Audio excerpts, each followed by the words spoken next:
Metroid.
Alright.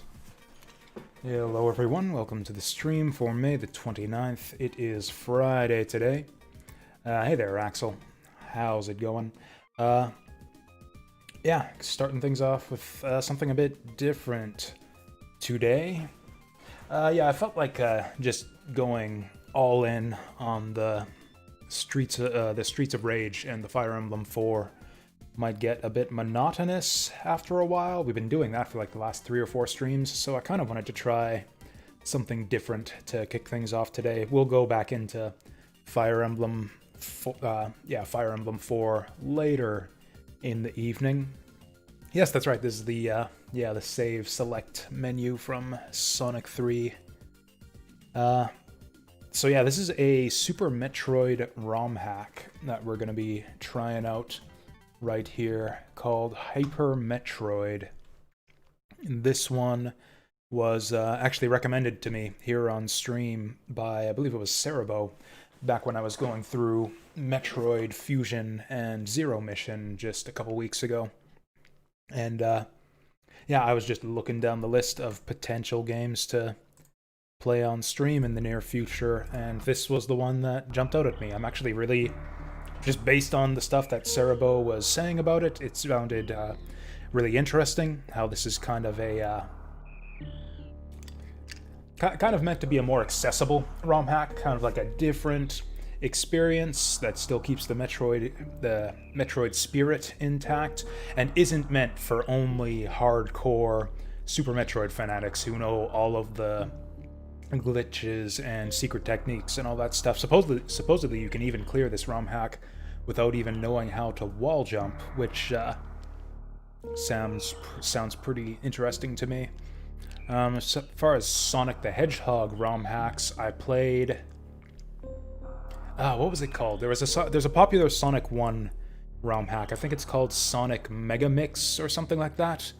It changes up all the levels, some of the bosses, and adds Mighty and Shadow as playable characters. It also has a bunch of great music, kind of stolen from a bunch of other random Sega Genesis games. It was also kind of glitchy. I never finished it because I came to one point in Starlight Zone, or whatever they call Starlight Zone in that ROM hack, where I got stuck in the wall just 100% of the time. It's like a loop-de-loop right near the end of the level. Just every single time I went through it, I would get stuck inside the wall in the corner, and I couldn't beat the game. Yeah, homing attack as well. That's right. Yep. I also played... Man, I forget what the... There was another one. I played it on my YouTube channel. It was based on Sonic Heroes. I think it might have just been called like Sonic Heroes Mix or something like that. It's based around the tether system from Sonic Heroes. So it's Sonic 1 and 2 combined together into one long game, and you can get 2 AI companions. So you're playing like a triple team of Sonic, Knuckles, and Tails. You can switch between them freely, and there's an option where you can put a ring tether on them, kind of Knuckles Chaotix style, and they're like Sonic Classic Heroes. That's right. Yeah, that's the one. Sonic Classic Heroes. Which is just does some crazy rubber banding physics where it's like you can end up flying through the air. Or the best thing is when you go gliding across as Knuckles, and you've got like Sonic and Tails dangling below you, the rubber band physics, and they're just like bouncing up and down below you, like just dangling down like a pair of like extremely detached testicles or something. I don't know. We're gonna start up a new game right here. The default controls in Super Metroid are garbage, so I pretty much want to... Actually, you know what? I don't know if it remembers these from my old Super Metroid ROM that I patched, or like my Super Metroid save file for the ROM that this used to be before I patched it, but this is actually my default control setup right here. I don't know if the ROM hack changed it. Okay, this is different. I prefer R for angle up, but yeah, I think this ROM hack actually changed the default controls to something sensible. Actually, let's put that notion to the test. What if I reset to default? Yeah, default is just the control scheme that I like in Super Metroid, so... +1. +1 cool points for these guys for getting that right. I really do appreciate just the little things like that video games get right from time to time.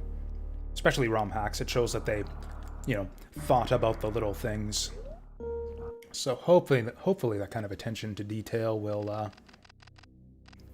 you know, show through the rest of the game as well.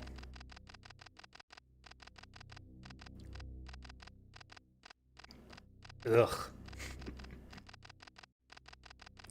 So is this Samus? Are we playing as Samus in this ROM hack? Is that canon? That she was an engineer married to Adam before she became a bounty hunter?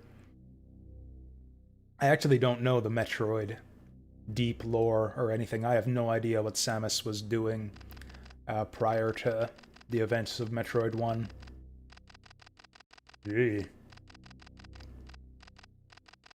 Maybe it's just me, but I feel like the word miscarried just does not belong in any Metroid product of any kind, but maybe that's just me.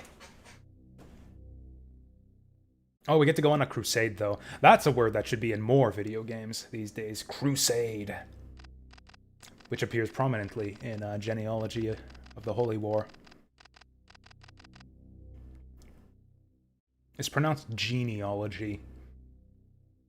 It looks like genealogy to me, just reading the word. And genealogy just kind of rolls off the tongue more nicely to me, but everybody else says genealogy, and I looked it up, and it's genealogy. So I've been trying to fix that when talking about Genealogy of the Holy War on stream.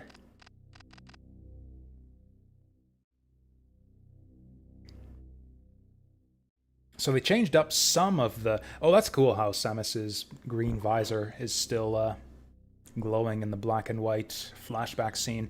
Was that in the original? I don't think it was. I think they added that for this ROM hack, that glowing green visor. An ordinary Sonic ROM hack? I don't think I have. I don't know what you would mean by ordinary. I played Sonic EXE back in the day, and it did nothing for me. I guess there's been a lot of games entitled Sonic EXE since those days. I think I played like the first one that became popular, but...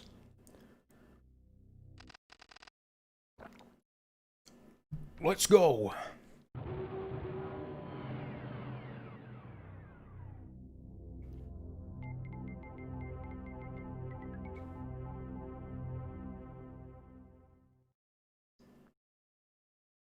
So I guess I should clarify what I mean, because yeah, there's so many different fan games called Sonic EXE these days. The one that I played that I think is the original, it's just a Sonic 1 ROM hack where periodically the screen gets all tinted red and the rings turn red and start subtracting from your ring count.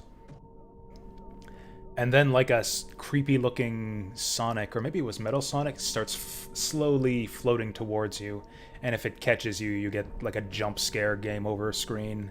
The one where Sonic's, it's like the creepy Sonic face where he's like bleeding from his eyes and he's got fucked up teeth and it says, "I am God!" And then that's it. And I think it plays a sound effect too. That's the one that I played back in the day. And it, yeah, like I said, didn't really do much for me.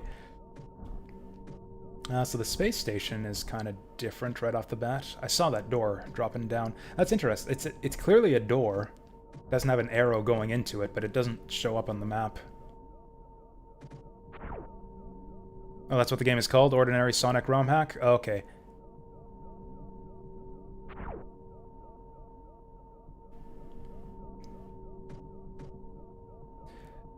Yeah, they changed some color palettes right off the bat.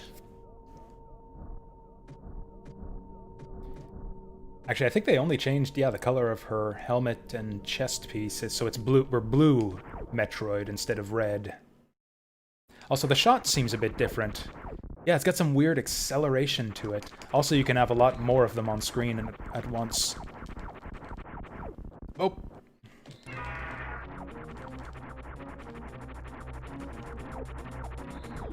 Oh. Oh, hey, we skipped the Ridley fight. Ooh, okay.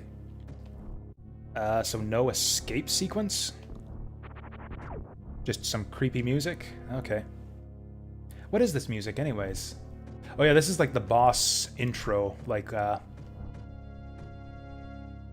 I think this is right before, right when Chorizo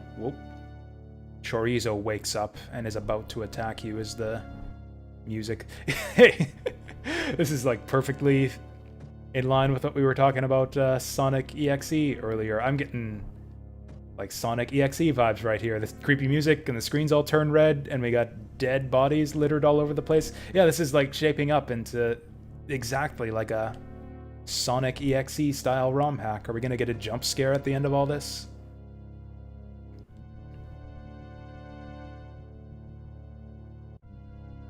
You know, in the original Super Metroid, they don't really ever let this music play out fully. It's just a few little ominous strains before Chorizo wakes up. To actually use this as the background music for a full area is actually kinda spooky. Metroid.exe. I mean, hey, we've got reference to dead babies in the intro, too. Like, honestly, I hope that's canonical, because that's just a dumb idea. Samus was married to Adam and was gonna have a kid, and then the pirates miscarried her baby, and now she's out for revenge. That's stupid. I would hate for that to be Samus's official backstory. I don't even know if we're technically Samus in this ROM hack. I would guess so, since all the other stuff from the intro is stuff that she did in the original series. Oh, cool. We're like, what's the name of this planet again? Whatever, Criteria by Twilight. Oh, hey, we seem to start with a high jump. Oh, I can wall jump that.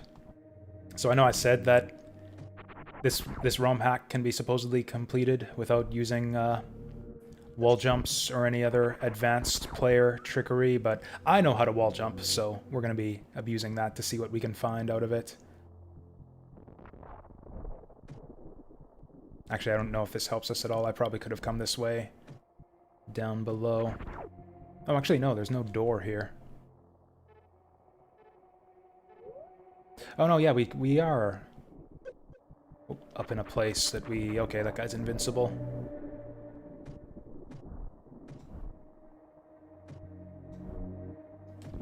Cool. I don't know if I've sequence broken or what, but there's actually quite a bit of stuff that we can go through now that we've done that wall jump. Maybe this is wrong. Maybe... Is he following me? Oh god, he's following me. Get away! I don't have ball form, though, so maybe we can't get that far after all. Yeah, look at this. These guys are stalking me. Following me around here.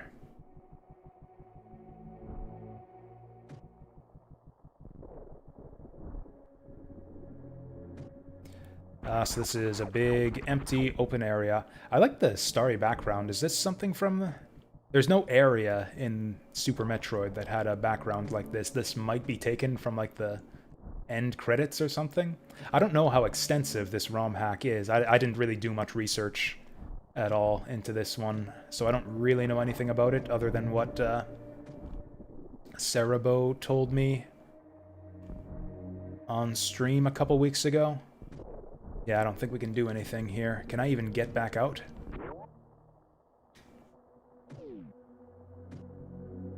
So yeah, I don't know how extensive they went as far as adding new powers or new enemies and graphics and that kind of thing. Most Super Metroid ROM hacks tend to just stick with the original graphics and recolor things a bit. Yep, we'll see you later, Axel. I will still be here in 10 minutes. I'm thinking of revising the stream schedule again. This whole taking Thursdays and Fridays off to do video work is not really working out for me. I mostly have just been sleeping in and not getting much done. I've been making slow progress on video stuff, but not... It feels like I'm wasting my days now, and that it would be more productive for me just spend all day playing video games on stream instead. I haven't been playing as many... I haven't been playing as much video games these days as I would like to. I'm falling behind, actually, on new releases. The new Age of Wonders Planetfall DLC is out, and I've barely even touched that yet. I played like 8 turns of a new planet with the new race from the Invasions DLC. It seems pretty cool. They got one unit that's like a shapeshifter, where you can target an enemy and become a clone of that enemy, which seems maybe a bit busted, but... Wait, are we... Oh, we've actually... Oh no, it's not a spread. We've got physics. We've got acceleration on our shot. It actually... So yeah, they got some basic acceleration here. You can see the way the shots start spreading out here. And then also, the shots carry your movement velocity as well. Though it doesn't look like they carry your, like, vertical momentum, like they're not arcing up or down. But yeah, if you're running forward, they get a bit more of an angle. Or less of an angle? I don't know. That's just weird.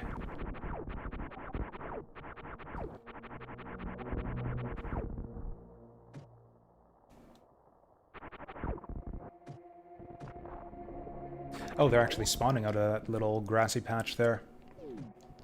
I've talked about this a bit on stream before, but I'm largely kind of down on ROM hacks to a large extent. Like, I don't play them much because I think they're generally not very good. That's maybe unfair, but like they're generally just inferior versions of the games that they're based on. Particularly... Oh, that's interesting. So, we got water and... That's... Actually, we've got a lot of map here unlocked right from the beginning. Like, we haven't found a map station or nothing just yet, and this is everything that we can see already. It even labels the other areas that we haven't seen yet. Brinstar, Norfair, Meridia... Wrecked ship. Honestly, it's been so long since I even checked the minimap in the original Super Metroid. Maybe it gives you those labels in the original game. I don't remember. I feel like maybe it did.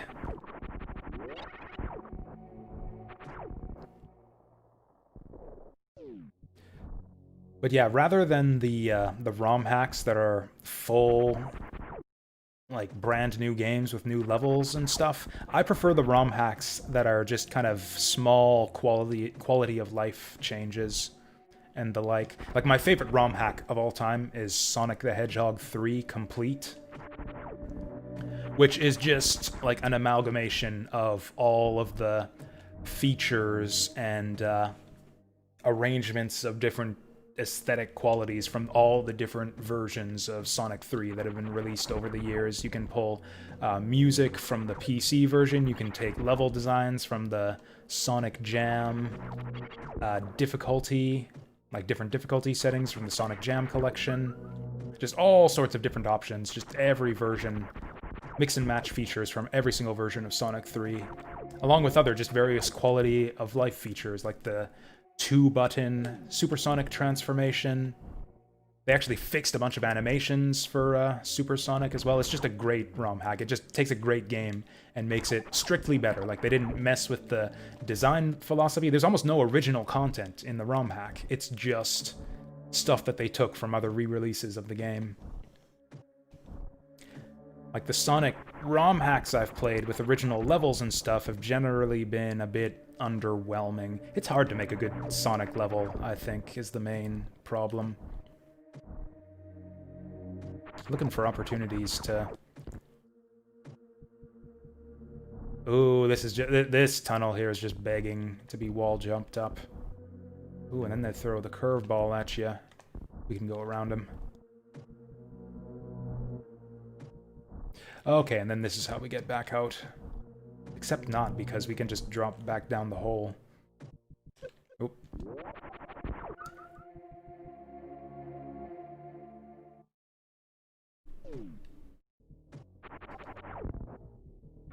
Oh, I can't believe I didn't notice it till now, but these pancake enemies...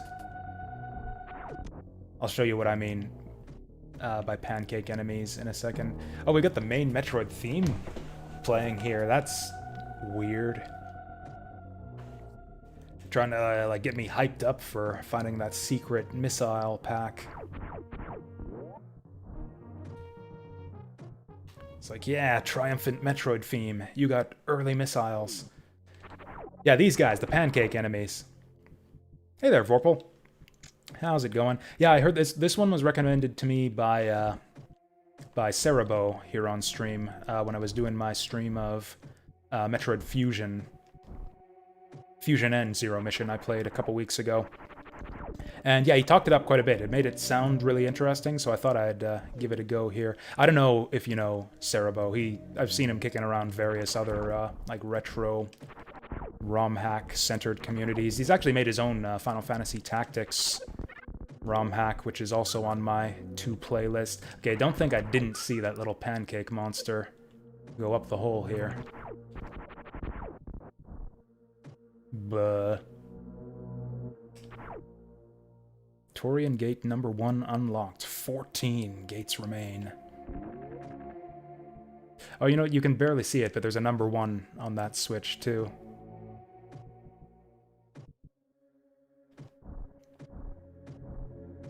Also, the blue helmet on our Samus in this game, kinda stylish.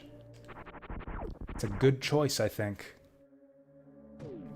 I find it kind of funny how you can kind of identify a lot of Super Metroid ROM hacks just by the color palette swaps that they use. It's cool. It's like each creator leaves their mark on their work in that way.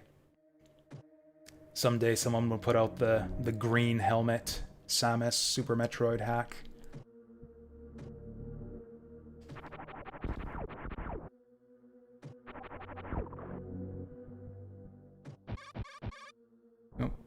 Still don't have Morph Ball. And actually, strictly speaking, I don't even... There it is.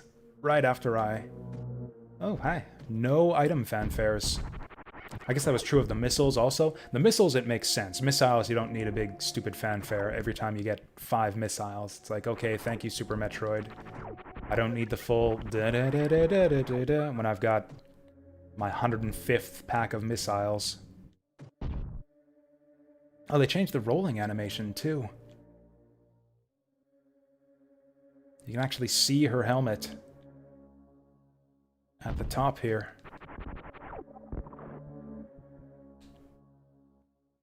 So I'm going to try to play this one according to the basic logic of the level design. So even though we have missiles, I had to wall jump to get those. So a new player isn't necessarily going to know to do that, so I'm not going to use these missiles until we find the regular missile pack, the one that we're intended to find first.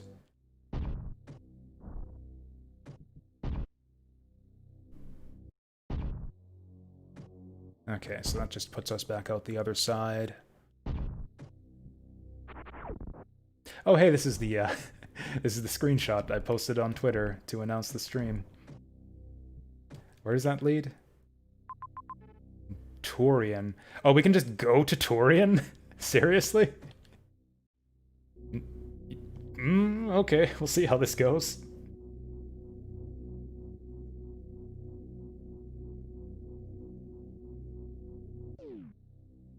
Weird little path off to the side there. I bet you we'll be making use of that later. Or is this... Or does this just take me to the statue room?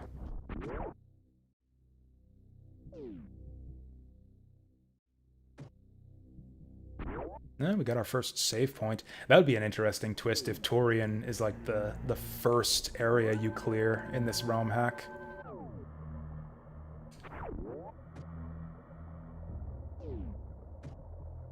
Oh, so, okay. So we need to, what was it, 15 gates we need to clear away?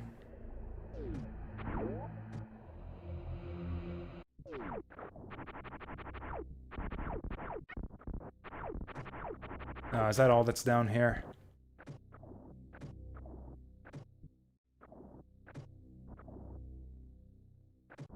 Probably can't get up here without Ice Beam.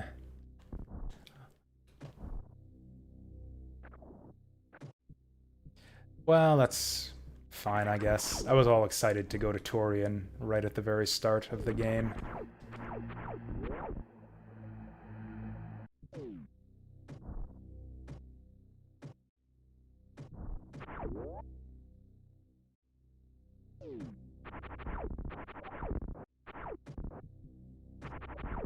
The one thing that's most interesting to me about ROM hacks in general, like the full conversion style ROM hacks with their own unique level designs and stuff, is to see the different approaches that people take to like a standard, like kind of standardized level designs to a series. I don't know if I'm explaining that well. Like Sonic games kind of became formulaic in their level design over time. Like there's standards that have evolved over the years when it comes to how to make a Sonic the Hedgehog, a Genesis style Sonic the Hedgehog level. Same with Super Metroid and its successors, like between Super Metroid, Zero Mission, and actually, there's really not that many official Metroid, like Super Metroid style Metroid games, are there? What else is there? There's Fusion, kind of, although that's kind of a different style.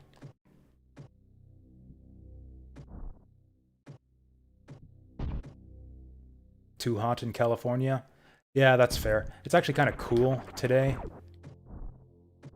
Here in Saskatchewan. I was actually out earlier today picking up my lunch at the Chinese food place, and yeah, it was kind of chilly out. Not really shorts and t-shirt weather, even though I'm wearing shorts and t-shirt anyways, because fuck it, it's spring. And there's that theme music again. But yeah, it would kind of be interesting. The most interesting thing to me about ROM hacks is seeing people's different takes on how to shake up the Metroid format, like seeing crazy, like what if you went to Torian at the start of the game and it was like impossible, and there were like crazy enemies that you can't deal with until you, I guess, and that's kind of not really part of standard Metroidvania design. They don't typically, it's not like a romancing saga game or an Akitoshi Kawazu game where it's just like, yeah, part of the design is that you will sometimes wander into areas that have enemies that are too strong for you, and that's what they do to herd you along the right path. Metroid games don't really do that. You're generally locked off by the items that you're lacking in terms of how to explore. My parents are Canadians, because that's where I live. All of my yeah, friends and family are Canadians as well. Oh, there's what is that? I saw a beam, but I didn't see the letter on it.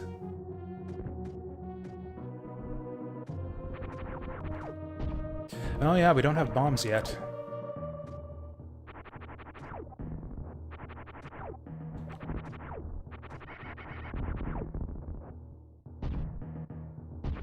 Oh yeah, we don't actually see a lot of Mexicans around here, I don't think. I guess, you know, being that we're basically on the opposite end of the continent from Mexico. California is pretty close to Mexico, on the other hand, so I can see how that works. I guess not really pretty close. It's like, I think I'm about as far from California as California is from Mexico.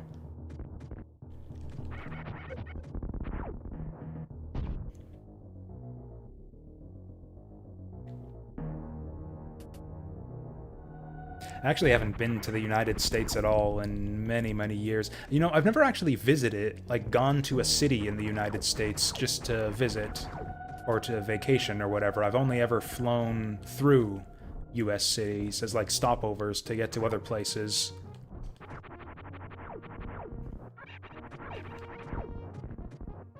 So like I've spent the night, or I've spent hours in airports in the US, but never actually spent time outside in any US city.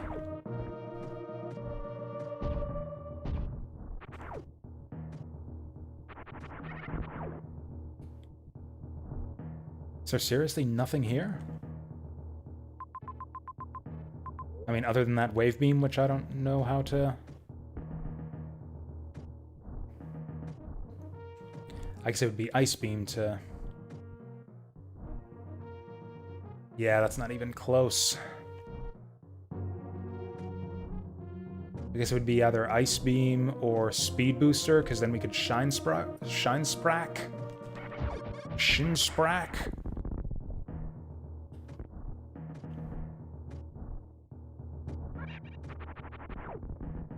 And I think I just want to leave this room. You know, yeah, strictly speaking, we still don't have missiles. I just got that one missile pack. I kind of cheated by using the wall jump. Not really cheated, but you know.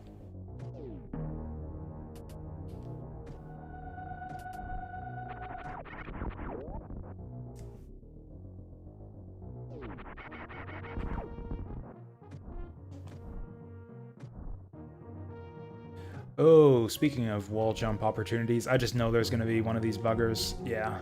Oh, hey, I actually dodged him.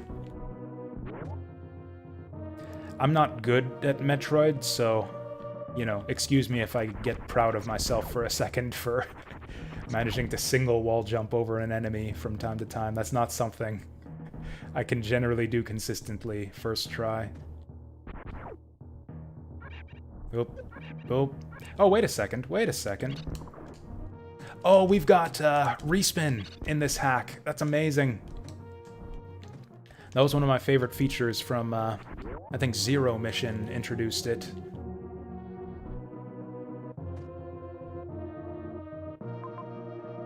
Oh wait, wall jumping up there just got us to the same place that we ended up if we'd have just dropped down.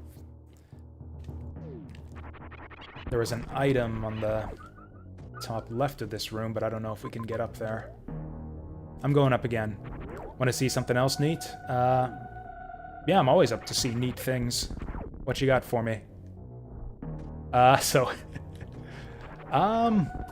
the general rule of the stream is no spoilers, but backseating allowed. Which essentially is, I guess viewer discretion. If you think it's something I would never find on my own, go for it.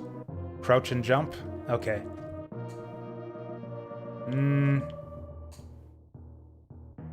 I getting a higher jump or something?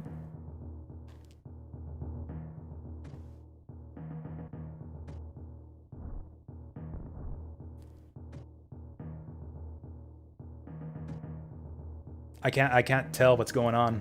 Sorry. Sorry, maybe I'm doing it wrong.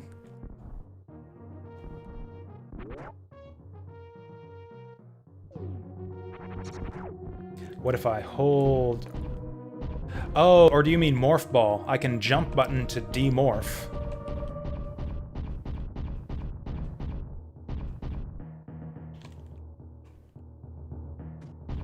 I actually don't know if you could do that. I think you had to hit up. Also, it makes a sound effect when you morph and demorph, which seems weird. Why is it doing that?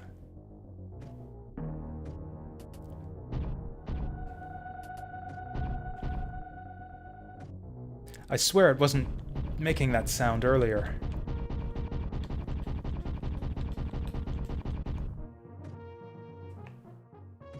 Anyways, I'm gonna try this again. Yeah, not even close. Not even close to being able to make that.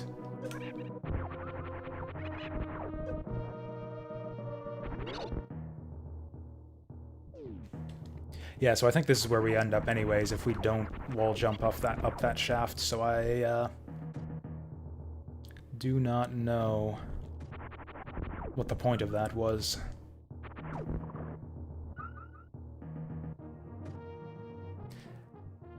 Okay, this is interesting spike placement right here. There's a platform up above these spikes, so the only way you get hit by these is if you deliberately drop down into them. Are they fake spikes? Nope, no they're not. No, they're not.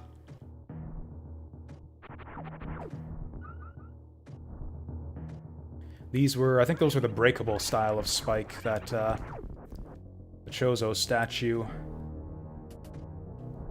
breaks through in the wrecked ship. Or was it? No, it was Meridia? No, it was the wrecked ship. Hey there, Vassal. What are you talking about? This is a Streets of Rage 4 ROM hack is what this is. Is this a... That's interesting.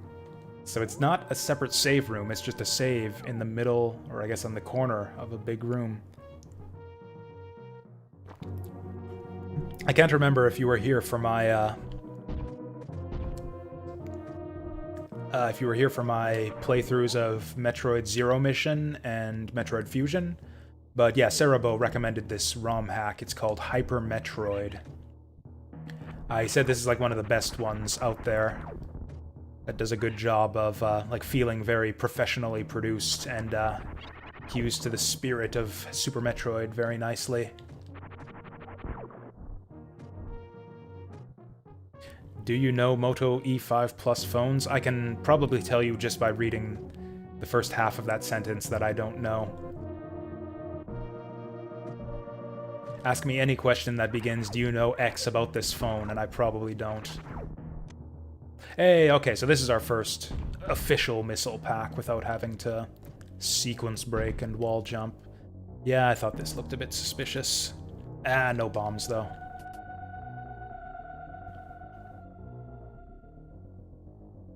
Hey, Cerebro. Yep, we're trying it out. Or honestly, I don't know, maybe we'll end up finishing it. Probably I will. This feels like just like Super Metroid, and I don't know why I wouldn't finish Super Metroid. Oh, that looks doable. Okay, that proves it's doable. I just need to not mess up my input.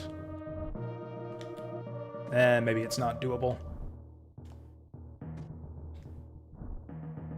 So the thing we're doing here is I am using wall jumps to sequence break where the opportunity presents itself, but I'm gonna try not to use the fruits of my sequence breaking, and we'll try to just otherwise just follow the game's internal logic as far as the suggested progression path. So I ended up with early missiles because I did an early wall jump to find some a missile pack. But I decided not to use missiles until we find the first one that doesn't require a wall jump. I feel we get the best of both worlds this way. We get to see the way the game... We get to experience the game the way it was kind of intended to be played on a first playthrough. And we also get to poke around and see some of the secret stuff that's meant for advanced techniques and stuff. And there's our first energy tank.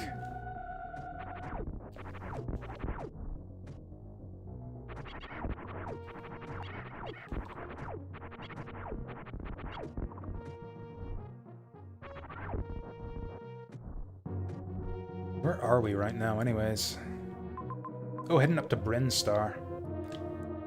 I wonder if that's the first area we're supposed to go. It looks like that's where the game's kind of guiding me right now. Though that unfilled corner of the map is a bit suspicious. Yeah, there's nothing here. We'll take some refills, though.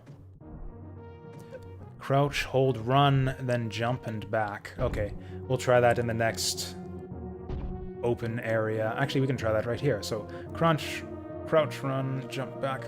What the fuck?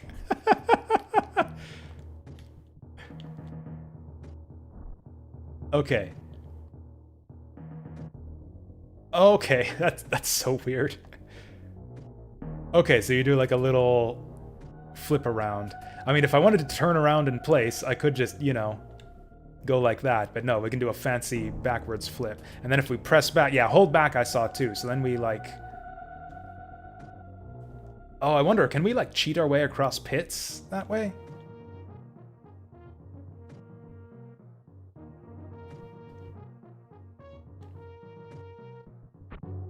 Okay, I'm gonna try that the next time we see a pit we can cross. That's cool. It's like a neat little tool, kind of reminiscent of the wall jump, where it's like just a weird little thing. You can do it almost anywhere. The timing's a bit tricky, but it gives you kind of a powerful new movement option. Okay. Okay, so you do like a little spinny jump backwards. I need to find some place with good low overhead clearance and lots of vertical or horizontal space, like right here. Oh, that's so powerful. Yeah, we didn't get a really good sense of how far this thing can move you until we tried it out right here. That's amazing.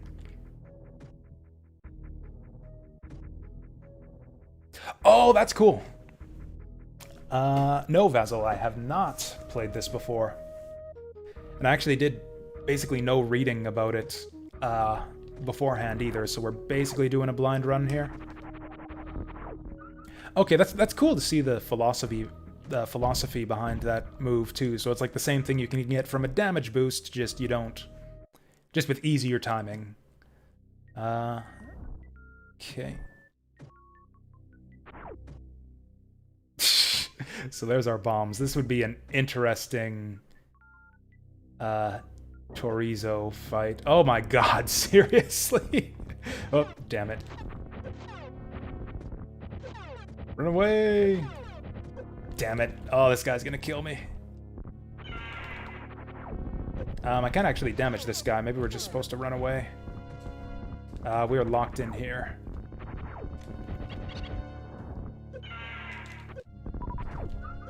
He's not dropping missiles. Oh, we can't go out this door either. Although he doesn't seem to be following me.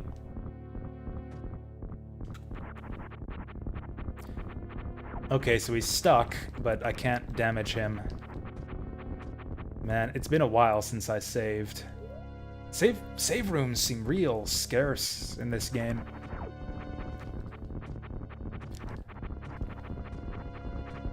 Yeah, I played Metroid Fusion. Yeah, like I said, I played Metroid Fusion and Zero Mission a couple weeks ago.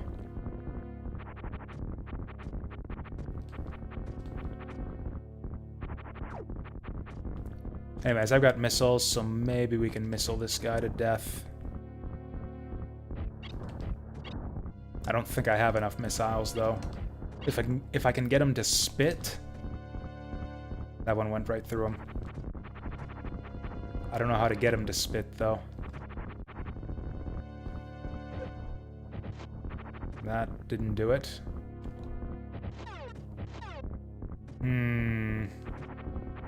Have I soft-locked the game? This is a bad first impression. I don't know what I'm supposed to do here.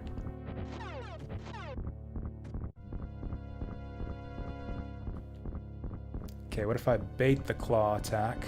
Or what if I crouch underneath it? It's gonna kill me in like one more of those. Something a bit spoilery that's consistent? Use your discretion. Basically, I think the cutoff with threshold, or the threshold for spoilers, is if it's something that would be cool for me to figure out on my own, then don't tell me. Whereas if you don't think I'll ever find it on my own, then you might as well just tell me.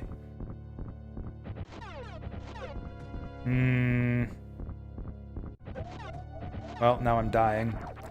I don't know what the hell I'm supposed to do here. Is there some other way out of this room? I feel like I'm not supposed to fight this guy yet.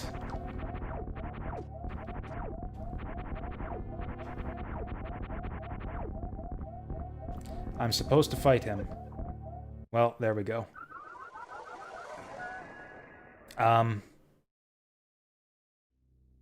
Did I see that right?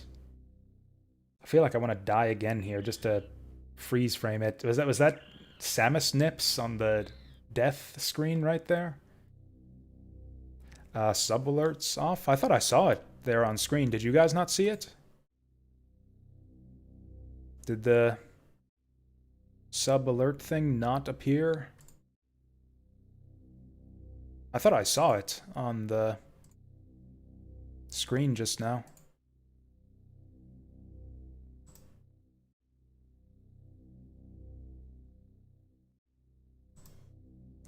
Let's just double check.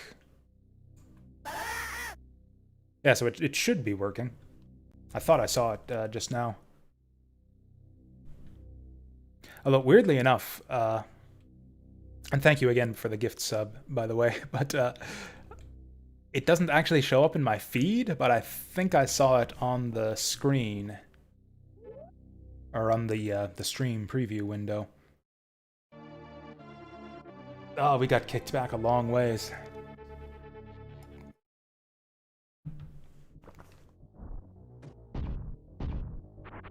Do I know who Mr. Beast is? I have to know.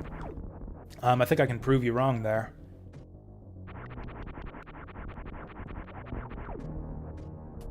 I'll show you what I have to know, but yeah, I have no idea who or what that is. Oh wow, I actually got kicked back a long ways. That kind of sucks. Mazewell hasn't been around. I assume he's got a life or something these days.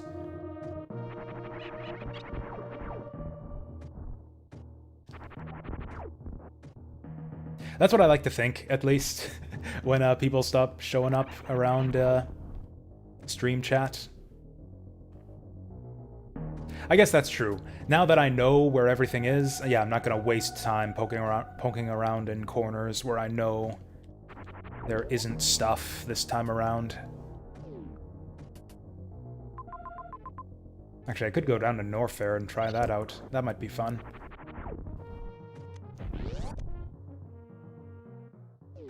Sure, let's try something different this time around. That was a fall.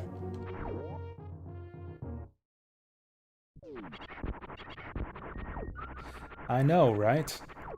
I actually wanted to incorporate the... Oh yeah, we need bombs to get through here, unless... Incorporate no life into my branding somehow. Quote-unquote branding, because that's kind of what I feel is my main selling point as a streamer slash content creator. This looks like a heated room with the wavy background, but doesn't appear to be. But yeah, it turns out that's taken already. There's like a big Twitch streamer, I forget his name, who's got the No Life brand all sealed up.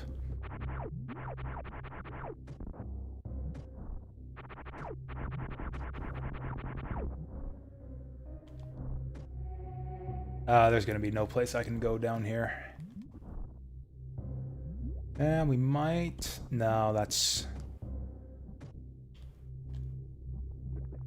not quite. Mr. Beast is the best North Carolina YouTuber with 30 million subs. Yeah, I'd never heard of him. I'm pretty out of touch when it comes to the big popular streamers and YouTubers. Like, I'm gonna... I don't know if you guys are gonna believe me when I say this. I never heard of... I had never heard of PewDiePie before his big controversy where he said the N-word on stream, and that was the first time I ever heard of PewDiePie. I can't remember when I heard of Ninja, but it was some other stupid controversy he was involved in. I do not follow any of the... I don't even know how you find, like, big popular streamers and YouTubers and stuff. Like, how do they get popular? How do you hear of people like that? Anyways, it looks like there was nothing down in Norfair other than a lava pit, so, whoops. Well, shit. That's what I get. Oh. Thankfully, we got it all back pretty quickly. The health and item drops in this game seem extremely generous. Like, the drop rate seems to be basically 100% if you're missing missiles or health. Just whatever you're missing, you just get it 100% of the time.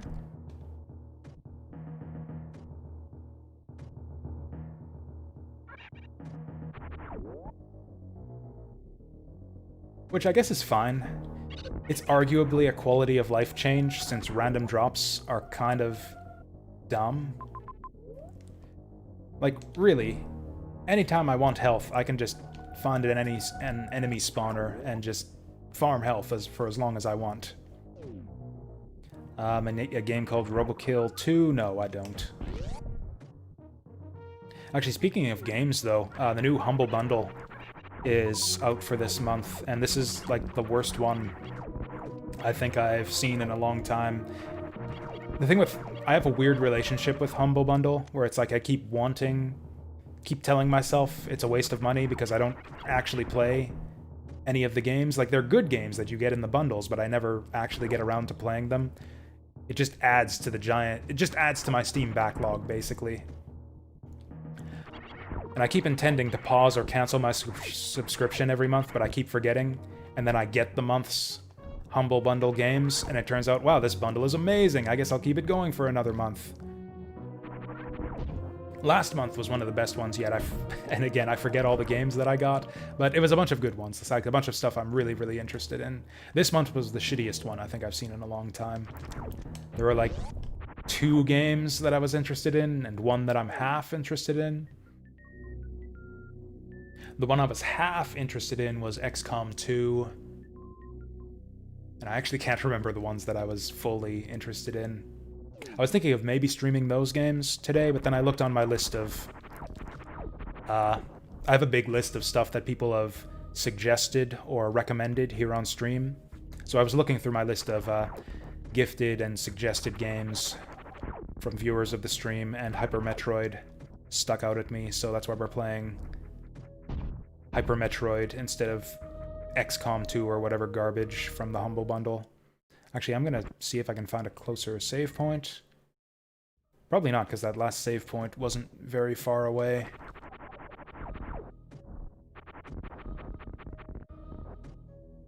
Oh, hey, we get practically a full map for this place, too. Well, so much for that.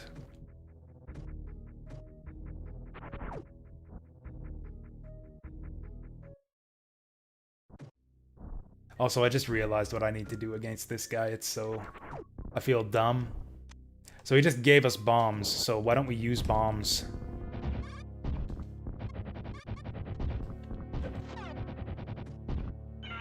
Oh.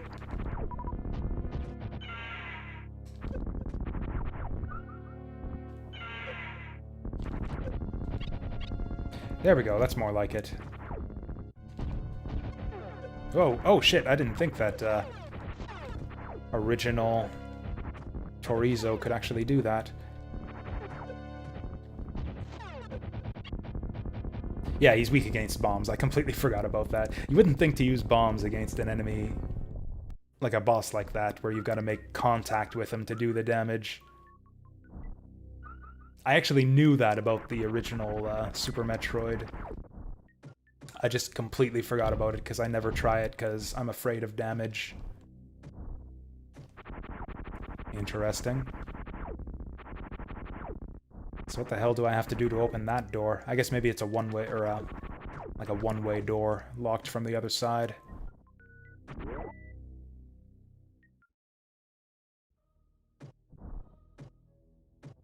Yeah, it's obvious in retrospect too when you think about it. Oh, I'm out of missiles. I've only got 1 other weapon that I could, or 2 other weapons I can possibly use against him. It's either regular shots or bombs. So yeah, obviously try the one other thing, the one other weapon in your arsenal.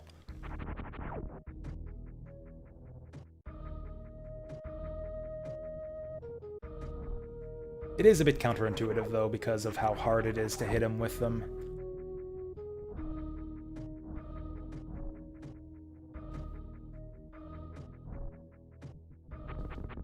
Oops.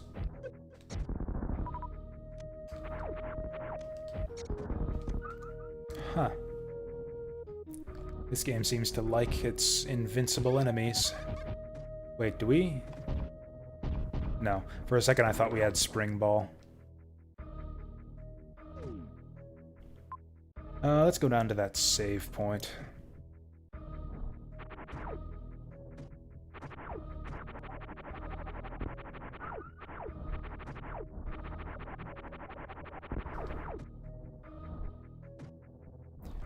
Really digging the aesthetic vibe of this ROM hack so far. Like, it still uses the original Metroid graphics and stuff, but the changes to the color palette and the way that it uses these different graphics, like each area has its own kind of vibe to it that's distinct from the original. Like, it isn't just like, this is Brinstar, right? Yeah, it's Brinstar, but it doesn't feel the same as the original Brinstar. It's kind of its own thing.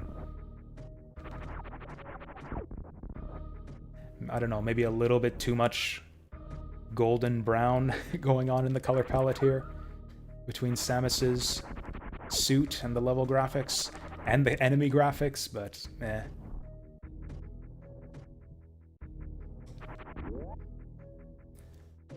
Still, if you're gonna go like heavily monochromatic, go heavy on one specific color in your game, might as well be a delicious golden brown, the best of colors.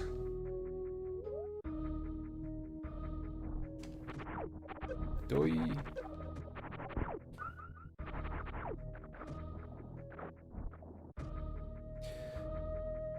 So that's grapple blocks up there. How much do you guys want to bet that I'm gonna fall to my... Oh, never mind. Fall to my death if I go down here. This is a trick that the original Super Metroid did sparingly, where you've got like where the floor goes down below the viewable area of the camera. This ROM hack seems to like to do it a lot. It does give you more space to work with on screen. Not having that extra row of blocks around the bottom. Whoop.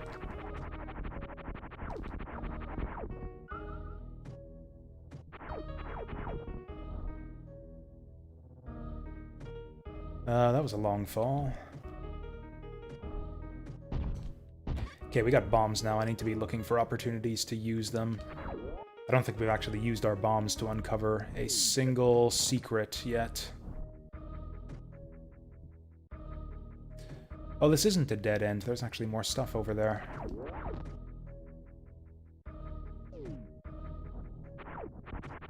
Oh, speaking of which, that looks suspicious.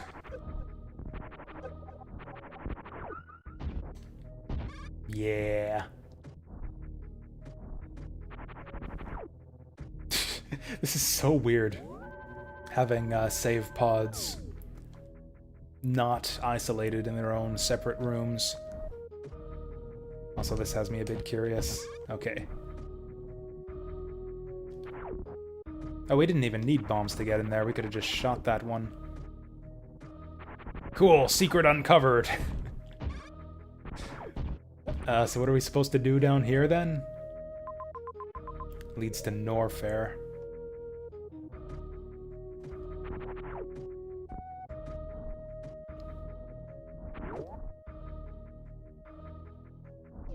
We got a lot of missiles now. Oh shit, we can kill him with the missiles. And he gives 2 back. Well, dead end here. Not. Actually, maybe it is. Anything else we can do?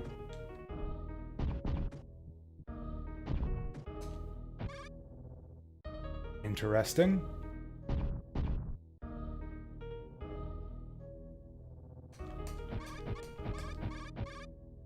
Or is that just for the enemy to crawl in? I don't get this. Oh! Clever. It's so cool playing new Super Metroid style Metroidvanias. It's like you're unraveling a puzzle or something. I don't know if you guys have discovered this like so many other people have, but there's a channel on YouTube called Cracking the Cryptic. It's just basically guys who do Let's Plays of Sudoku puzzles. Like, that's literally just it. They solve Sudoku on camera. And it's actually kind of amazing. Oh, hey there, Yoshi. How's it going? It's just because the guys are so enthusiastic about their puzzle solving, and like they do a really good job of explaining like the logic behind the decisions they're making in the process of puzzle solving. explaining like a lot of the cool logical tricks involved and the design of the puzzles and such.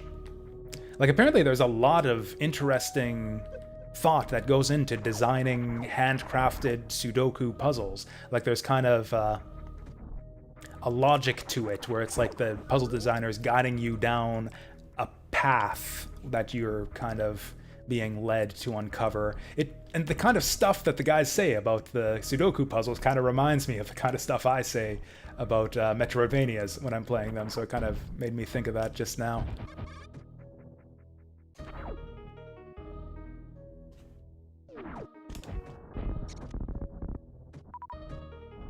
One thing it made me think too is I wish that those same guys would do like Let's Plays of real puzzle games, because it would be interesting, I think, to get their take on something like Hex Cells or Hatena Satena or Guru Logic Champ or something like that.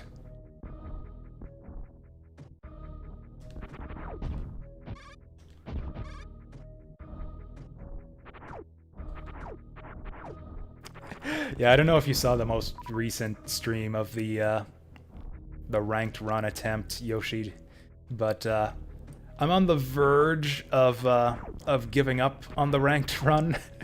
It kind of turns out that it's really not very fun at all. It's mainly the experience requirement that's doing it, because I have to do a bunch of just tedious bullshit trying to make sure that all my kids get through the arena, because there's no way they're gonna get experience otherwise. The problem right now is that I'm kind of still on pace for an A rank. I didn't take any more losses in the rest of Chapter 2, and we got a decent turn count by the end. I think we came in at like 41 turns. So I'm still on pace to get the A rank, but I think I'm just gonna give up completely on the A rank and just not try so hard to make sure that everybody gets every last bit of experience that they can. Actually, that reminds me, I had a question, a specific question about the way rank works in Fire Emblem 4. So, I know the specific requirements to get A rank in each category. Do you need an A in everything to get an A overall?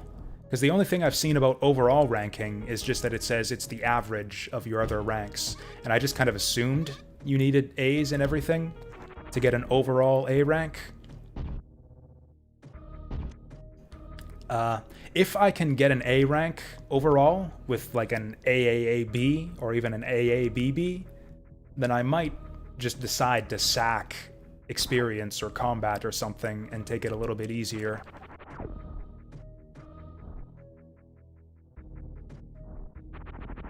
Because I looked at the requirements for B rank experience, and it's not difficult at all. Like, for A rank experience, you need 1,000 level ups, and for B rank, it's like 800, which is like, I don't even see how you get less. You'd have to go out of your way, I think, to get less than 800 level ups on a standard playthrough. You need 3 A's, so we could sack one of them. I could resign myself to a B rank in either tactics, or not tactics, in combat, or experience.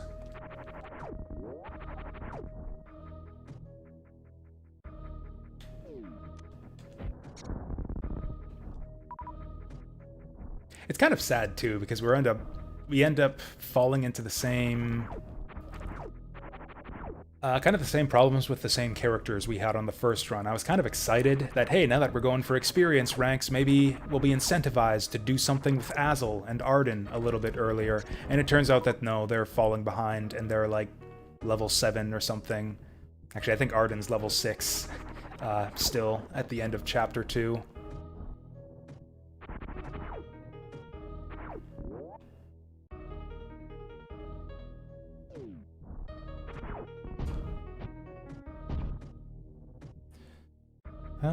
Oh, hey, we got another save point up there.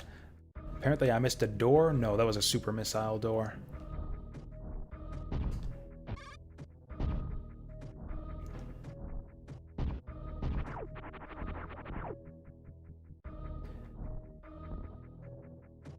I don't think I needed a wall jump to get up there, but whatever. Whoa! Oh, that was a lot easier than I thought it would be. It's interesting how many enemies are... Oh, hi there.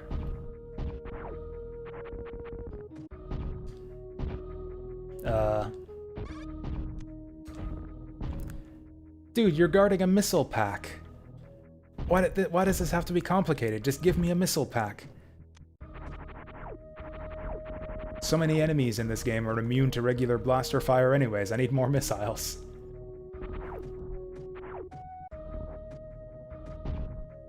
It was weird the way he faced towards me, too. I wonder if there's like a puzzle to it. Maybe you gotta moonwalk towards him. I think I have moonwalk turned off. I find it impractical and tricky to use. I actually don't know what like speedrunners and the like use. Like, is there a reason to turn on moonwalk? It always seemed to me like it just kind of gets in the way of your regular controls.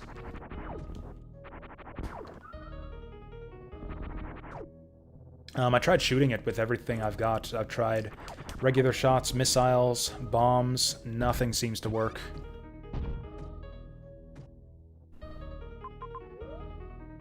I'm actually going to go up for the save point here because I bet that over to the left is not a dead end and that there will be something we can do to move through there. So many cracks in the walls. I feel like I want to try bombing everything, but that would get annoying after a while.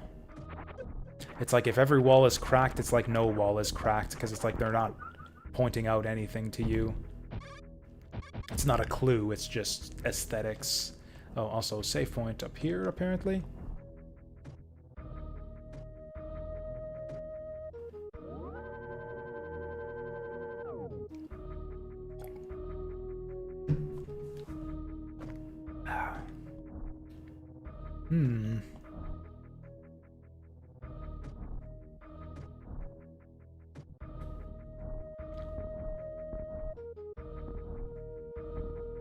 Yeah, looks like there's no way to get up there with just wall jump. This weird gray thorny vine. Is this a graphic from the original Super Metroid? Doesn't damage you. I don't recognize that. Or maybe it was green. Maybe it's something from Brinstar that they just recolored. I just took a save point, so I might as well try this.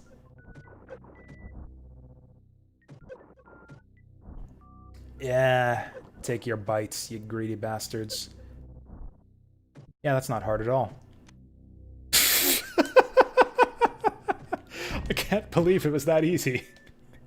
And then just like that, grappling beam. What is the regular way to get that? And that's the way to the grappling beam. Oh, or was there a shortcut? Did I just take the stupid way across here?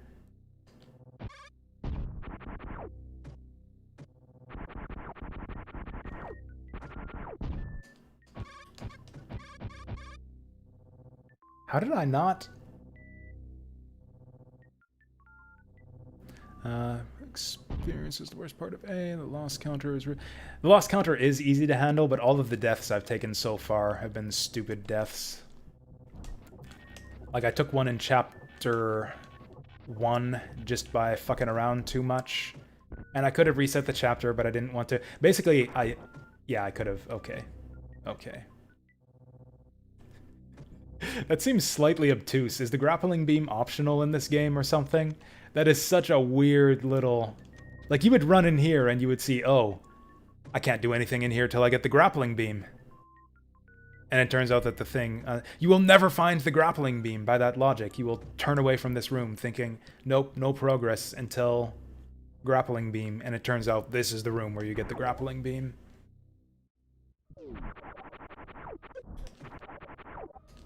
This is the kind of thing I'm talking about, where like weird design, where like no official Metroid game would pull something like that. That is hilarious. Yeah, turn count seems to be... So yeah, in terms of, yeah, going for rank though, in Genealogy of the Holy War, turn count actually seems pretty generous. And also it's just really simple. You just march Sigurd or Seliph towards the nearest castle. Like, that's all there is to tactics. Just run your commander to the next castle as fast as possible and try to get your other units to keep up pace with him. It's not complicated. But if you're doing that, then, then experience becomes a pain in the ass. A big pain in the ass, because you need arena abuse to get everyone up to par. Which is honestly the most tedious thing in the entire game, is arena fuckery. That I honestly wish I could completely ignore, which is why I think I'm just going to completely ignore it for the rest of the playthrough. Then what else was there? Yeah, combat, you need to reset a lot, but if you reset, then it's fine. Also, if you don't play stupidly, then it's fine. Patience and not being stupid, though. Those are two things that I have problems with in general when it comes to video games and just life generally. But yeah, if you're patient and or not stupid, then combat isn't difficult as well. And survival is basically automatic.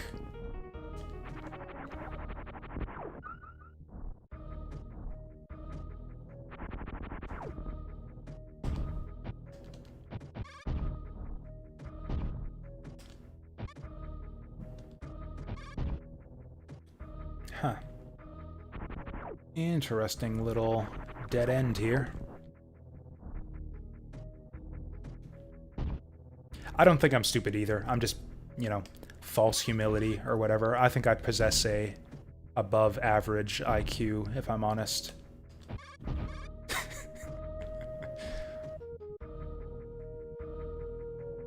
Like a solid 105 or something. Whoops, shit. Laser beams.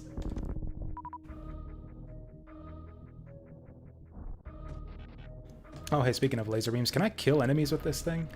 I know some enemies are Oh!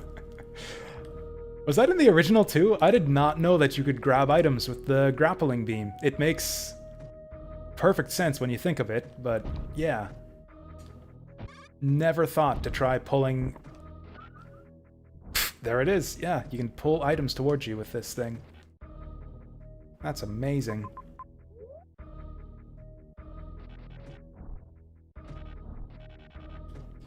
Now we're kind of stuck. Curious to see what they do with the bosses. So that I don't... Without some real, like, phenomenal genius level technical wizardry, I don't think there's much you can do with bosses in most ROM hacks. Like, you see most Sonic ROM hacks will keep the bosses the same and just change the boss arenas to add challenge. And that's what this game has been doing so far, too. With the chorizo fight. I kept calling him chorizo by mistake, and now that I've realized my mistake, I'm doing it on purpose, because I think it's funny.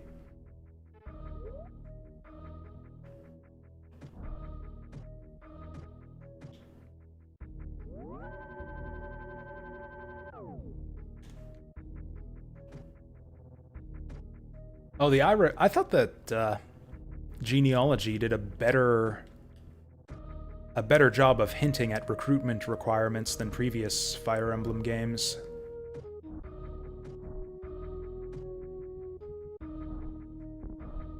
And honestly, even Fire Emblem 1 was pretty good about it too.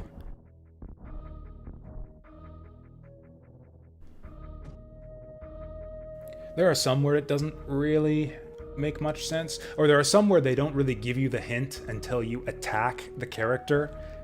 Like, I think on the second chapter of the original Fire Emblem, if you fight, what is it Caster? If you fight Caster, he's like, sorry, Sheeta, but I need the money. And then it's like, oh, he has a thing with Sheeta. Bring Sheeta to him, and then that solves that. Honestly, the reason that Fire Emblem 1 and 3 recruits are so easy to figure out is because 90% of the time it's either talk with Sheeta or talk with Marth. Those are like the two things you need to do to recruit people in the first few Fire Emblem games.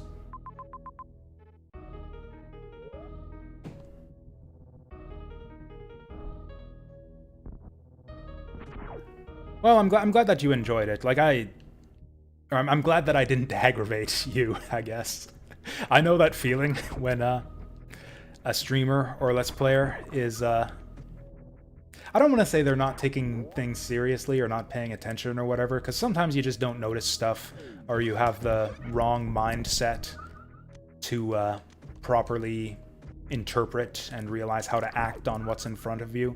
Like, I don't want to assume bad faith on the part of a player whose playthrough I'm trying to enjoy or whatever, but it can be frustrating sometimes when it seems so obvious to you and yet they're just not getting it.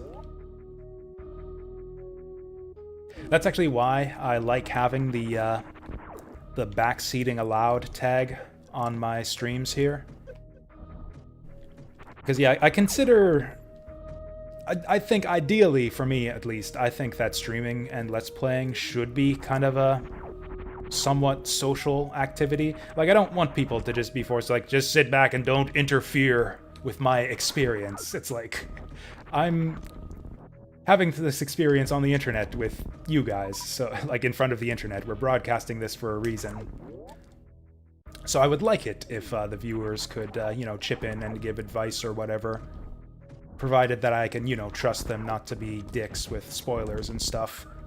That's why viewer discretion is always the golden rule with my Twitch playthroughs. Like, yeah, if people have something they want to see me do that they don't think I'm gonna figure out. Oh yeah, we got the grappling beam. Yeah, we can do so much stuff in these old areas now that we got this thing.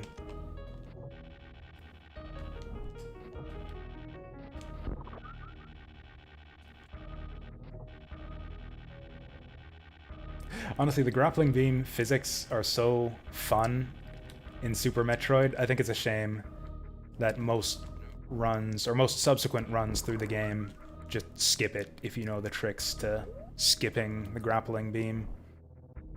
The thing about backseating, too, is as much as it's a cardinal sin of Twitch viewers to a lot of people, it really is pro-social behavior, I think.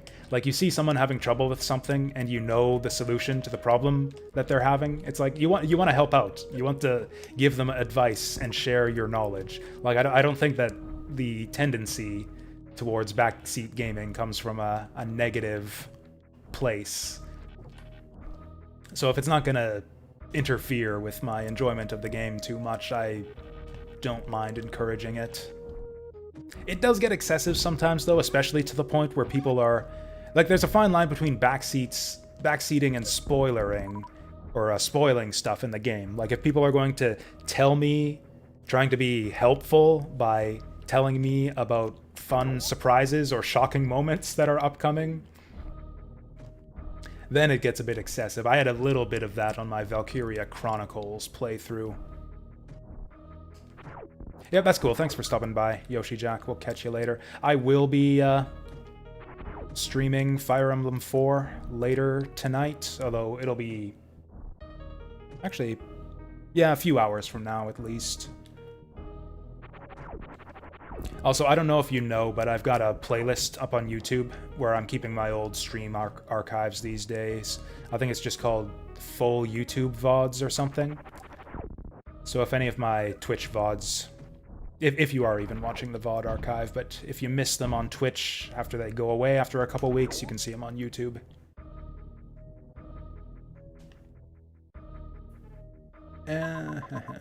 But anyways, yeah, that's that. Have a good day. What was I saying about backseating?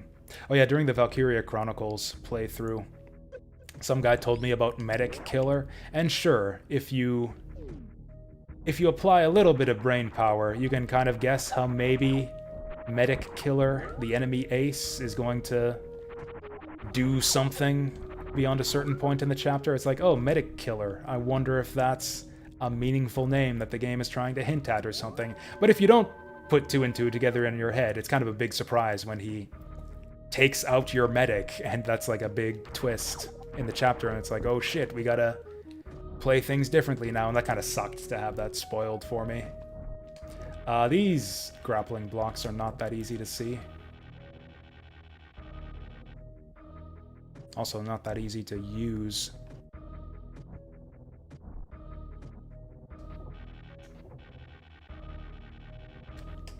Oh, wait, but yeah, we got more up here. Almost didn't see him.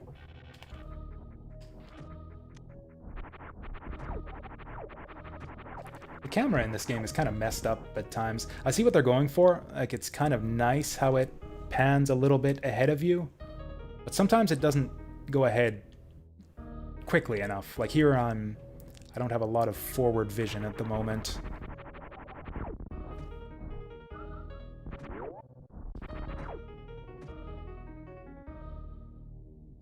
Camera can, yeah, where to put the camera in a 2D platformer is actually kind of a tricky problem. There are some interesting YouTube videos I've seen on it. Like, there's a lot of trickery that goes into, like, into the stuff like the camera behavior in Super Mario World, for example.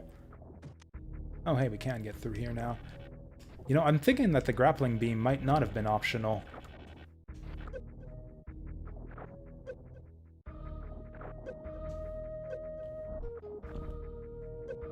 I don't know why I'm doing this. There we go, we just gotta go through the water. Charge beam. I don't know if that's useful. I mean, it'll be useful for killing enemies, but I don't know if it, Oh, that's cool. It's cool looking, at least, so it doesn't... Honestly, it doesn't have to be useful if it's... Oh... Doesn't have to be useful if it's cool looking. So now that we've got this, we can go back and take out that head. I forget where it was exactly. Does this game not distinguish between collected and non-collected power-ups? Because I'm sure that we haven't collected all of these dots. Some of these are uncollected. Anyways, I think we'll go back up, because I think that's where the game is guiding me.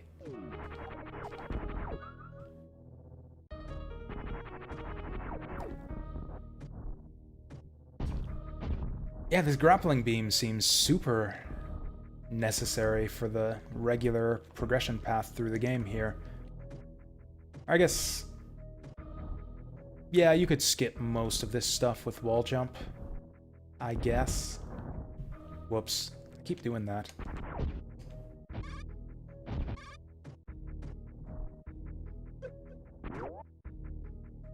Yeah, I think really it's just that this game likes to be tricky about hiding its power-ups, which is, you know, cool.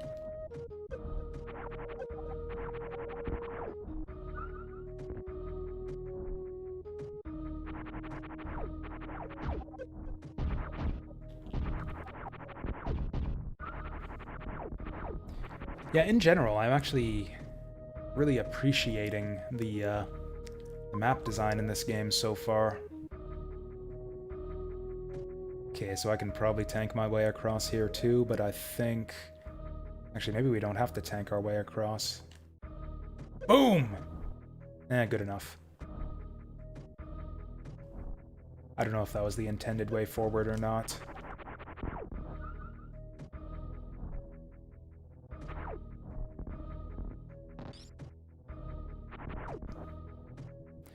But yeah, it seems like this game is... it feels really open, and also like I don't know where I'm supposed to be going half the time. Although it feels like I'm being guided along a path. No, that's wrong. That's the opposite. It's like there's a path. Am I grabbed onto this guy's mouth? Yes, I am. That's hilarious. I did not know that that was how that worked. Like, I'm being guided along an invisible path that I don't realize was there all along until after the fact.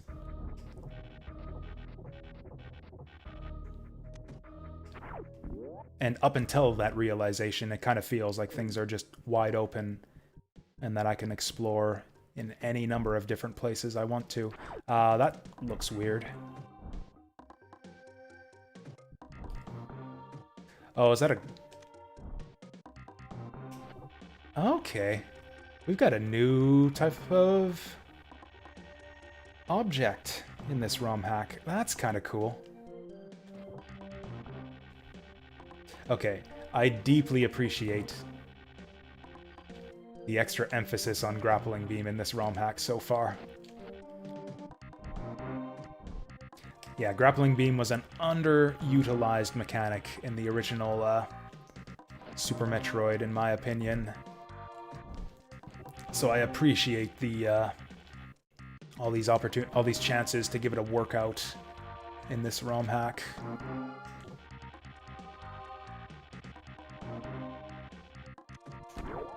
Interesting music choice here.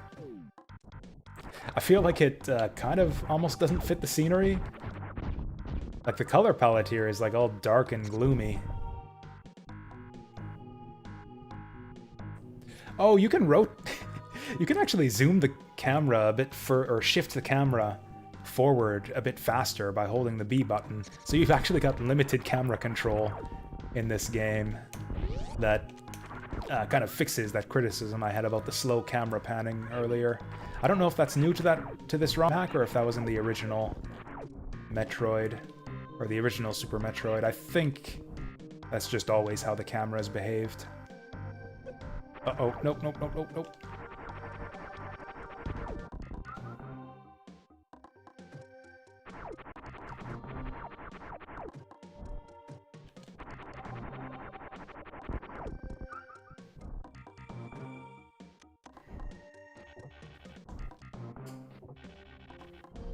Huh. Oh, there we go.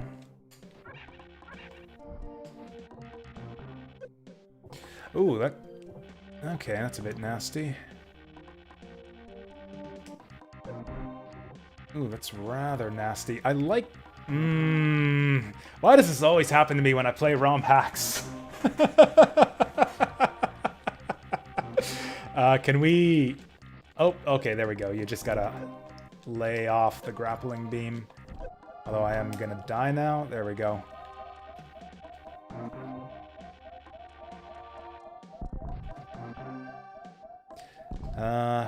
We're probably still gonna die. Can I zoom the camera down? I'm afraid. It's just floor. We'll be fine. There's an enemy down there, and he's gonna kill me. Whew! Oh, hi there. This kind of works all right. Because, yeah, we can just farm some health. Also... Oh, that's right, the charge beam sucks items towards you. I forgot about that. Okay, so we can just farm health. Also, Spore Spawn is kind of neon-colored here. Yeah, I think they recolored Spore Spawn a little bit.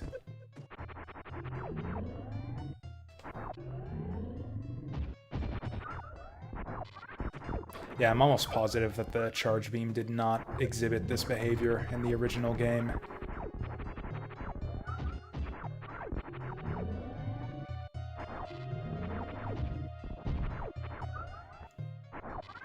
I don't know. This kind of feels less dynamic than the original Spore Spawn fight.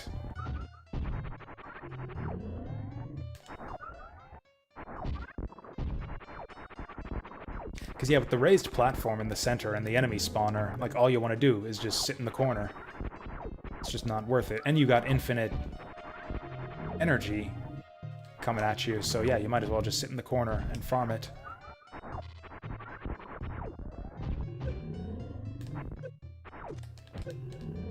You know, this probably goes faster if I use the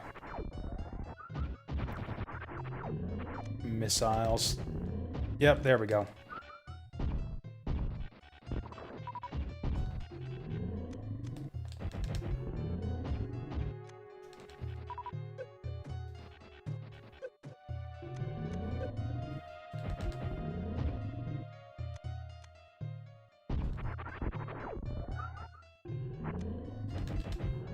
There we go.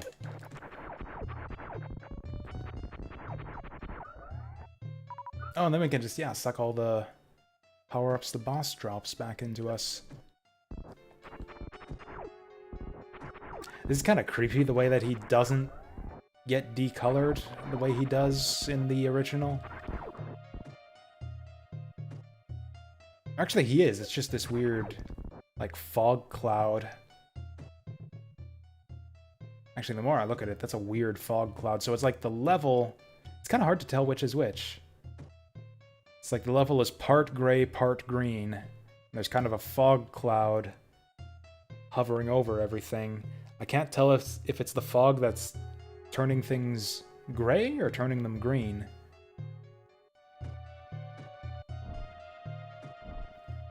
Anyways, the new recolored Spore Spawn honestly looks even more like a sideways vagina than the original did with the new recoloration, so even more nudity in this ROM hack. Oh, there's our switch. Oh, it's red, so we probably got to use a missile. Torian Gate number 4. I have not played Minecraft Dungeons. I have not played any Minecraft of any description. I played the original Minecraft for like 2 hours, and I didn't care for it. So that's a switch, but we don't get any new power-ups off of that. No super missiles or nothing.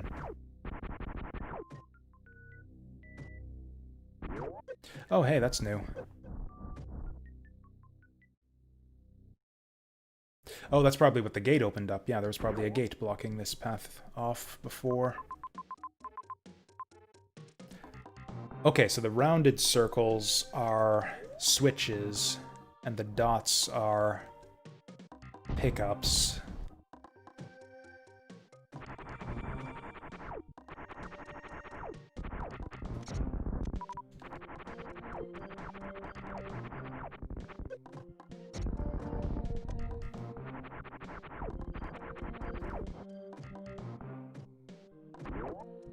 Nothing in here but a save point, really? Save point with its own room.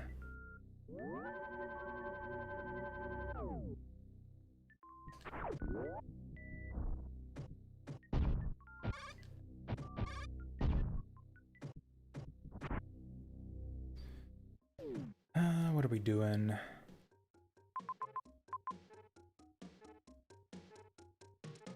Nothing. Yeah, we didn't really uncover it. Or I guess we opened the gate by beating Spore Spawn, so I don't know where we've seen another one of those gates, but...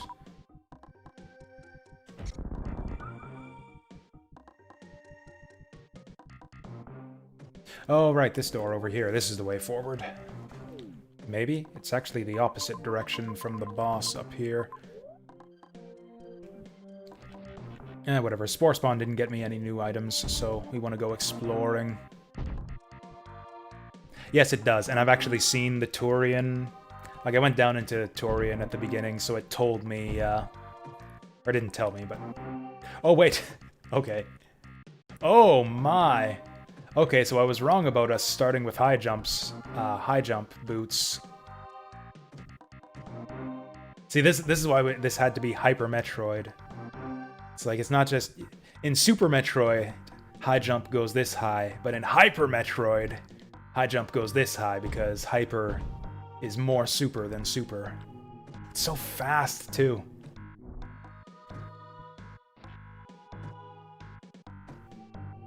Did I get that wrong? Did I overlook the item in Spore Spawn's chamber? Whatever, we'll go back for it later. Oh, high jump is the item. We just had to explore for it a bit. I see.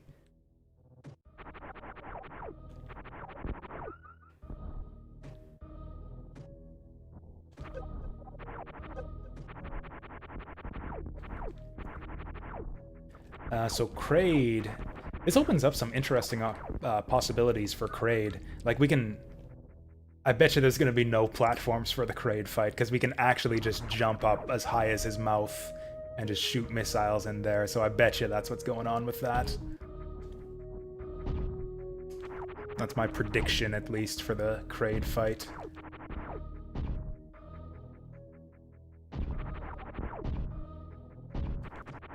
I bet you they worked it out just precisely like that. I bet you I can jump, that the height of my jump is like exactly the height of Kraid's mouth. Still can't... So it seems like it's still effective underwater, but you don't get very much extra height out of it.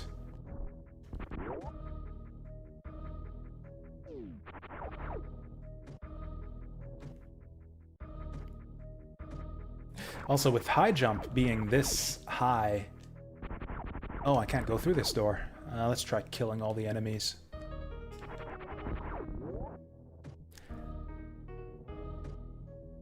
We did kill all the enemies, and that wasn't it.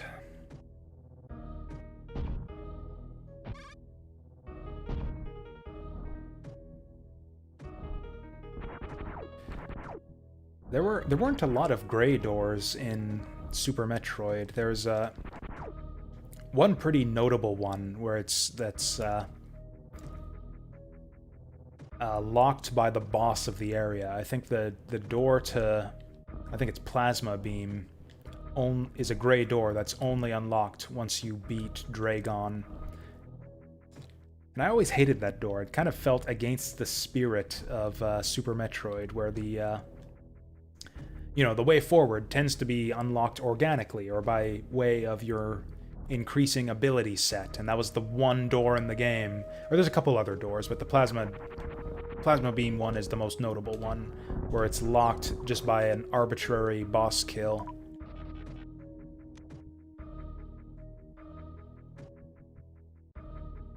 And there's like no other doors in the game that are like that, other than I guess the pathway to Turian, technically, because you gotta kill 4 bosses to open that up. But, that's a special exception.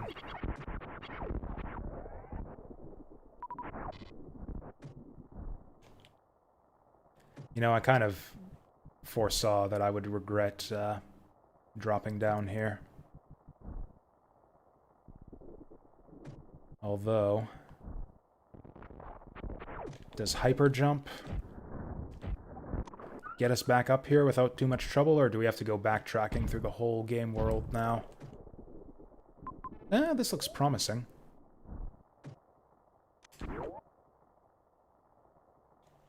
I guess that's the thing, is the thing that stood out to me in Super Metroid is that those coupled Meridia doors were like a weird exception that, as far as I'm concerned, were just kind of there for no good reason. If this game makes more consistent use of the gray doors, then I think I'm more fine with that. That's a good question, Vasil. Definitely Fire Emblem, because I want to get on that. Hold AB.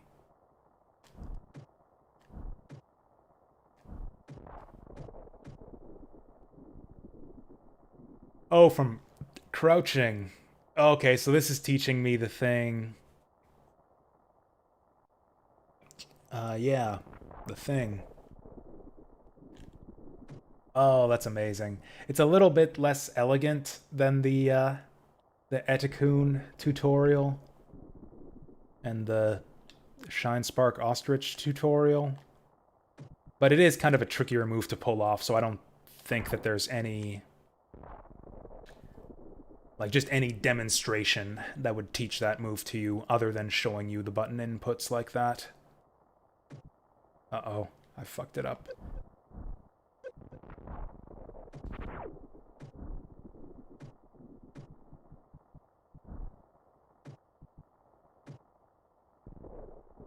Okay, the reason I was hesitating there is because I'm terrible with names.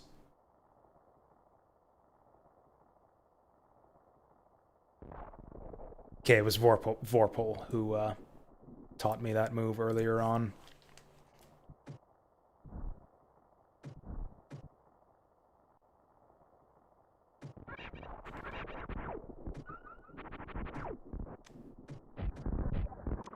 Yeah, that's such a cool idea, the way that it's like, yeah, they've turned the damage boost into and made it into kind of a more accessible format that's easier to execute.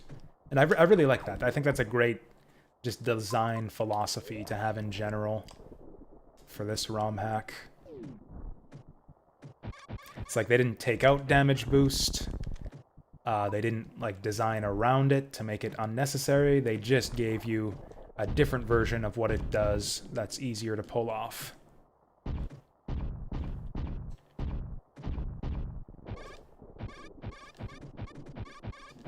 So I did a bomb jump there without even really trying, but now... I think they've adjusted the bomb jump timing too. I think it's easier to do, like the same way it was in Zero Mission. Although I don't think I can get across here. No. Gonna need like a speed booster ball or something.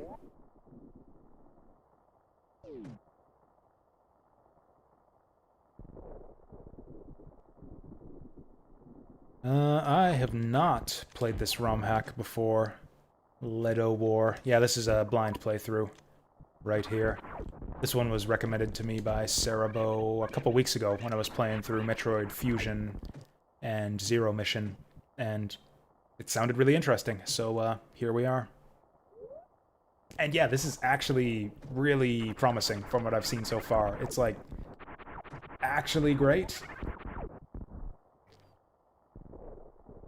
Like, I'm getting serious, like, AM2R vibes, kind of, just in terms of the quality. Like, there's a bunch of stuff that's different about the way AM2R approached the Super Metroid format compared to this game. This one's definitely got a lot more Super Metroid DNA in it, which is, you know, obvious because it's a ROM hack of Super Metroid. Like, this is more Super Metroid-ish than any of the Super Metroid sequels. Like, more so than Zero Mission or Fusion.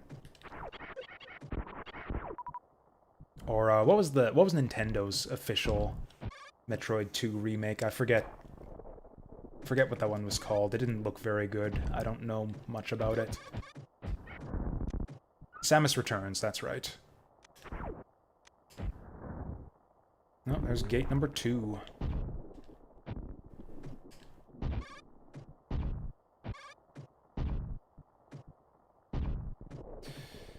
Huh. Well, I guess we can just go back up there.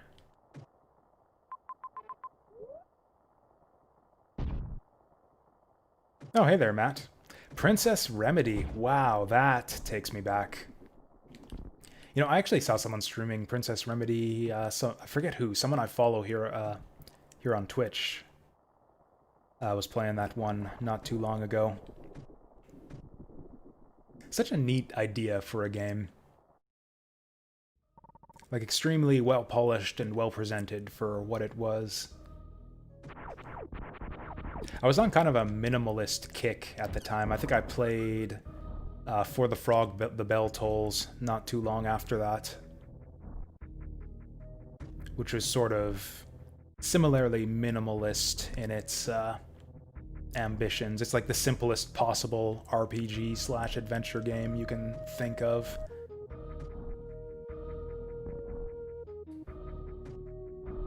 Or combat resolve. It's a... Actually, For the Frog, the Bell Tolls is like if you took Princess Remedy and took out the combat system, and combat just resolves automatically based on who has the higher numbers.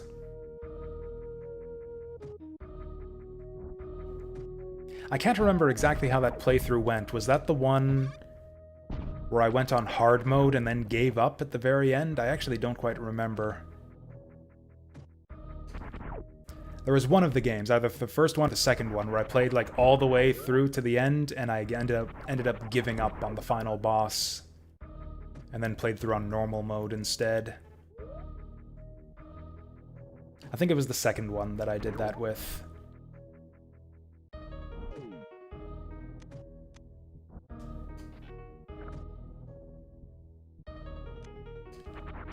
Okay, I was gonna say, how much do you want to bet that this fish is immune to your regular shots? And he's not quite. Oh, did I just spoil the ending for you, Matt? I'm sorry, I didn't think of that.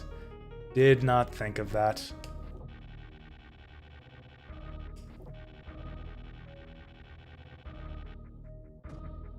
Or possibly I just saved you some time. Wasting your time watching a video series that doesn't even go through to completion.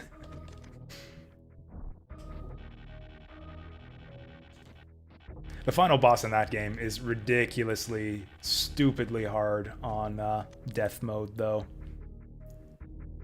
Like, it's one of the biggest difficulty spikes I think I've seen Like comparing the final boss to the rest of the game. And the rest of the game was pretty friggin' hard already.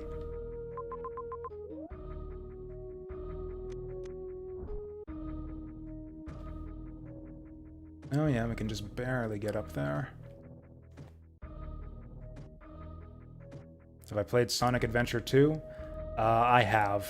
A couple times. But only a couple times. I do not like Sonic Adventure 2 very much, so I'm probably not gonna play that one ever again. Maybe, I don't know, maybe someday on stream, just to show it off, to complain about everything I don't like about it. Sonic Adventure 1 I actually like quite a bit. I'm a pretty big apologist for Sonic Adventure 1, but do not like 2. Sonic Adventure 2, they like doubled down on all the stuff that was bad in the first game. What do we got? Missiles.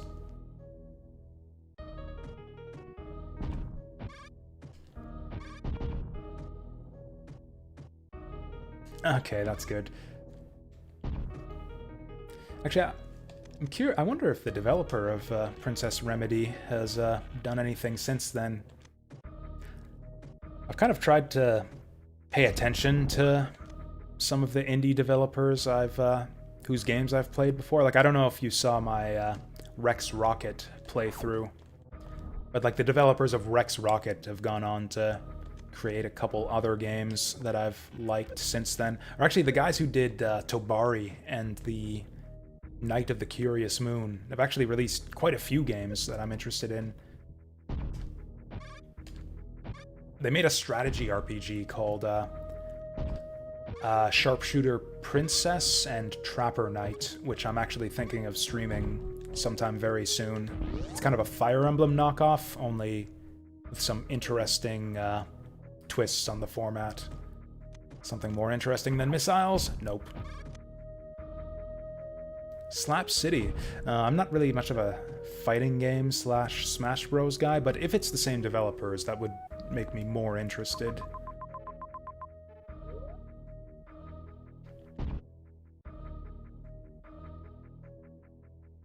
Now that I think of it, since I don't really buy Nintendo consoles anymore, I haven't played a Smash Bros game in ages. Like, the last one I played was the one on Wii. That was not Melee. Brawl? I think it was Brawl. So actually having a good equivalent on PC would be kind of decent for me. I played a lot of Smash Melee back in the day just because it was almost the only multiplayer game that I owned at the time. Is there a better way across here than tanking a bunch of stupid damage? I guess we just tank a tiny bit of stupid damage.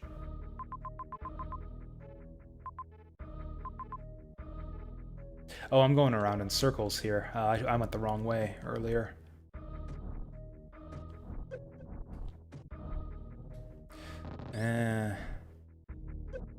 Tricky thing about having such a high jump is that you end up with massive rooms. So a lot of the time the place you need to go is way above where you can actually see with the camera, unless you're making a specific point of jumping all over the place. Which, you know, it's a Metroid game, so you should be doing that anyways. Checking every wall and ceiling of every room.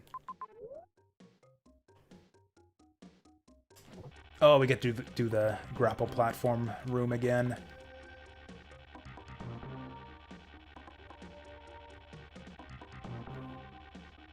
I actually never considered that. Yeah, I could just use Dolphin to get my Smabara fix.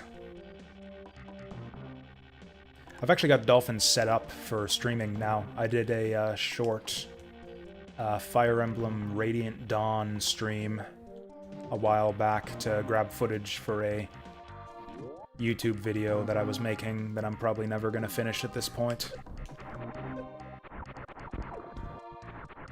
But yeah, there's a bunch of stuff I can play in Dolphin now, if there's ever any interest in it.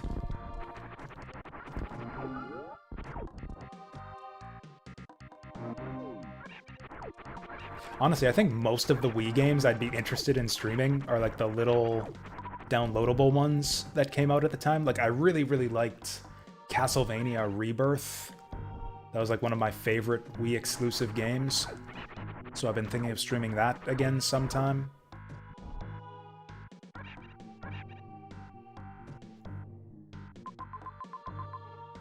Oh, so yeah, we do want to go over to the left, but I can't get up there yet. Or maybe I can. Actually, yeah, I didn't have hyper jump last time I was through here. No, I need a bigger jump. I can't believe I'm saying this, but hyper jump is not enough to get me up here. Unless we wall jump? No. Well, we got a save point over here. It's been ages since I saved, so we'll start out with that at least. Or, you know, we'll just let enemies jump into us and die before we can save.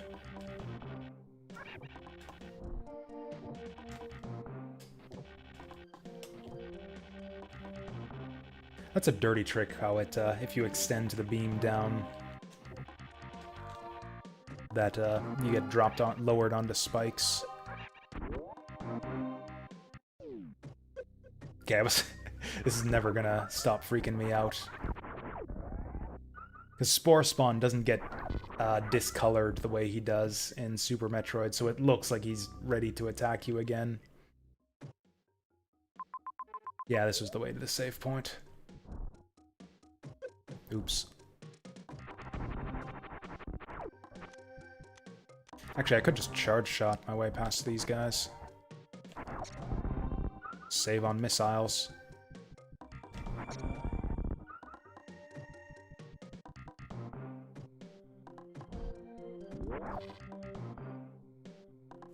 I've played Hollow Knight or Ori. I have played both Hollow Knight and Ori.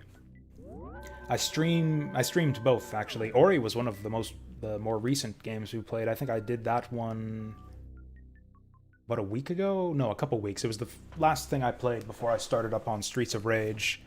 Speaking of which, maybe we start that up right now? No, I'll keep doing Hyper Metroid for like another hour or so. Then we'll do either Streets of Rage or Genealogy of the Holy War.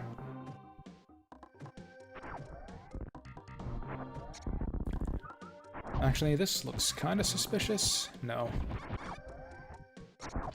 Hollow Knight was amazing.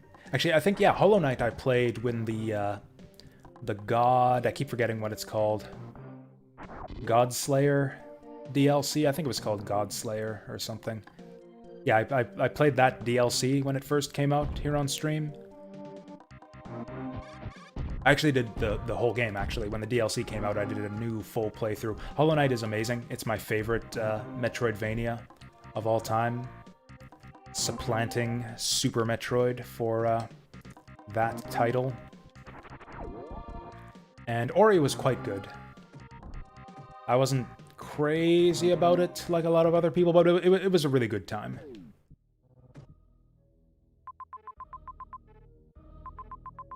Maybe we just go back down and clear out Criteria again, because we got a lot of new tools for exploration. Yeah, I don't think we're getting anywhere in Brinstar right now with what we've got.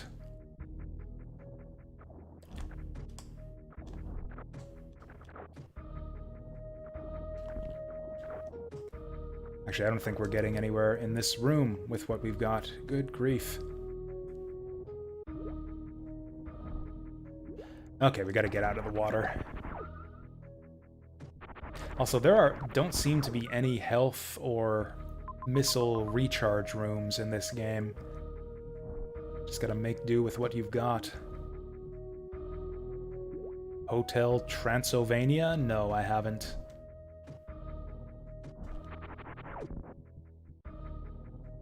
Actually, I haven't heard of that one.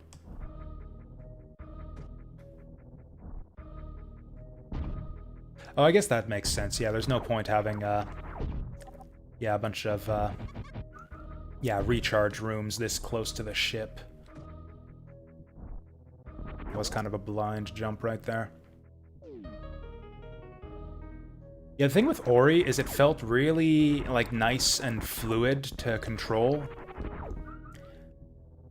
but it was also beautiful just aesthetically to look at, like, as a gorgeous location and uh, or the backgrounds and the forest and everything. It just looked really nice and it was really fluid and fun to control.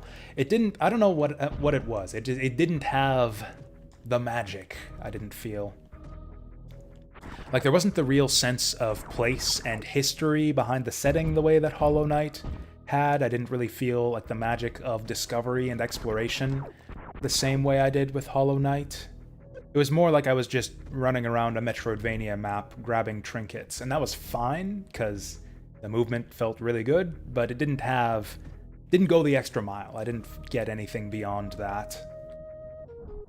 It was just a solid Metroidvania, whereas yeah, Hollow Knight was just magical. I loved everything about that game. It also had more in-depth combat, which I really appreciated.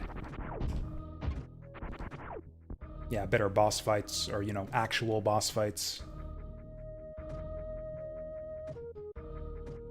I also had a ton of minor nitpicks about Ori, with the way that, like, foreground, background object differentiation was kind of a problem sometimes.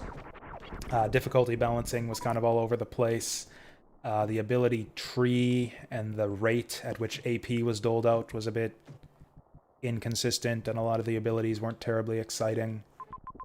Whereas Hollow Knight was just perfect by comparison, so it's kind of tough to... The bar for Metroidvania, for indie Metroidvanias, has been raised so high these days that it's honestly kind of amazing to me that a game as good as Ori is kind of like par for the course these days. Like, if Ori had come out like a decade ago, it would have been like the greatest Metroidvania ever. Or not quite, but, you know, one of the best of all time. Whereas these days it's just, there's so many good Metroidvanias out there.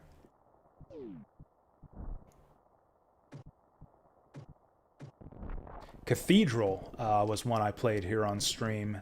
That was kind of a sleeper for me as well, which is a sleeper hit. I thought it was really good and underrated. I don't know how well Cathedral did, but it was a really, really solid Metroidvania. Exceptionally well-designed map, cool boss fights, good combat. It was a really, really solid game. So yeah, if you liked Hollow Knight and Ori and that kind of game, I would highly recommend Cathedral.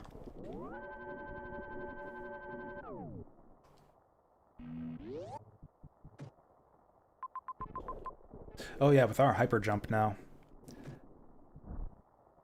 Okay, so I haven't played the newest Ori. I've heard a lot of good things about it, and the people saying that how it's so much better than the original really has me interested to try it out. Because the thing is,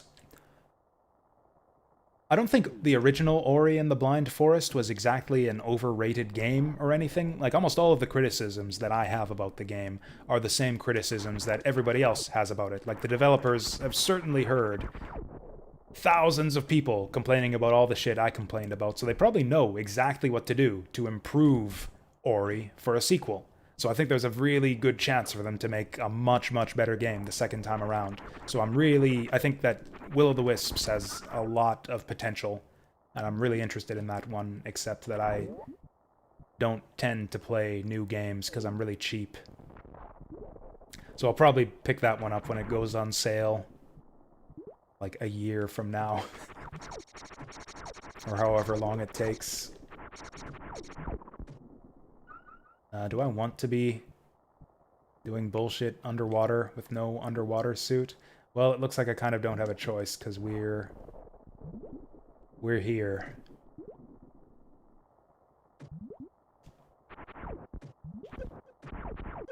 I don't have any beam upgrades yet. Still got our dinky little pellet gun.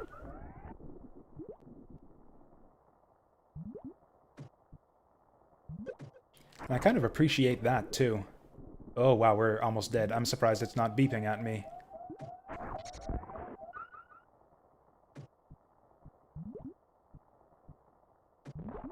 Oh, here we go. Here's a health recharge station of sorts. Okay, that puts us back in the game.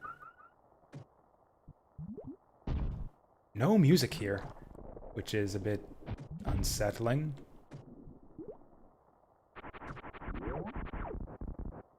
Xbox Game Pass, I actually don't know what that is. It's like a subscription service to play new games. Oh, I recognize this place. This was the first underwater area that I uncovered. I wonder if we can do stuff down in Norfair now. Might be worth a shot.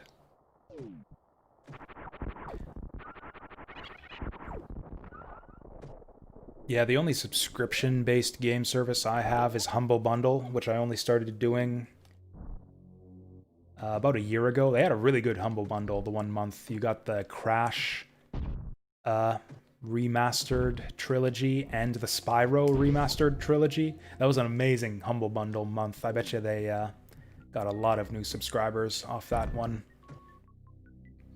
I think that was just a month or two before they changed the Humble Bundle. Made it a less good deal too. So I got the one of the legacy subscription packages.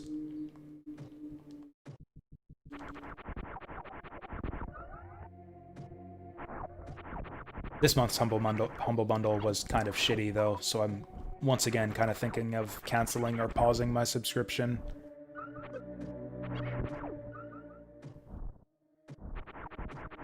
I'll have to review what the list of games was this month. There were a couple I was interested in trying out on stream, but I can't remember what they are off the top of my head.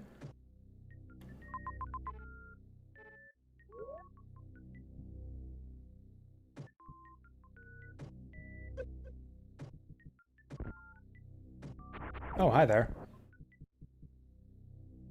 Do the thing, do the thing.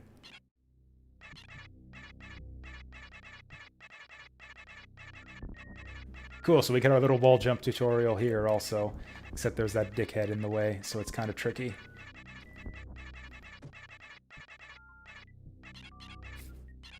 I think there was nothing up here, though. Oh no, this was the one you go up to get your early missile pack, which we got already, so I don't know what I'm doing here.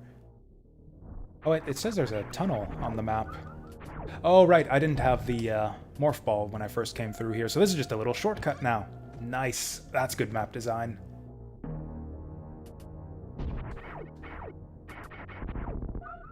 Also, we can apparently damage these guys now. Oh no, that was the other colored space pirates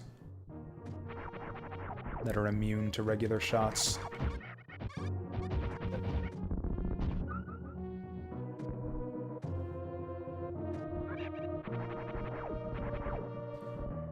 Oh, wait. Yeah, I remember that shit. I remember this shit up here. Just talking about how I don't have any beam upgrades yet. Boom, wave beam. That is weird looking. I guess in a standard Metroid playthrough, standard Super Metroid playthrough, you usually get Spazer before wave. So yeah, you don't get a chance to see this that often. Actually, the effect is a little bit different, but it's not that much different for a naked wave beam. Now, this is a big power boost. Look at that, one-shot those guys when it used to take, like, 4 hits. So let me see if... So if I've got that right then your Xbox game subscription applies to both PC and Xbox games? That actually sounds like an amazing deal. If you play games on both Xbox and PC.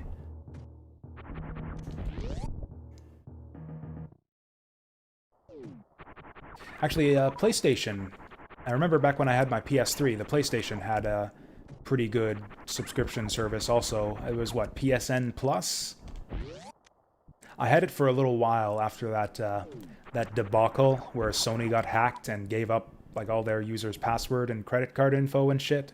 So it's by way of apology, they gave everyone like a 1 or 3 month trial subscription to PSN Plus. I got a bunch of free games out of it too, which was really nice.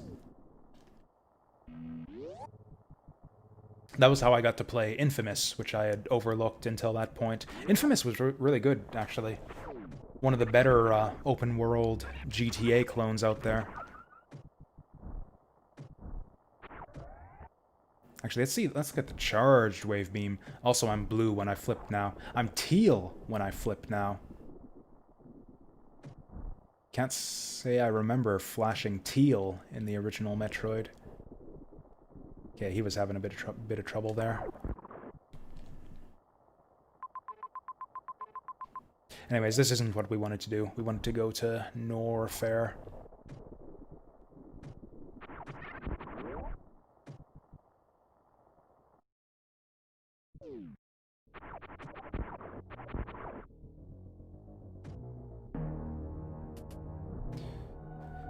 I think I messed that up. Put password here. Thank you for the follow. Much appreciated. Oh, hey, there's a power-up up there. I bet you it's, based on the way it's positioned, I bet you it's just like a dinky little missile pack or something, but... You know, we want to get that completion percentage. You know, we've actually seen some... I haven't died yet. Or I haven't died since that first, unfortunate encounter with Torizo. It looked to me like they drew the full-on naked Samus with the nips showing and everything. At least that's what it looks like to me, just from the brief glimpse of the sprite you get when her armor explodes. So I wonder if your reward for a good completion time in this ROM hack is just like straight up Samus hentai image. Honestly, wouldn't even surprise me.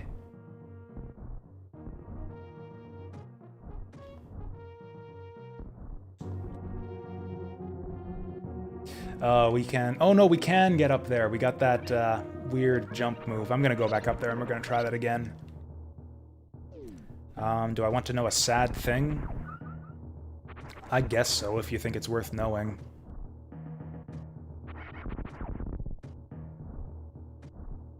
I know quite a few sad things, but, you know, knowing things never hurts. I guess that's not really true, but...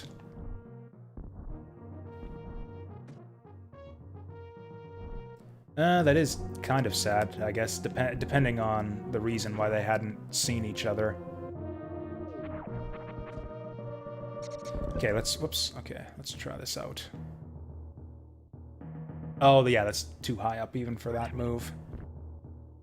Now we're gonna need space jump or something, maybe? Your mom's grandma, so that's like a really old person then.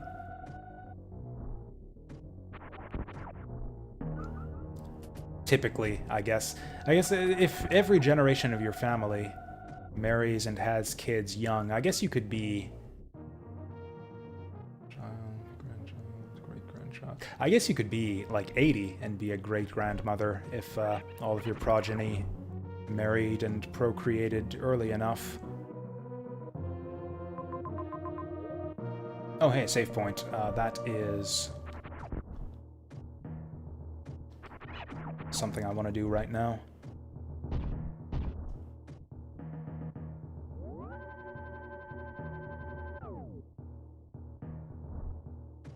Also, yes, Jadis, the starry background. I pointed out the starry background.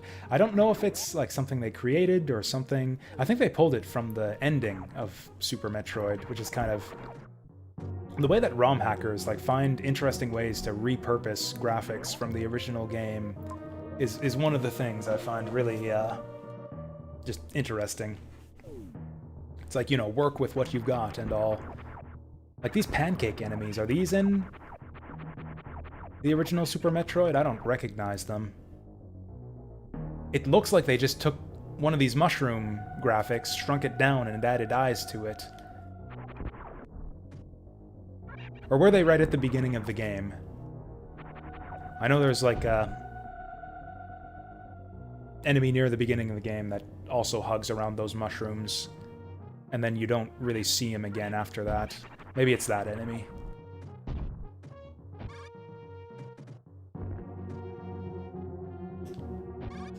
Go to fucking hell. Okay, let's try this out. Okay, it's missiles. Don't need to break my back over this one.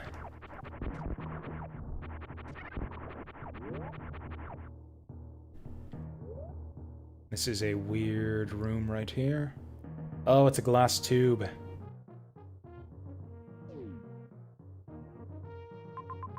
Although it doesn't look like it'll lead anywhere interesting if we power bomb it.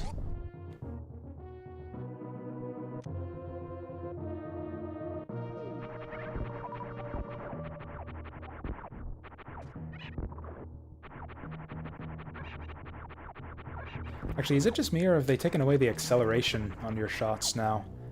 It's kind of a shame. That was one of the more interesting changes to the regular gun in this game. Actually, no, it looks like it still does accelerate. Actually, the acceleration is more noticeable. You can see the way the sine wave kind of elongates as it goes along.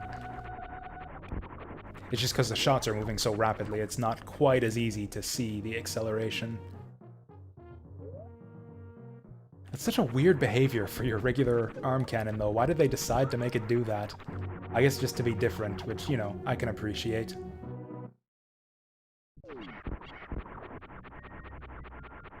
I actually think little arbitrary differences like that are kind of important to helping a game kind of stake out its own identity and feel distinctive from the original.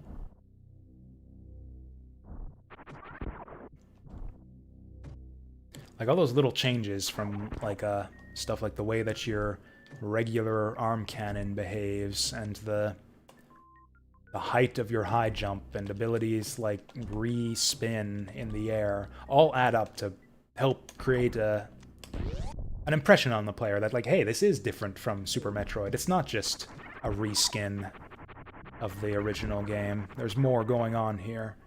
The fuck is that? Is that X-ray scope? Torian gates. And yes, that is X-ray scope. Hey!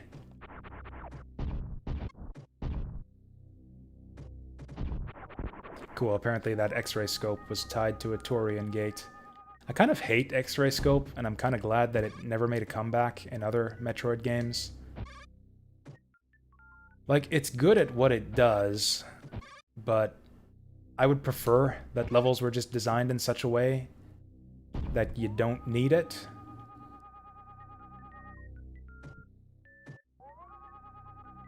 Like, it's tedious to have to go along checking every single wall and just stopping in place to X-ray everything.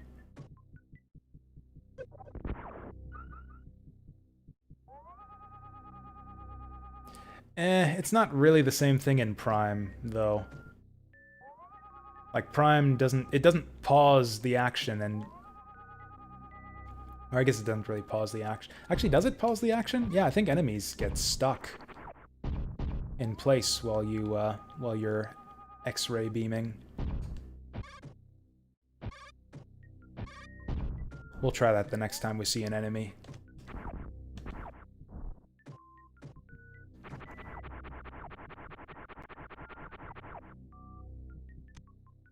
Yeah, it's just like another visor, like another way to see the world.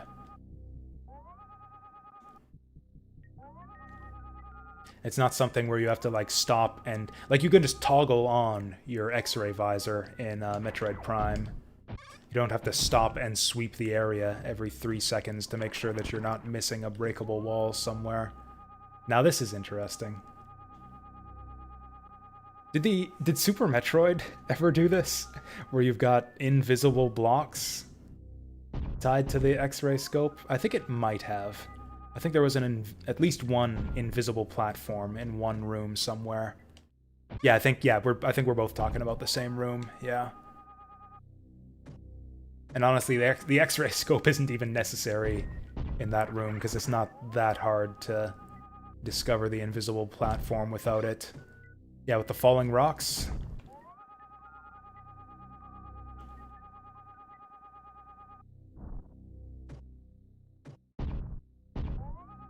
Like, what are we even doing here?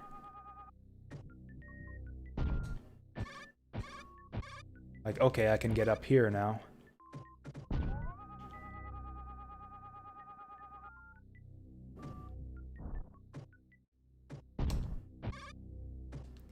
Like, there's got to be something else going on up here, right? Or okay, let's just fall down. Let's just fall down and see what happens. Nothing.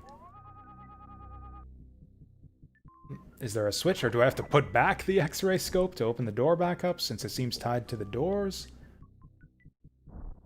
Oh, oh, there was enemies up there. We killed the enemies up there, and that opens up this door. Okay, I get it. And so now if we want to be really thorough, like this is... I don't know, maybe this is just me insisting on stupid behavior because I think that the game is encouraging it. But like, I totally did stuff like this on my first playthrough of Super Metroid. It's like, oh, X-ray beam. We gotta sweep every wall to make sure we don't miss anything. And you totally don't.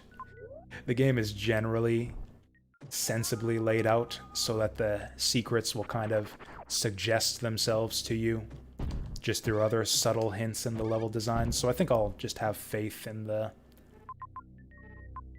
game creators right here, that we won't have to go and sweep every room with the X-ray scope to find everything.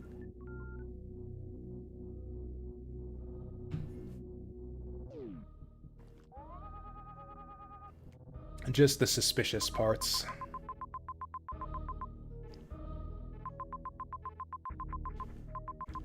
Actually, we could go exploring over here now that we got the hyper jump. There's a good chance we could get up through that tunnel over there. I wish I could mark up this map, like Etrian Odyssey style, or like make notes in it. It's like, come back with high jump, that kind of thing. What was blocking us in Norfair, though? I think it was actually a high jump thing. I'm gonna go back. I think there's more promise in checking out the entrance to Norfair again.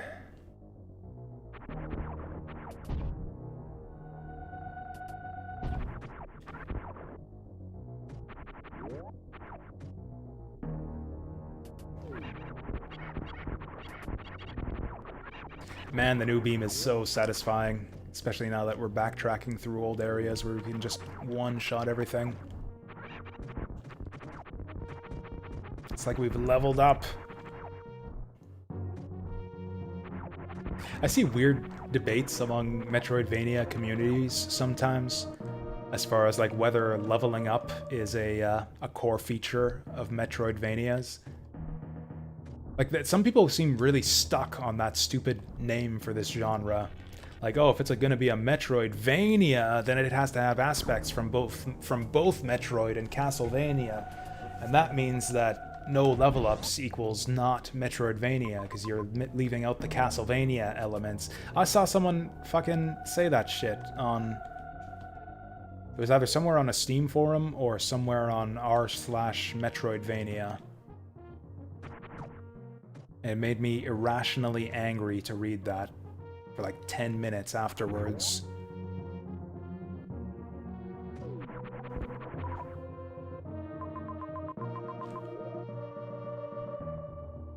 Actually, we got X-ray scopes since the last time we saved, so we might as well save again.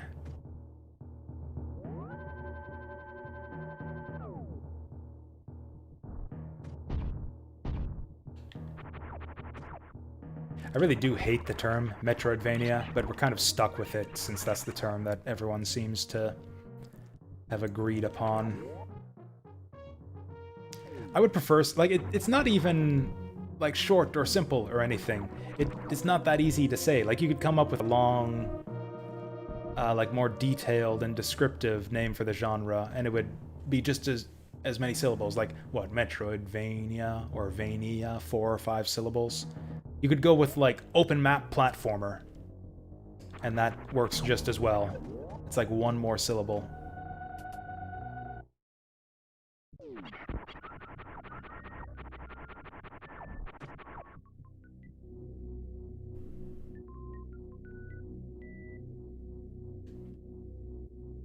Can't remember what was blocking our progress in this place.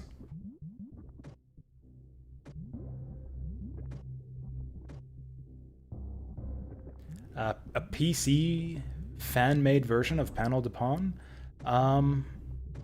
So there's been a few. I played one a few years back. I actually played it back in college. It was like a browser game.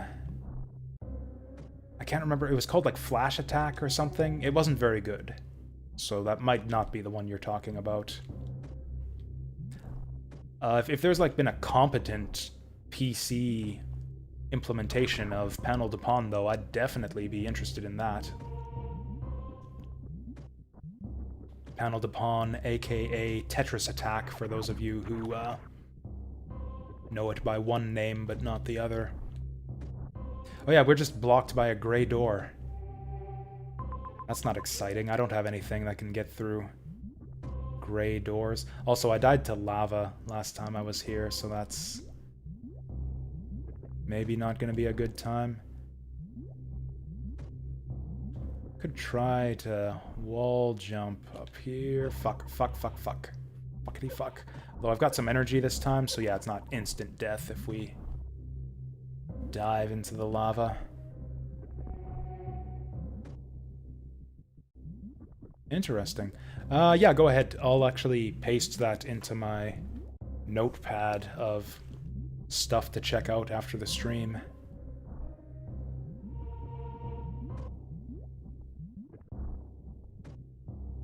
Panel Attack.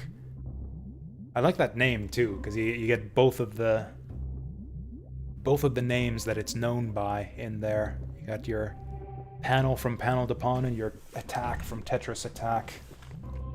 Incidentally, I've learned now that the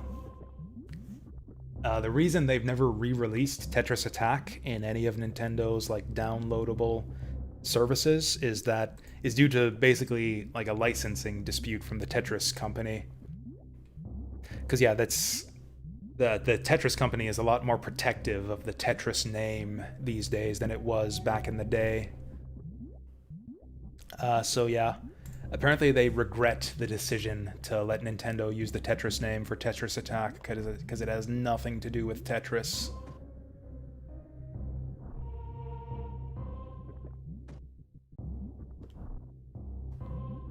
Can totally get up there with a wall jump. This isn't where we're supposed to go right now, obviously, because we can't get up here without a wall jump. Damn it. Forget it. This is dumb.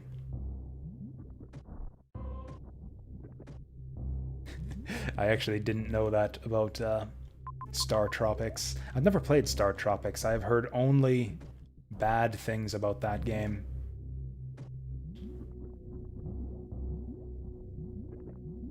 So, you know, misuse of Tetris blocks would not be the first of its many sins. So I guess we are going back to Brinstar after all. That was disappointing. This is so weird. The way all the power-ups just slowly get pulled towards you when you're rapid firing. I feel like there should have been a bit of a delay for the charge beam to start sucking those in. Just for aesthetic purposes, it just looks weird.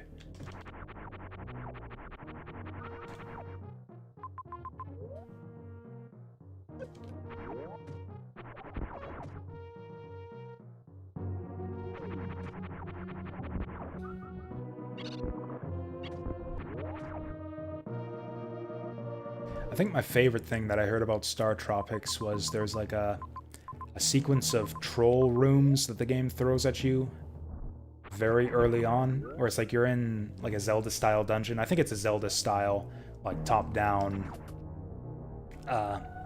action-adventure type game. So there's like an early dungeon where you're going through and you enter a room and there's like a potion or something there. So it's like, oh cool, I got a potion.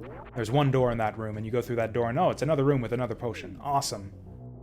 Another freebie. Go through another door. Oh, it's another room with another potion. Then you go through another door and you just step into water and die instantly before you even get to see what's in the room. It's like you walk through the door and it instantly puts you on a death tile after those free potion rooms. That was like some of the funniest shit I'd heard in a long time. Old games were mean sometimes like that.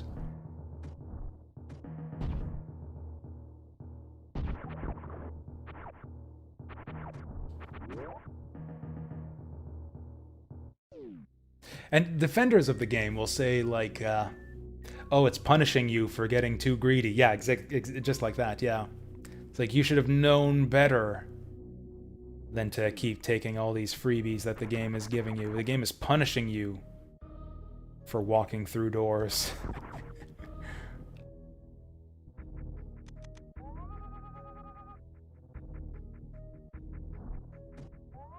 Mind you, I have defended some shit in my day as well. I really, really like the original La Mulana. Not the remake, although the remake is solid as well. It introduces some other issues with the game, but I prefer the original La Mulana. I think the puzzles in that game are great and reasonable and solvable, but nobody else seems to think so.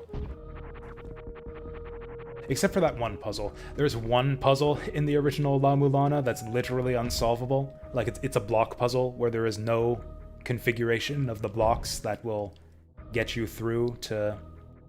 That you can't do the thing with the blocks that the designers kind of intended for you to do, so it's just a block puzzle with no solution. You have to come back to that room later on with the double jump and kind of sequence break. Which is kind of hilarious, and maybe puts credence to the notion that La Mulana's puzzles in general were not well considered overall.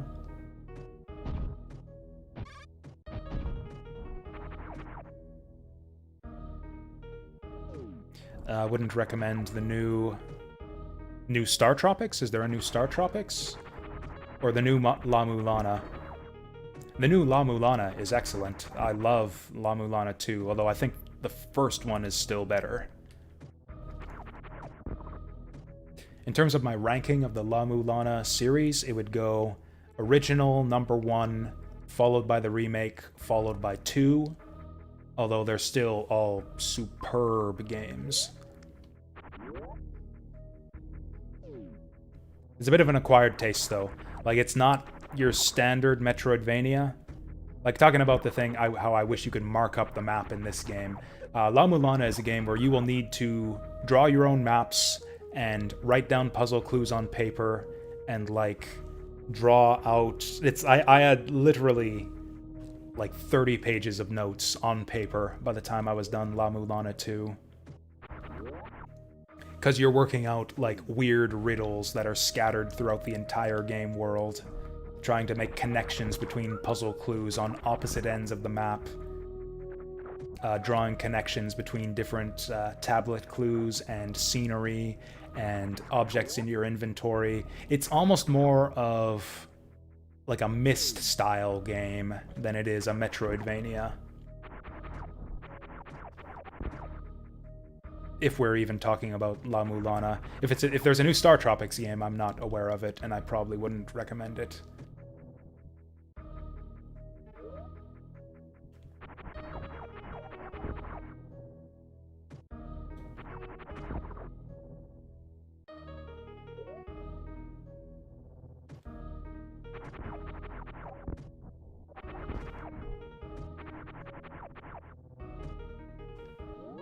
That door down there is flashing for some reason. I don't know what's doing that. What's opening some of these random locked doors? Is it the switches, maybe?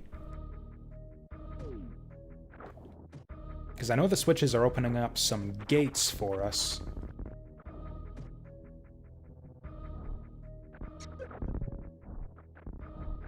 The spore spawn door?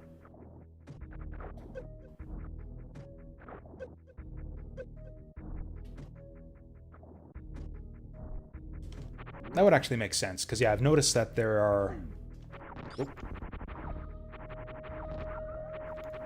there are like gates, like the kind that open and close. Not the doors, but the gates. You know what I mean? They look like the one-way gates from Super Metroid, where you've got the switch on the one side.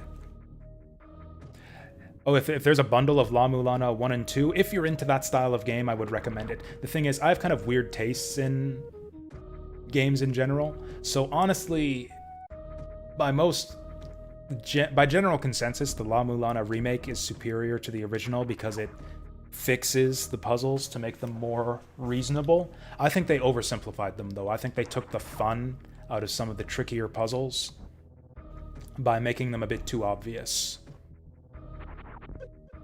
Whereas most people think that the original puzzles were too obtuse and that the new clues in the new version make the game better.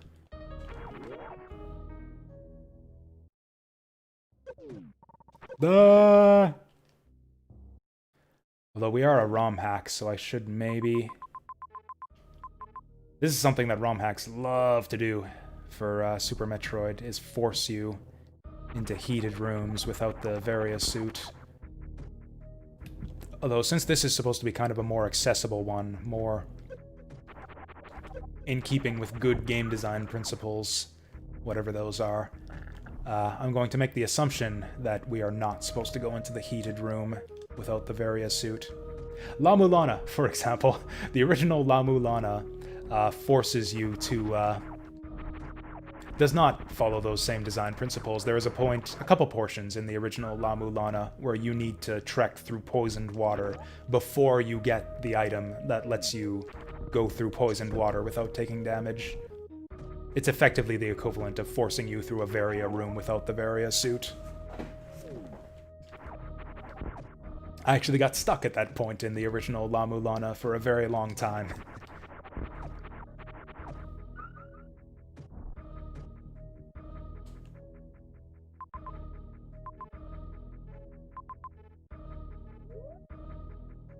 Do I want to know if hell runs are required? No, I don't. I wouldn't want to know that.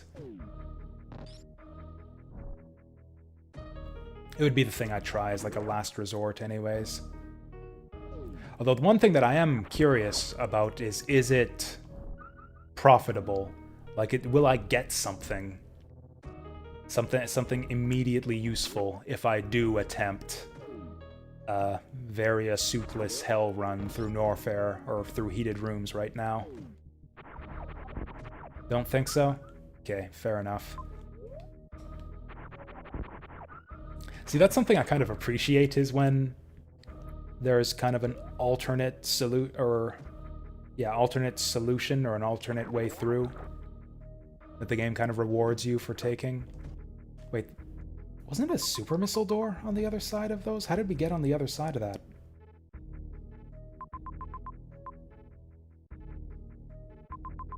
I'm lost. How the hell did I ever get over there?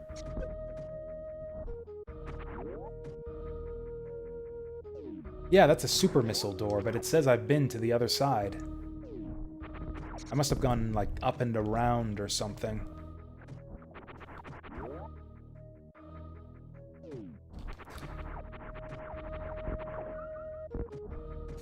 Anyways, I'm getting lost, so... Okay, I'll try to figure out how to get through this. Oh, you know what it is? There's probably a way through the ceiling in that room in the top left here. I took it as a dead end, but there's probably some way to get through the ceiling. This is the wrong way.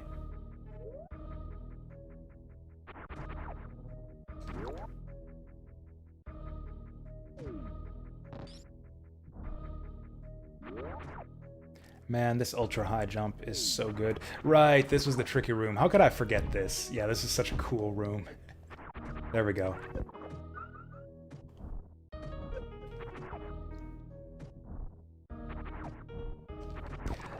Yeah, tricky room layouts like that are the kind of thing you would see in the original Super Metroid, but you usually wouldn't start seeing that kind of really kind of non-obvious path forward until Meridia. Like you would see a bunch of rooms like that starting in Meridia in Super Metroid, but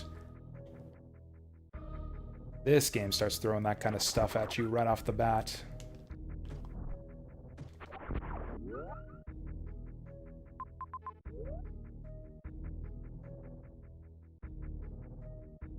I think that's actually a cool approach. It almost is like the kind of ROM hackish design philosophy of extreme difficulty for veteran players. So in the context of a lot of ROM hacks, I think designers often make the mistake of upping the combat difficulty. You see, that's rampant in Link to the Past ROM hacks, or you just have ridiculous rooms with tons of moving spikes and bullshit, and it takes forever to get your first heart. And that's not really the spirit of Zelda. That's not what makes Zelda fun. That's not what most players would want out of a new Zelda game. It's about the items, the exploration, the puzzles, the... Oh. Actually, is this a good... No, we got a duck. You know what, fuck it, we can just go like this. So, like, even though this game has arguably easier combat than the original Super Metroid, since we got so many more health drops, the exploration is trickier. The difficulty of exploration and finding the path forward is more like... It starts out at the level of mid-game Metroid, which I kind of appreciate. Or maybe I'm just underestimating the intelligence of Metroid newbies, but there's been a couple rooms now where the path forward seems to have been kind of tricky to find compared to what you would see in typical early game Metroid.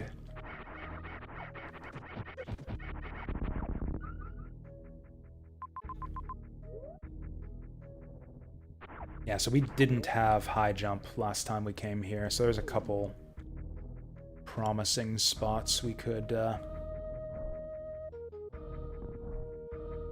look to make progress through. Oh wait, are these the zappable turtles? No.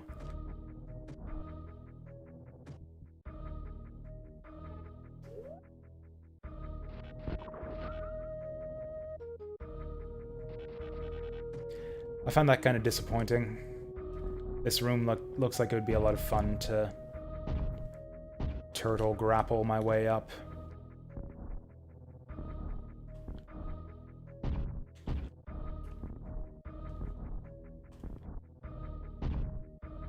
Okay, this is tricky. It actually messes with my wall jump because I keep going into that little nook there when I don't want to.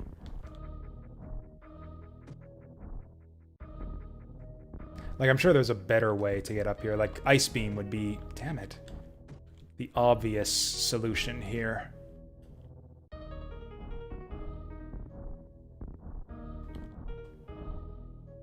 Like, yeah, I knew that we would be able to do this just with high jump. Oh yeah, but it was the super missile door that was blocking our path. So that sucks.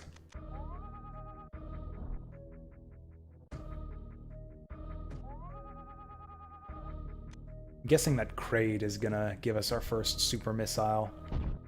That would be such a ROM hackish thing to do, would be to not give you super missiles before fighting Kraid.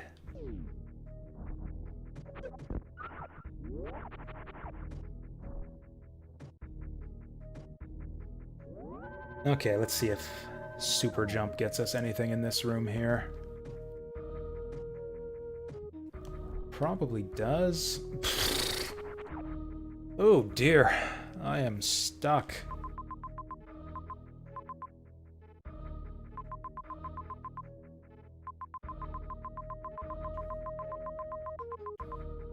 Like, yeah, there's a door blocking our way there, so it's probably...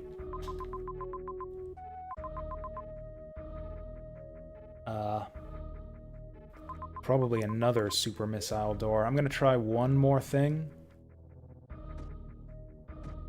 And then I think we'll just pause it for the day and move on to... We'll do... I think I've decided we'll do one Streets of Rage 4, 1cc attempt, and then we'll do Genealogy for a couple hours. Honestly, probably not even a real Genealogy start on the next chapter. I'll probably just spend a couple hours doing arena runs for Chapter 3. Right, that I can't actually get through from this room.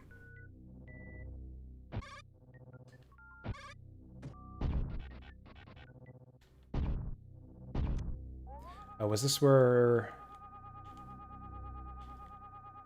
Right, this was where we got Grappling Beam. I remember this now.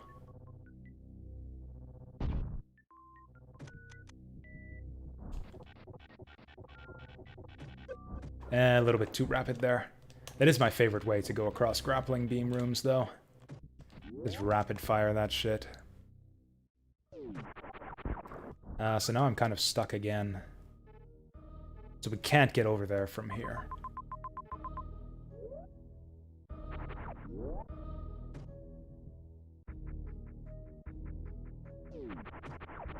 Can we do anything else in here?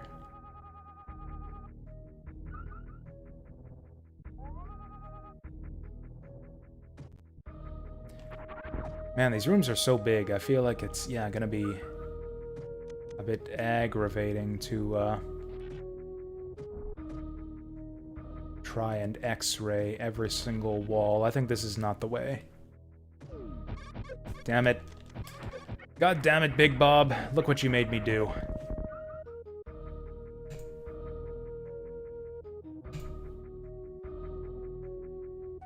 Wait a second. Did I misclick that? I think I might have accidentally blocked one of my real viewers. Oh no, we just got 2 of these at once. Shit. Da, da, da, da.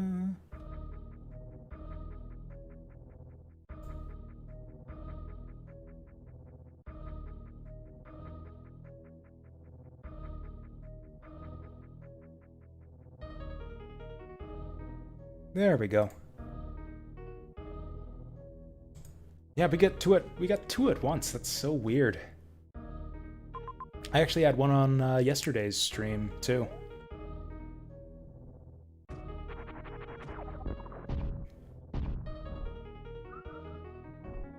Or the worst are the ones where it's programmed to, the bot's programmed to like start out with small talk or something.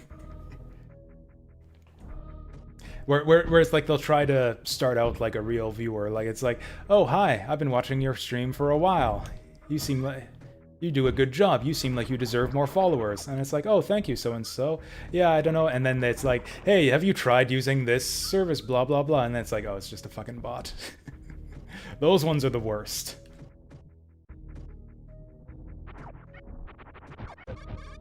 These guys are gonna kill me right away. Yeah. Oh, hey, we can kill this guy now. Right, I knew there was one of these around here somewhere.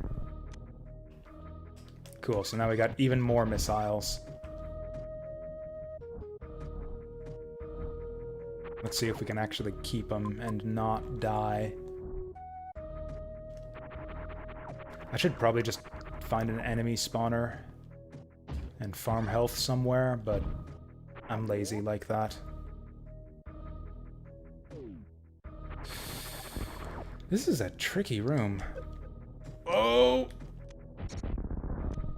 There we go, spam that shit. I shouldn't have spammed that shit because now I'm gonna be getting missiles instead of health drops.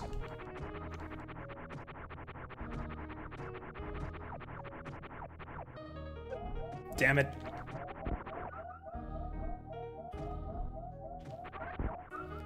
Here we go. This guy here is my savior.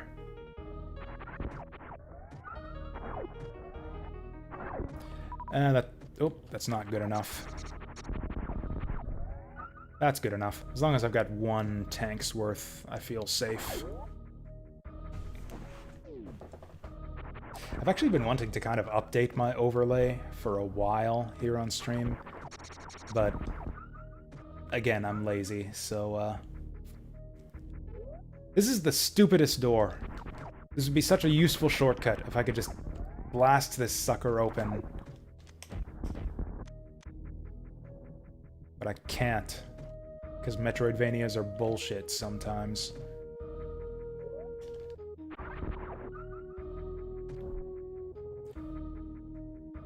Okay, so that door up there... Oh no, that's actually the door we want to go through. Or is it? Yes, it is.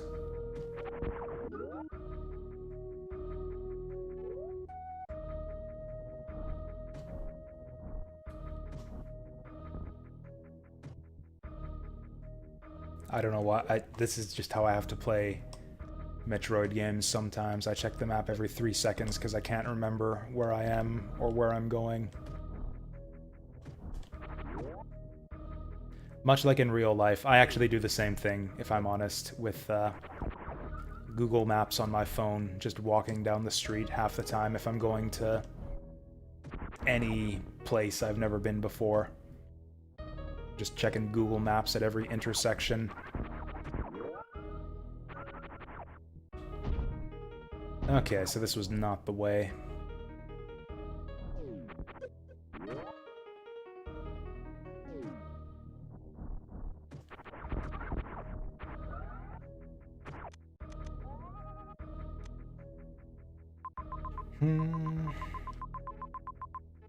Yeah, I'm thinking that little thing up there on the top left, like, just in terms of the pacing of the game, it feels like it's time for a boss, like for a big boss. Like, we got so many new items. We got the grappling beam, X-ray, high jump, and I haven't seen any new bosses since grabbing all of that stuff. I guess we got Spore Spawn right after the grappling beam, but other than that... This fucking chode. There we go.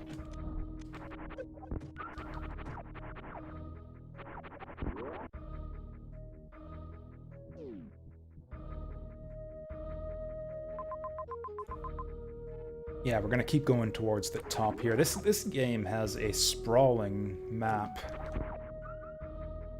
Again, actually kind of reminiscent of Meridia from the original game. That's really what this whole ROM hack kind of reminds me of, is exploring Meridia. Like, just the way... like, just me getting lost all over the place and not knowing where to go, and having difficulty navigating, and, just the sheer scope of the map. Yeah, actually very reminiscent of, fumbling my way through Meridia the first time I played Super Metroid, which is a good thing.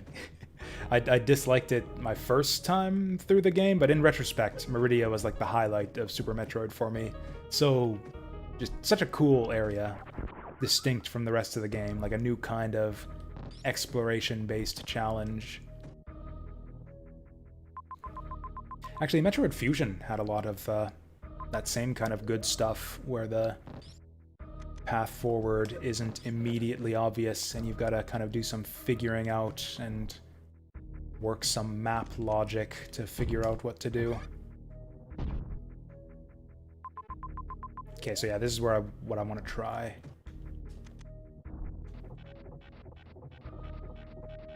Oops. Wait, weren't we here just not too long ago?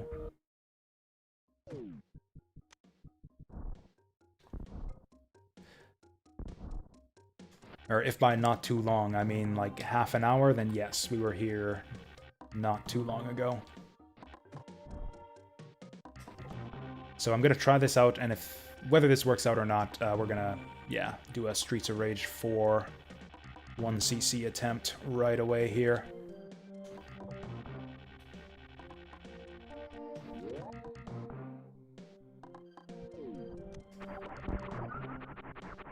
Doi. Actually, this looks a little bit suspicious. Hey! Okay. We got a missile pack. Well, at the very least, the game's not gonna patronize me with a item get fanfare for that. That was honestly some of the worst shit. The worst shit in Super Metroid is where it's like you go through some obtuse lengths to try to get some power up, like the one tile shine spark, vertical shine spark in Meridia. And it's like, you got a super missile. Like, you go through all this effort to try to figure out how to get an item, and it turns out, oh, it's just a missile pack. And then, after the crushing realization that, oh, it's just a missile pack, you still have to sit through the item collection fanfare. No, hyper jump is not enough to get me up here.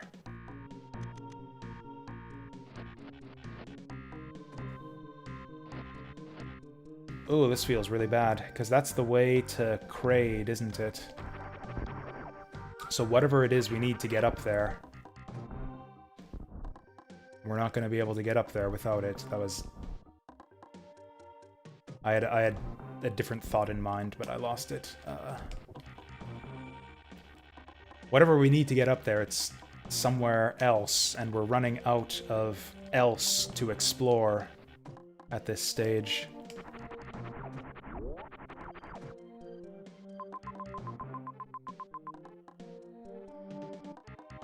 Actually, that little room over to the right is suspicious, although it's behind a door, so it's probably just a green super missile door. Yeah, I think I'm just going to take this save point and call it a night. So the X-ray scope is maybe kind of helpful for uncovering secrets, but I don't think... It's probably not going to be necessary for the regular progression path through the game. Like, I don't think the X-ray scope is going to be a big breakthrough that helps us uncover something big that we were missing before, as far as figuring out where to go next.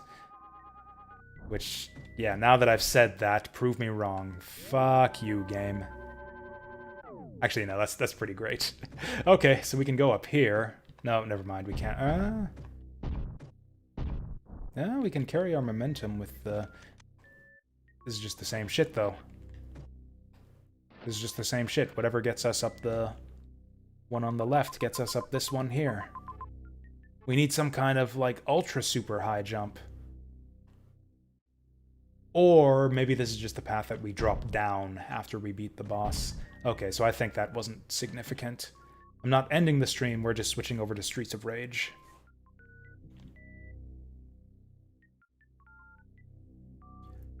And yeah, we just saved, so yeah, we might as well do that right now.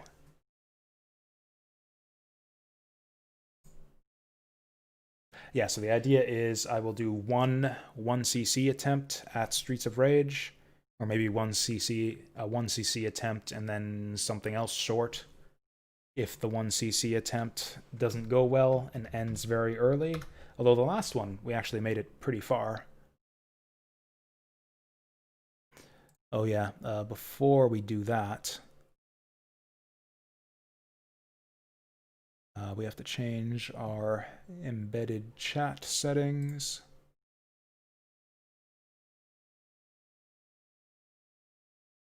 "20 seconds seems good. And then I have to update my stream titles and such.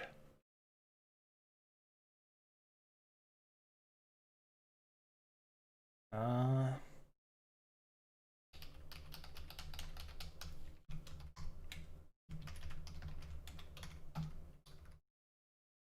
1cc attempt number 2.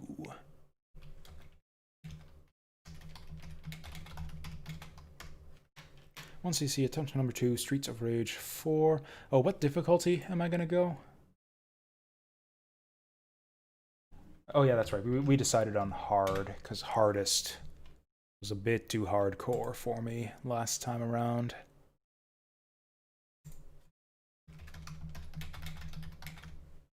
Streets of Rage 4, update.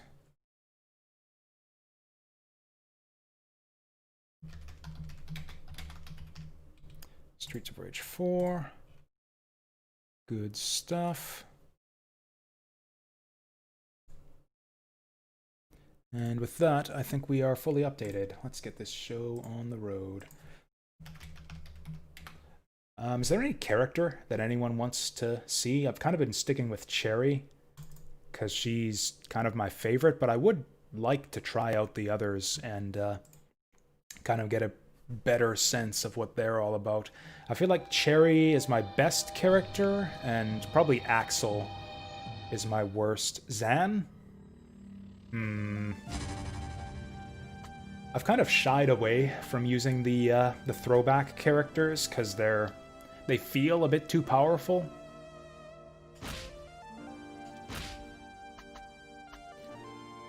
I'm not completely opposed. Oh, thanks. Thank you. I had it set to the wrong thing.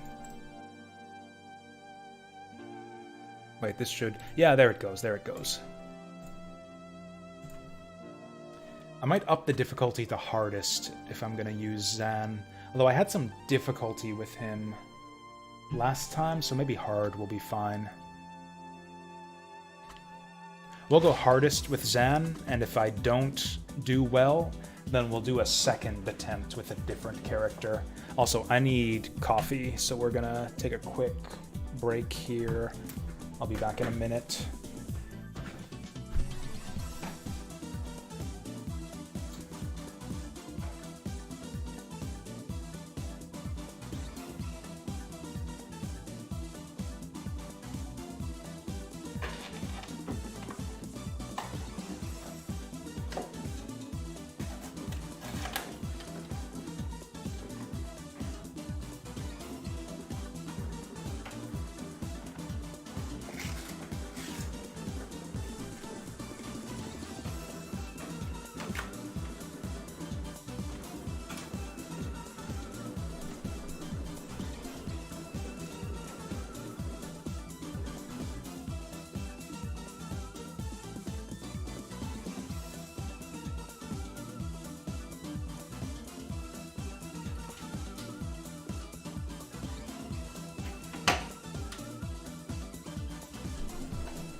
Okay.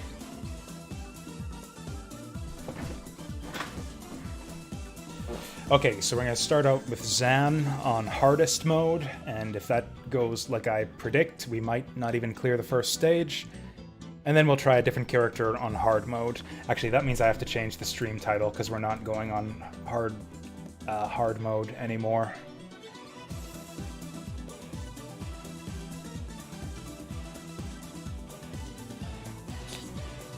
Yeah.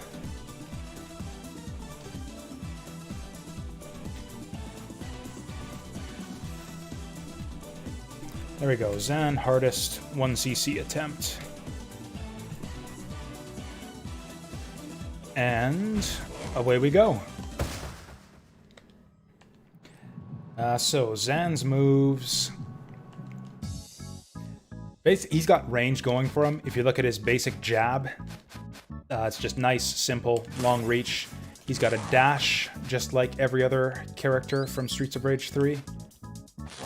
His throws aren't very good, which is kind of part of the difficulty I've been having with him. They just have no range. Also, I haven't found a good way to combo his blitz attack into his basic combo string. Although he does get pretty powerful combos off if you stagger your jabs a little bit.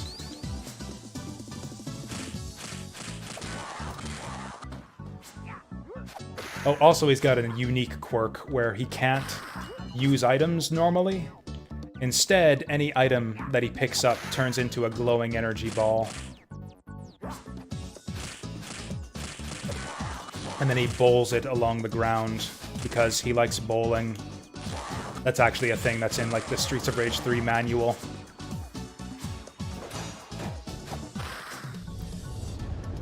It's actually arguably kind of a liability in this game because, not a liability, but it's less good than just being able to throw weapons normally. Because a lot of weapons in this game have special properties that are helpful. Like meat cleavers can pierce through enemies. That kind of thing. And you don't get that out of the energy ball. Oh yeah, he's also got the up roll and down roll, like all Streets of Rage 3 characters. He juggles really nicely, which is actually makes him arguably better than he was in Streets of Rage 3, because juggling wasn't a thing in Streets of Rage 3. Look at that, we can outrage the Pipe Donovan with Zan's basic jab.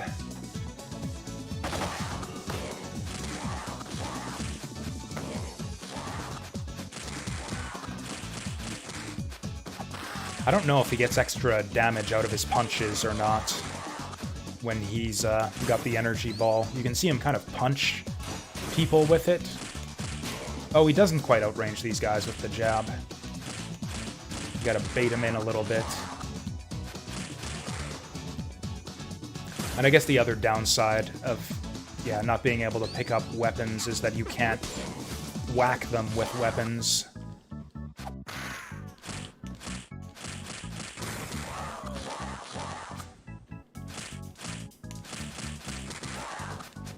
Okay, so that's how you do it.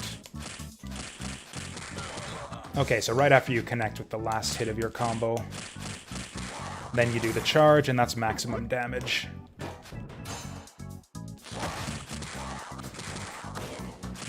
Oh, is it just me, or I think he can do like a little bit of a diagonal dash with his blitz attack. Let's try that again. And no, it was just my imagination. Oh, he juggles really well with that blitz attack.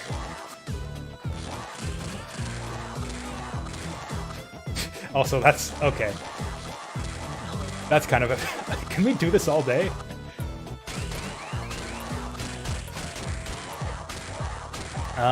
So I didn't actually forget to delete the comments. I do have my chat setting to auto-hide comments on the stream embed. It's just not doing it. Hide messages. After 20 seconds, go. I'll try switching scenes again, see if that helps us at all. Go back here.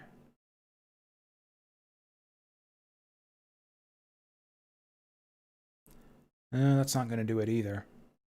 What if we just refresh then?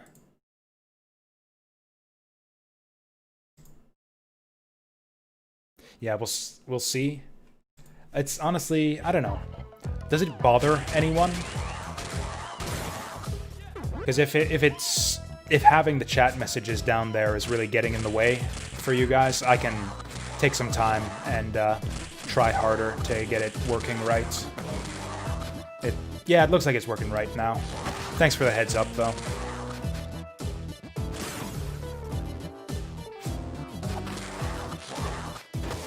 Oof.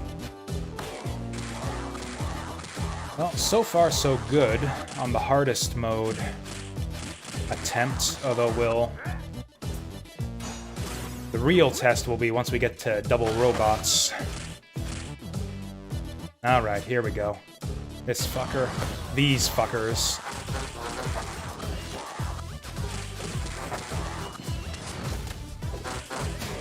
Yeah.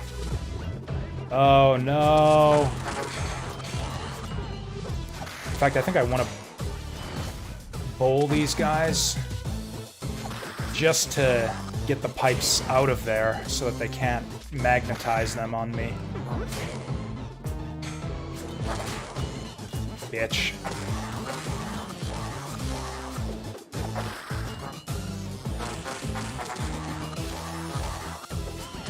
This is kind of not going good. Shit.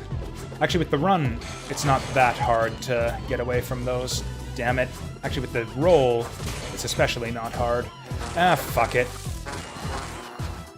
That wasn't as good as I was hoping for. There we go. Hey, I think that's the first time I've ever managed to not die in that encounter.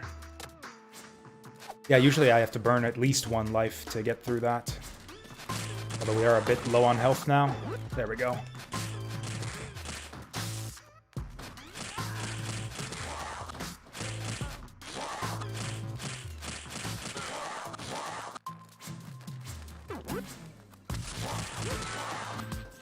I guess I did have to burn through a star, but I'm totally fine with that.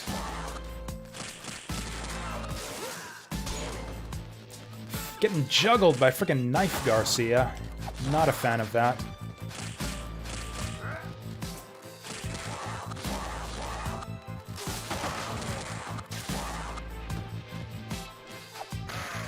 This is a lot of enemies.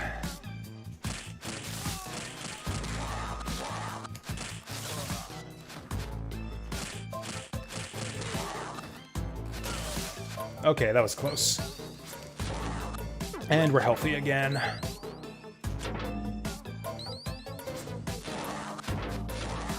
Oh yeah, I haven't tried out Zan's special attacks either. I'm just so wary when it comes to the specials. Just because the health cost is ridiculous on the harder difficulty settings. So it's not really worth the risk most of the time.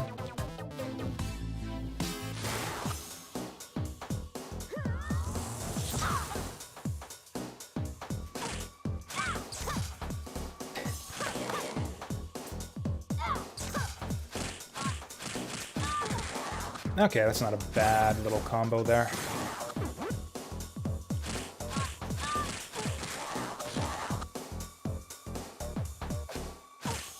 Oh, his range is so good. Although she is being uncharacteristically slow on the draw with those attacks. There she goes.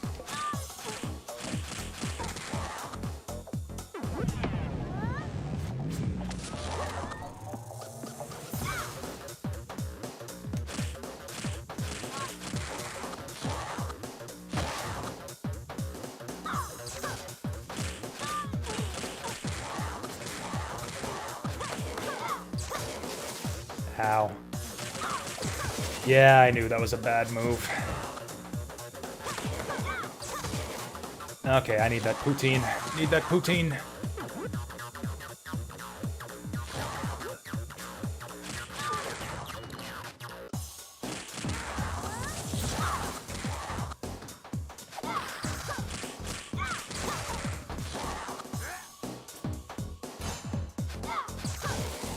Ooh, I thought I was above that.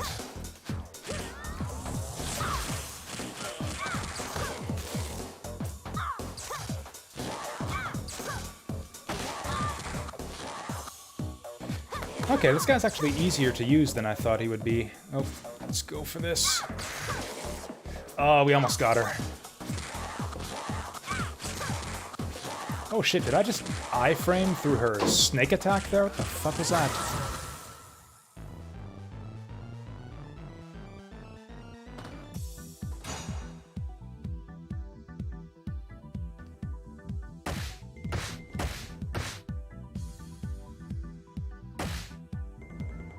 Looks like there's, I don't know, kids playing on the front lawn or something of my apartment. I don't know, something just hit my window.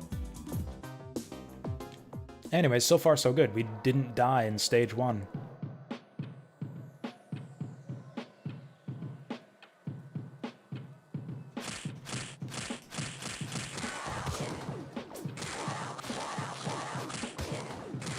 Yeah, it was tempting, except I can't remember the last time I opened the blinds on my window, actually, which is kind of funny. That first encounter could have gone a bit better.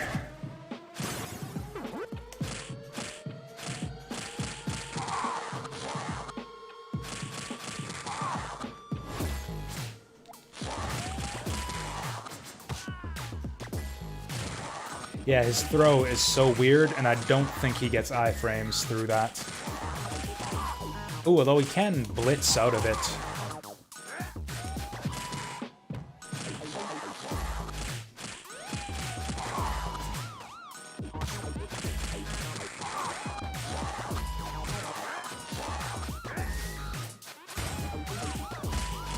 I love the throw on those, the signal enemies here. Like, half the time they're throwing you out of danger. Like, if you just recover from it, then you take no damage.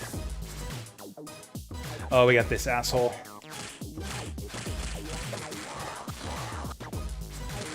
Okay, I'm not gonna grab the taser just yet, because we need it for, the arcade machine. That's a lot of police.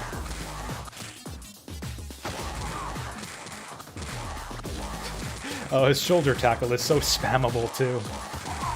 It's actually a little bit reminiscent of Cherry's knee, with just the amount of forward momentum you get out of it.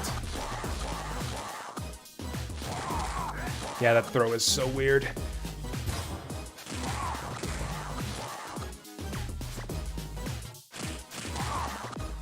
Am I at full health? Yeah, I get 1,000 points off that, that shit right there. Oh! Because Zan can't pick up and use items properly, he can't do the arcade machines. That's a little bit sad. Also, he can't pick up point items when he's got a glow ball in hand. This guy's weird.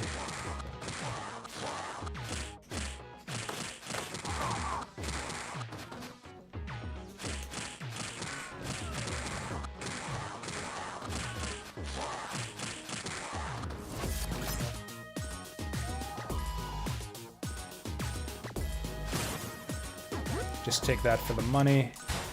Whoa.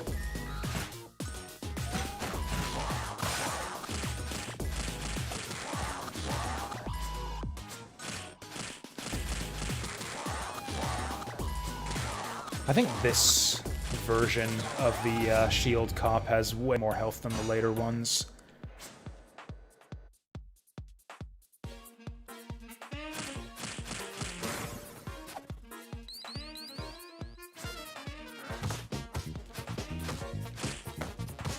I think this might be my favorite part of the game right here, and it's mostly just because of the music. Oh! I don't know why I grabbed that.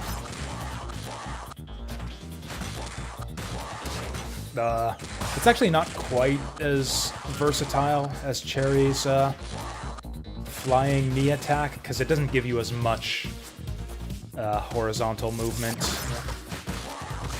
Like, yeah, Cherry can actually just, like, go right through these guys with her blitz attack.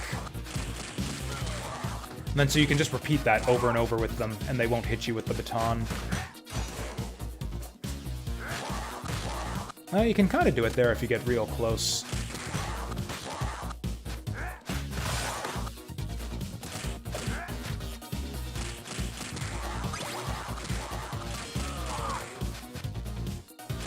Also, yeah, we just got a 1-up there, so it's...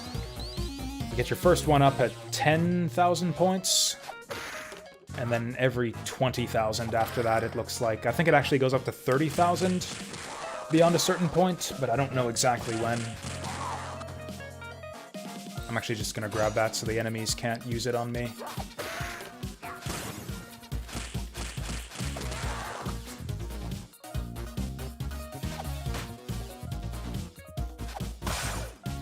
Nice.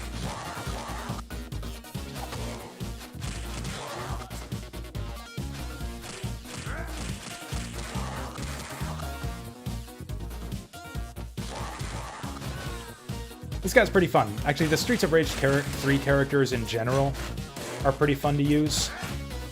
I know pretty much any time I play the Streets of Rage 4 characters, I complain about the lack of dash and up roll, or vertical roll.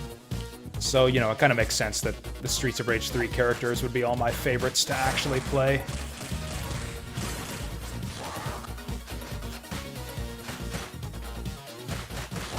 Yeah, that was a dumb move.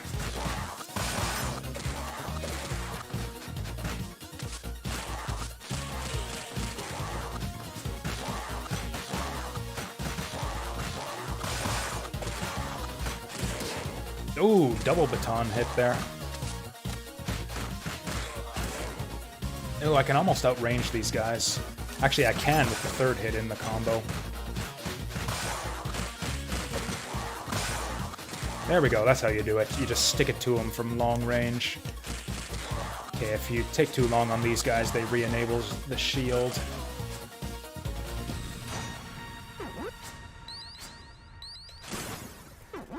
We don't quite have full health for the boss here.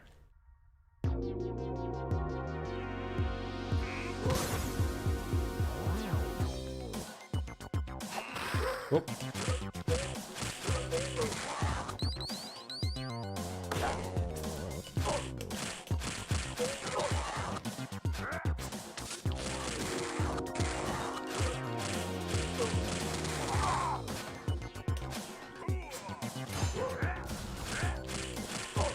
Ah. So far, so good.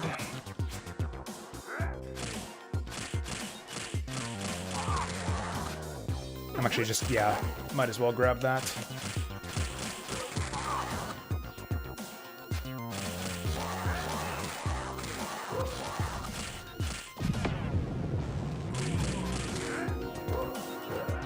Oh, you just get behind him to dodge that.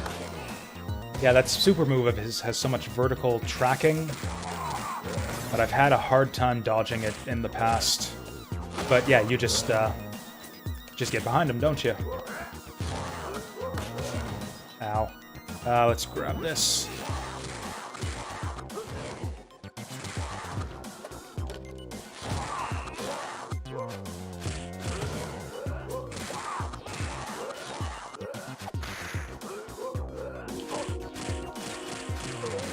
Okay, I don't think he gets any more ad spawns after this. So I think we got his number. Whoop. Actually, I'm gonna try 3 jabs before I go into my combo. Ow.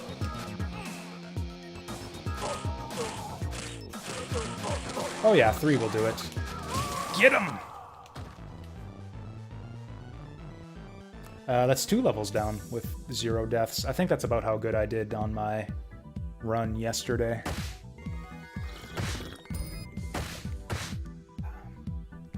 I guess we don't really care about score anymore, now that I got all the unlocks. I guess we still care for getting extra lives. Actually, yeah, this was the stage where I got my first death yesterday.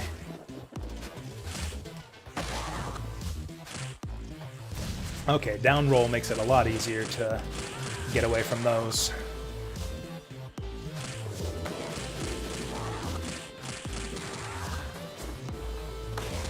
Oh, I thought we got him.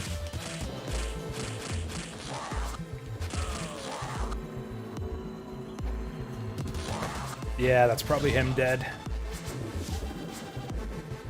Actually, that's a nice little 1-2 punch there. Throw him into the barrel. Okay. Let's not get stupid with it. God damn it. No! Oh, I think this is how I died last time, too. I did a bunch of stupid shit with exploding barrels.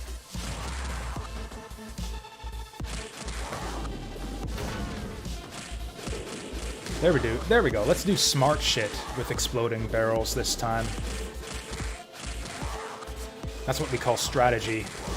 It's basically the definition of strategy right there, is doing smart shit with exploding barrels.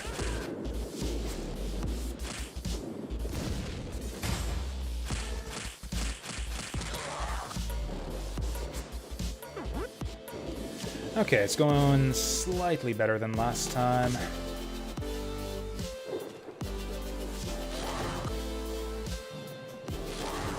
I wanted to get him into the barrel. There we go. Barely got out of there in time. Okay, so 3 jabs and then the full combo.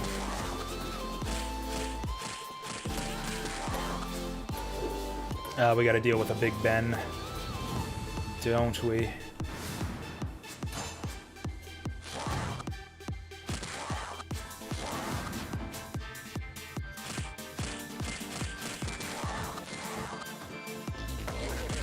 Oh!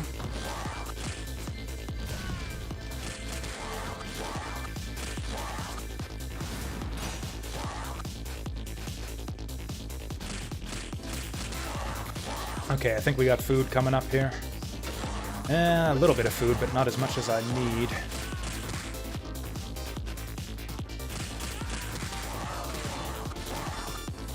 Oh, it's Pipe Donovan. It's almost as bad as Knife Garcia.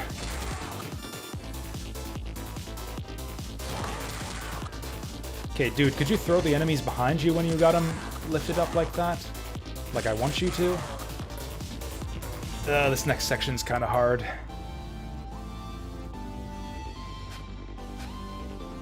Okay, let's play the range game with these guys. Okay, that's a good start.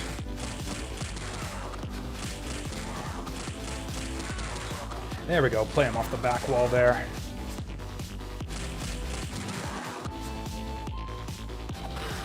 Actually, I probably want to save these pipes for the yellow headband guy coming up. Although we're about to scroll the pipe off screen. Yeah, it's too late.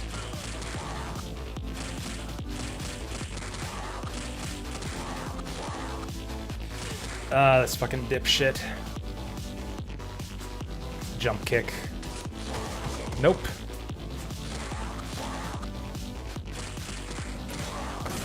Hey! Poutine, money. More money.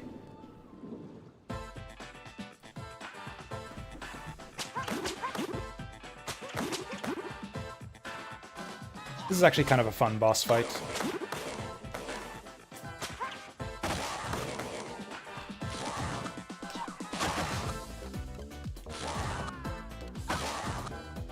Almost got him.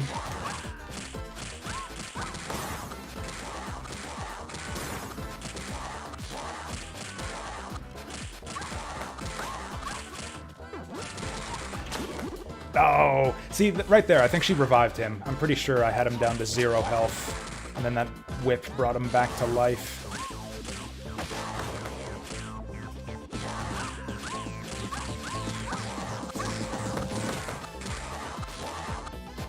Okay, let's break some shit.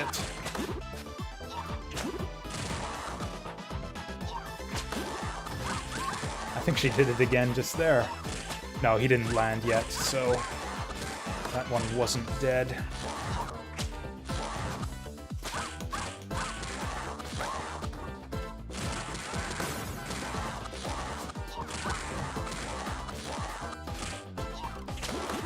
Damn it, I did that. I threw him right into that one.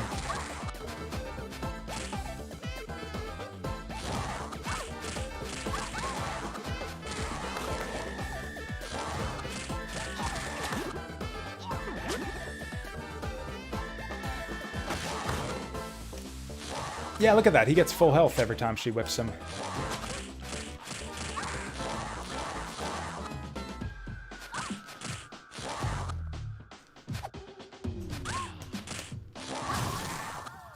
Boom.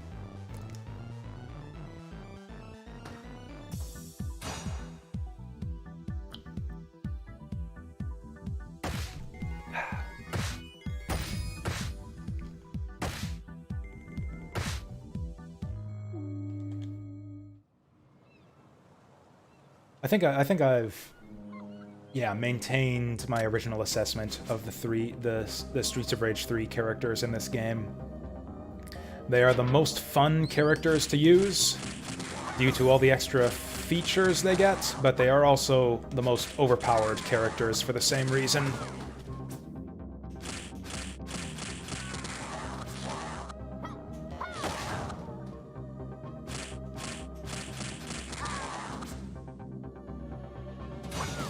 Ow.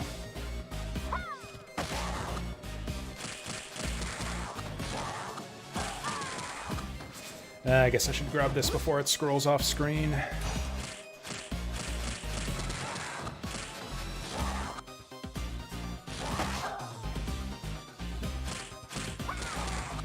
Oh, shoulder charge has priority over her jump kick.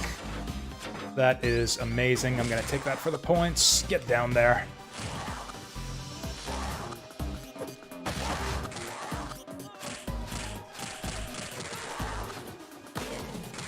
I said get down there.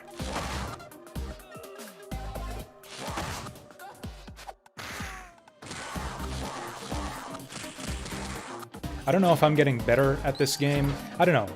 Maybe I'm getting better at this game. Maybe it's a little bit of both. Maybe I'm getting better at this game and Zan is super overpowered. No, that was great. That was amazing. Thank you, game. The way I just threw those three bitches in the ditches.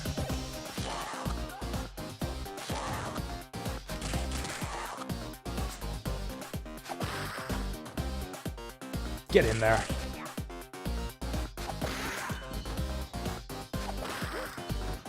He's actually, weirdly enough, Zan is actually really good at disposing of items. Most other characters, you throw an item at the enemy and it just kind of rebounds off them until you manage to work your way through the item's durability. I can't believe that shoulder charge goes through jump kick. That basically nullifies this entire enemy type.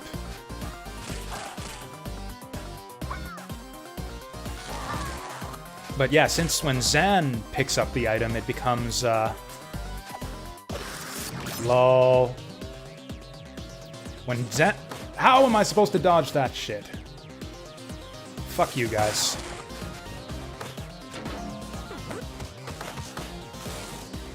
But yeah, since when he picks up an item, it turns into a energy ball. It just gets destroyed immediately once he throws it. So he's perfect for getting enemies out of the... Getting items out of play that you don't want the enemies to grab.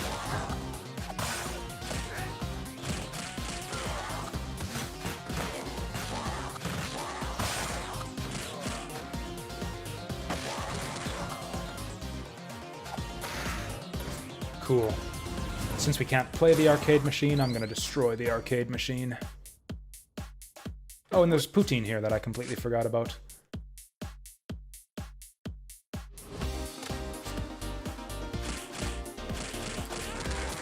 Actually, that's a nice little touch I never noticed till now. That's funny how Garcia is just like sitting there all strung out or whatever, and he just wakes up and immediately picks up the broken beer bottle to try and stab you.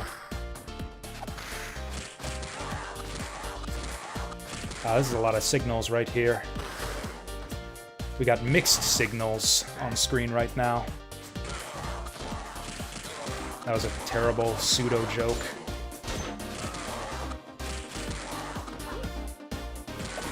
Oh, shoulder charge has priority over Knife Garcia as well. We're gonna have a great time in the dojo in stage 6.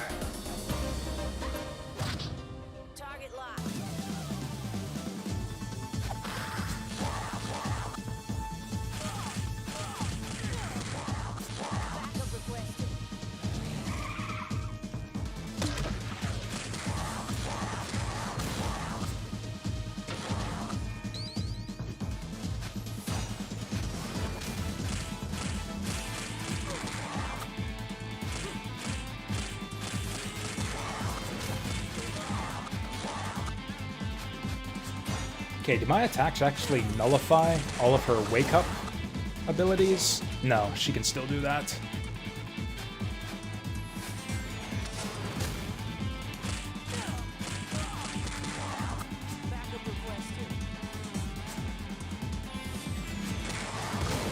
Oof.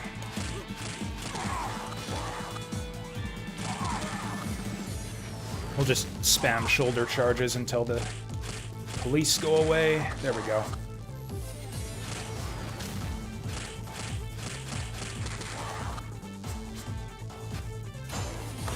Oof. Oof.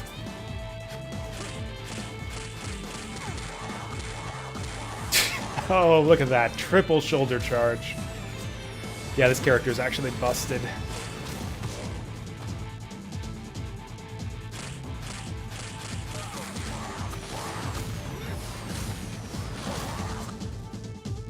Oh, almost got her. There it is. Stage 4 with no deaths.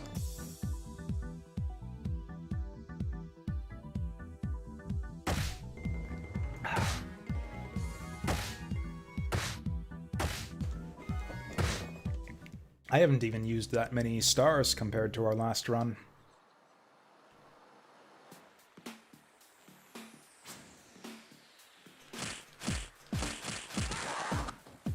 Okay, I'm gonna go ahead and call it here. This is the run. I'm probably, unless I die like right here on this stage, or game over right here on this stage, this is probably the only Streets of Rage 4 run I'm gonna do tonight. We're actually making a pretty good run here.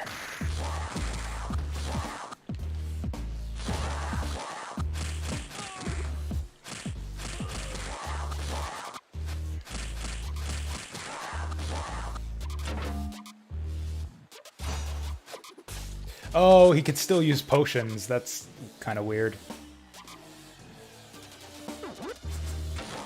Or not potions, what do you want to call these? What the hell's going on? Oh, you fucking idiot.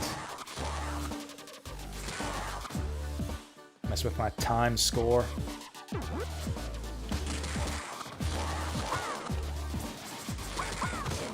Ow.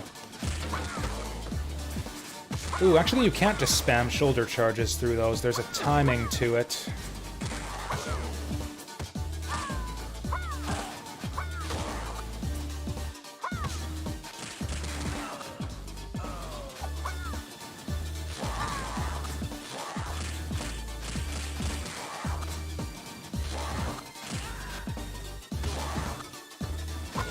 Oof.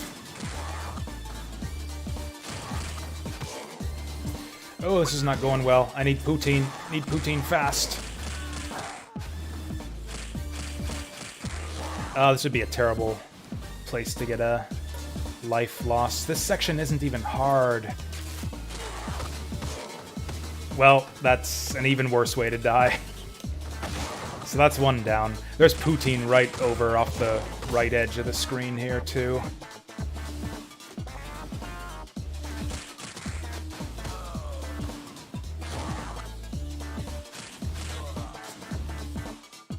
Oh, actually, no, there's not. There's a little bit more level than I remembered.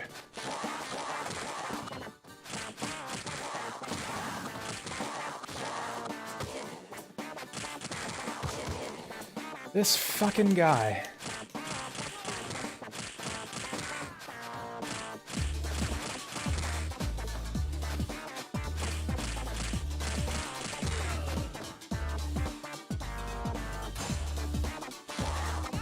That was close. Just standing on the edge there. Yeah, this is where I thought I was earlier. Oh, I didn't... I was trying to move around there. Didn't realize I was... Okay, here we've got our poutine. Fuck!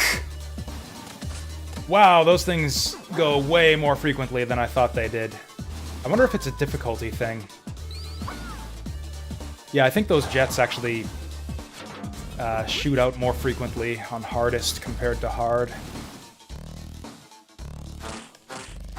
Ah, that was such a terrible death. This was a good run until this stage when I fucked everything up.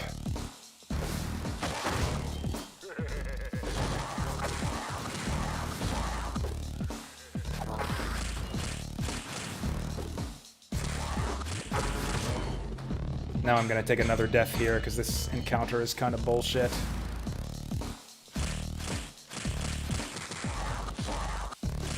This is why I can't 1cc anything. I keep doing stupid shit once runs start going well. Shit, yeah, I should have 4 lives right now, not 2.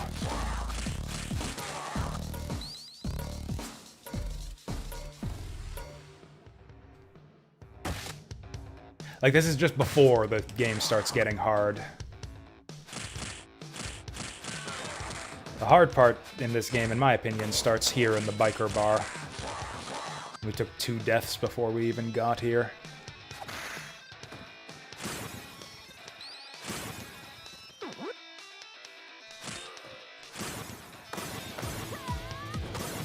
Okay, do we have anything that's gonna help us with the biker chicks?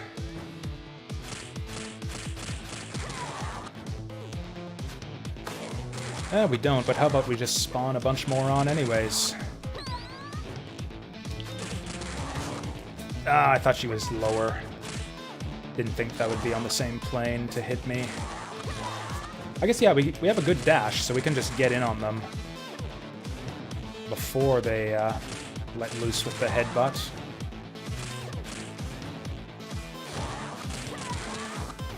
Yeah, I really don't like Zan's throws. Okay, we need some food now.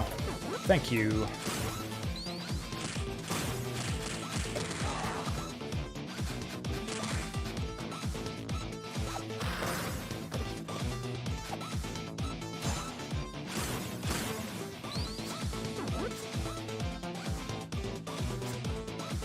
Huh, the 8-ball doesn't actually turn into a glowy ball.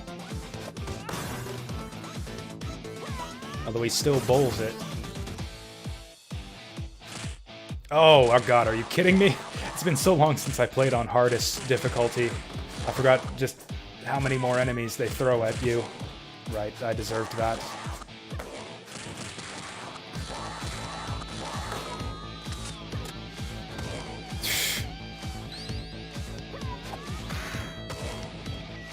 Didn't even see that coming. Oh, I need that poutine.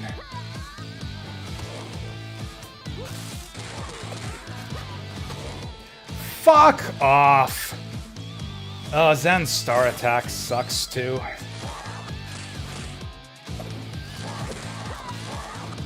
I guess it's mostly just this enemy that sucks. So that's 3 deaths I've taken in this stage. None of them were really necessary or justifiable. This is all easy shit. Twice with poutine on screen. Yeah. Maybe I will do another run after this, after all. Actually, I specifically said this will be the run for the day, unless I game over on this level or something. And that's kind of what we're on track for.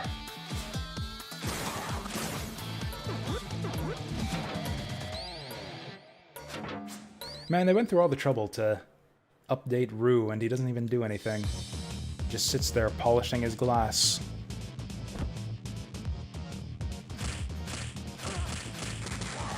Okay, we want to avoid breaking the motorcycles if we can.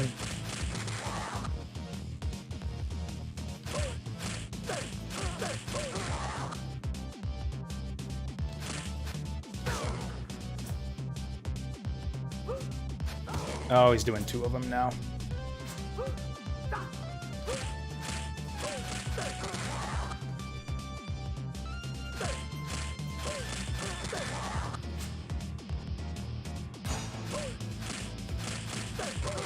Yeah, I swear Zan's range is, like, not taken into consideration by the developers here. It's like, it feels like I'm cheating being able to interrupt bosses so easily.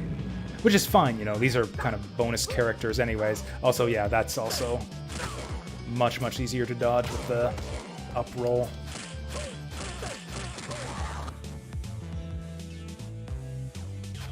Watch me still find some way to take a game over here anyways.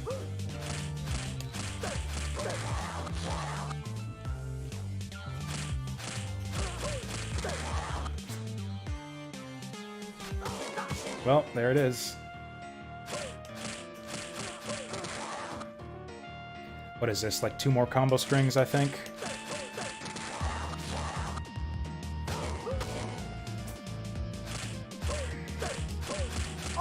There it is. Well, we died 3 times on that stage, but at least we didn't die 5 times.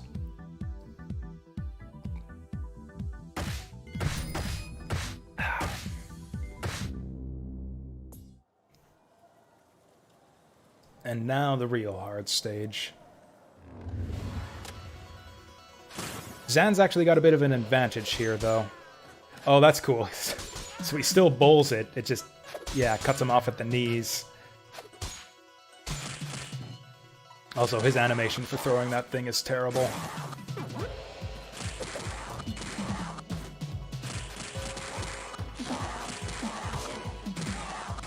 Fucking wake up headbutt me.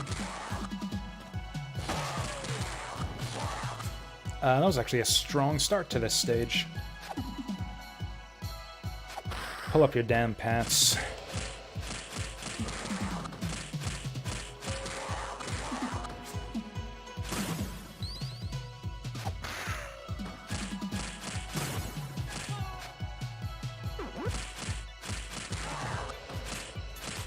And then after all that, 2 lone Garcias. Oh, I didn't realize you could combo a dash out of your throw. Let's try that again. Yeah, you can combo the dash out of that. That's amazing. If you can actually... Okay, throw is a bad move against these guys anyways, though, unless they start block spamming.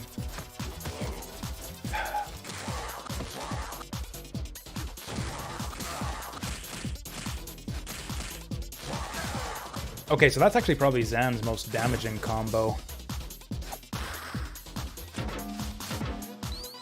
Is grab, punch twice, throw. Okay, let's not go crazy with it though. We got drop kick bitches on screen. This is not going well. Okay, that was cool. That should be worth an achievement. Kill like 5 enemies all at once with a star attack. Oh, these guys don't bounce enough to get the full combo, though. Unless you bounce them off the wall.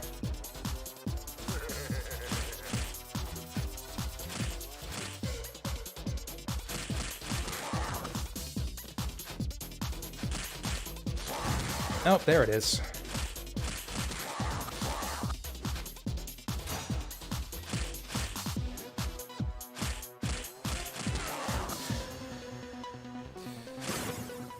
We're pretty close to a 1-up here. Oh, see this right here. The ideal opening for this screen is to use the meat cleaver to pierce through all the enemies. But you can't do that with Zan because he doesn't get to pierce with the meat cleaver. Yeah, this is it. I'm not even gonna make it to the fucking dojo here.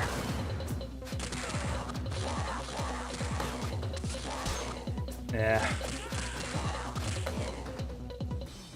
That was a miserable run. It got off to such a great start. Yeah, I'm gonna try it again.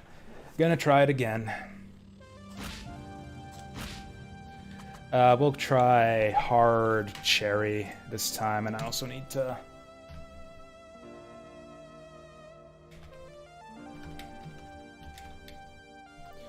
Hard 1cc, attempt number 2.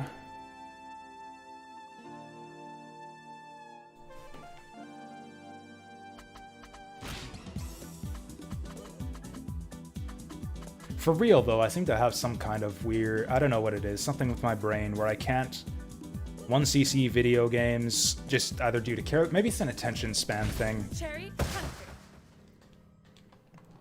or just carelessness in general.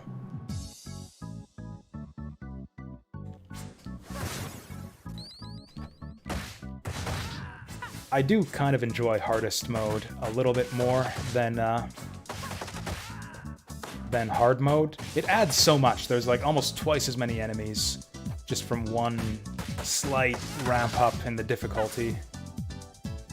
Like, hard to hardest is a significant ramp up. You fight so many more enemies, which actually makes the game kind of a lot more fun, in my opinion. Maybe I should have gone hardest with Cherry here. Just for the sake of having another kind of short-ish run.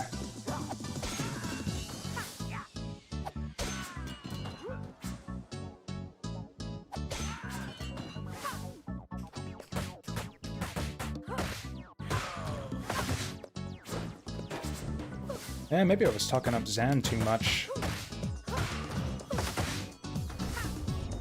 Cherry kind of does everything he does. She doesn't have the range, though. We'll start seeing her weaknesses pop up once we start fighting bosses who outrange us.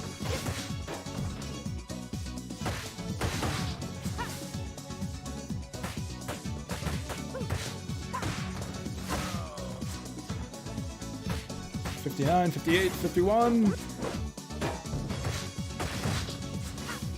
Yeah, she can't do the back throw combo into Blitz, unfortunately.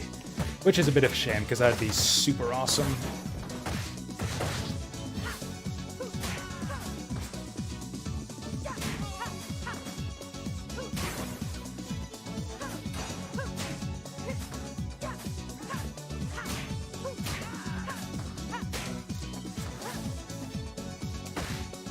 I think I kind of have noticed myself getting better at this game. If I had one pro tip for new players looking to improve their Streets of Rage 4 skills, it would be pay attention.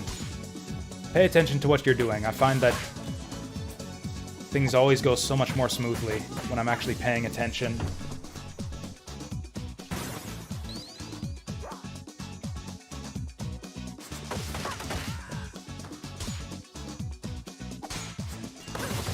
There we go, that's what I was hoping for.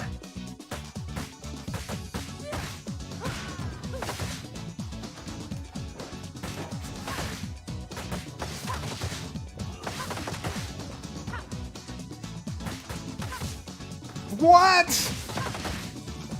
Donovan's a fucking cheater. Uppercut me out of a fucking flying knee attack. I'll save that. Can I even get to that anymore? Okay, apparently I can. The more you know. Actually, yeah, this is the way to do this part. Oh. Not quite.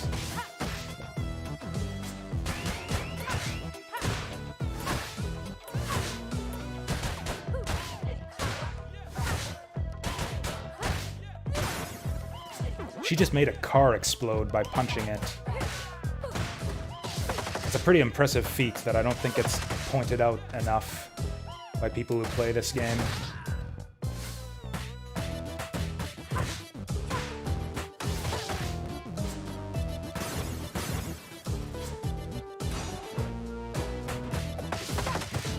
Oh, he did it again.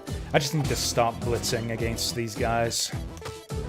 Honestly, watching other people do Maniac mode, 1cc runs, that seems to be the best pro tip. The thing I've seen the most, that the biggest difference between their play style and mine is they use blitz attacks way, way less than I do.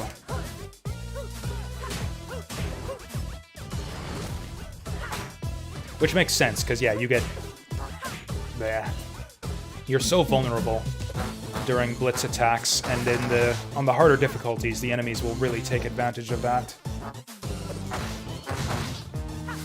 Oh, these guys don't bounce high enough.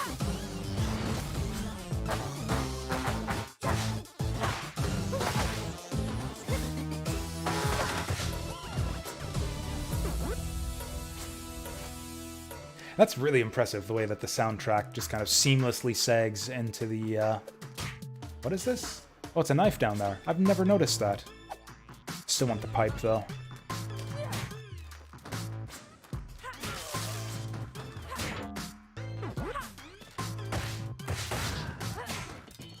Actually, Cherry plays a lot like Zan in a lot of ways. She's got kind of an anemic back throw, also. Like, it's powerful. It seems to have a good radius, but not a lot of range. Like, you can't fling enemies across the screen the way you can with Floyd and Blaze.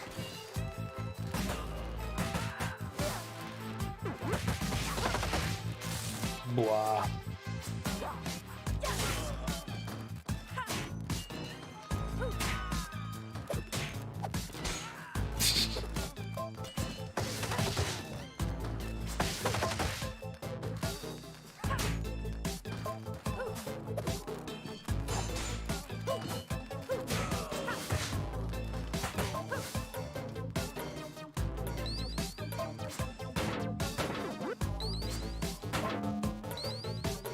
I have been seeing talk on the Streets of Rage 4 Steam page that apparently the developers are going to come out with a patch, like a character balance patch, which seems to be the thing these days.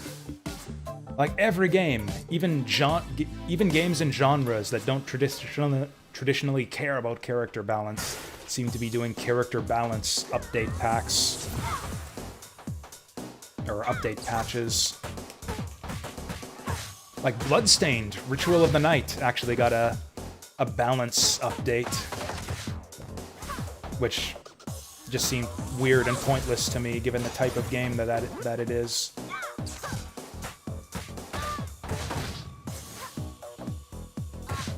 It's like they rebalanced the power of some of the souls in that game, which is just like, why even fucking bother? I'm so confident that I've got this boss down.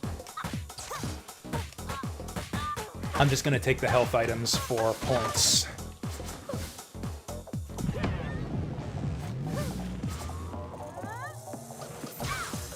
That had a bit more radius than I thought it would. Ow. Okay, we kind of need to deal with these guys. Oh no. Oh no. Pipe guy's gonna kill me. It happened again where I got locked on to grabbing the enemy when I didn't want to. No! Oh hey, she got him to drop the knife for me. Get out of here.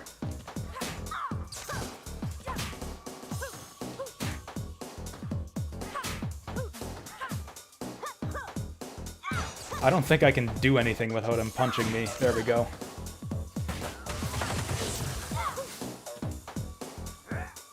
Okay, that kind of helped me out there.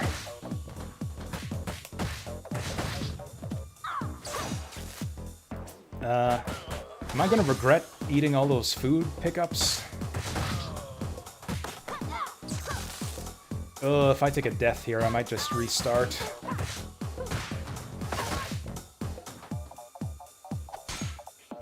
Oh, I should have grabbed that.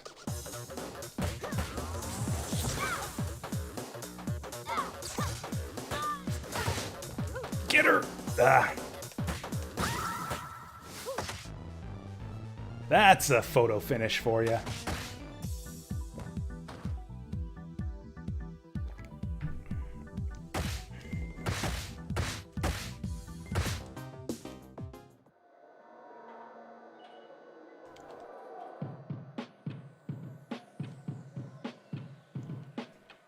You know, regardless of how well this run goes, I think I might just go for hardest difficulty for my 1cc attempts from here on in. This, even, and I want to stress, this has nothing to do with me being super awesome at the game and just finding it boringly easy or whatever. I just find the game more exciting on hardest mode. Maniac is maybe a little bit too much for me right now, but yeah, I think I might do subsequent attempts on hardest mode instead of hard.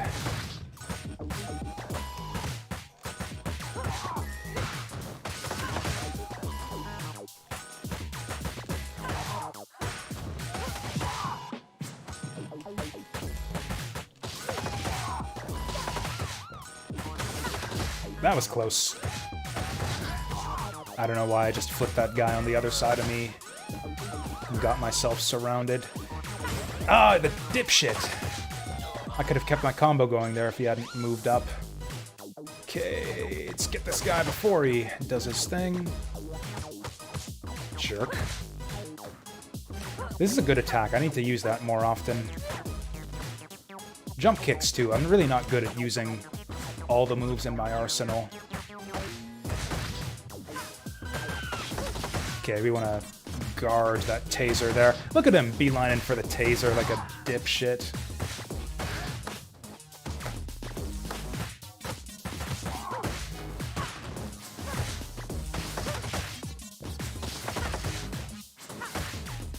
Yeah, I'm just playing this right now, and I keep expecting more police officers to show up just because I'm so used to hardest difficulty. I just scrolled the poutine off screen again. I keep doing that in this section.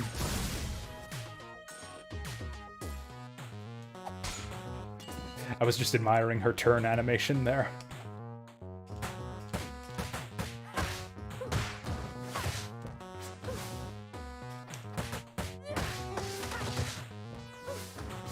I should have gone the other direction there.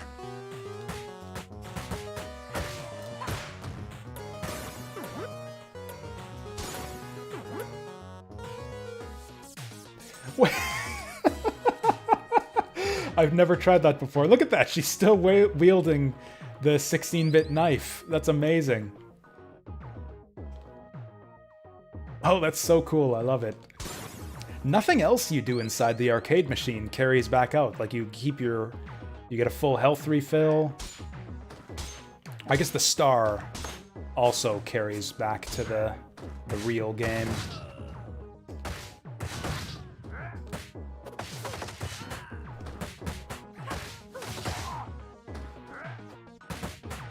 There's my 16-bit knife on the ground there. I'm gonna throw that against RoboCop here.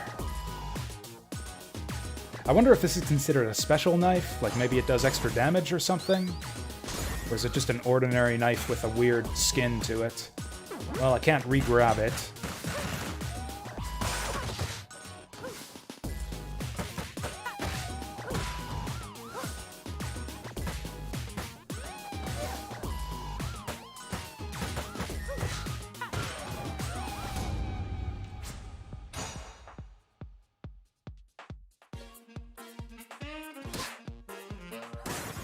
Actually, if this run, I kind of wanted to make a trip to the drugstore before we start up Fire Emblem tonight. So I can grab some snacks. But if this run goes too long, the store is going to close before I can do that.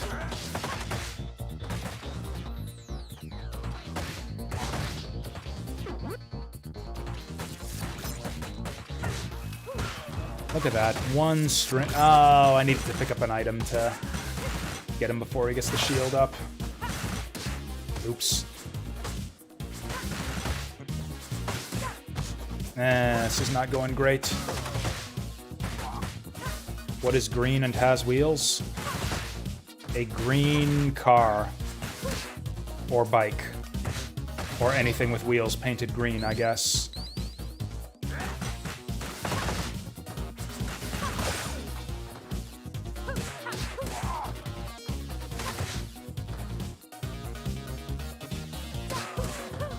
No! This fucking dipshit. Okay, I'm about to die. We've got poutine coming up. Oh, you were kidding about the wheels. That's a classic joke right there.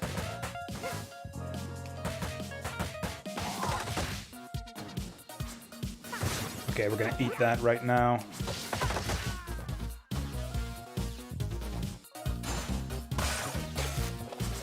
Oh, the taser doesn't get used up on the shield. I forgot about that. That's a nice little pro tip there.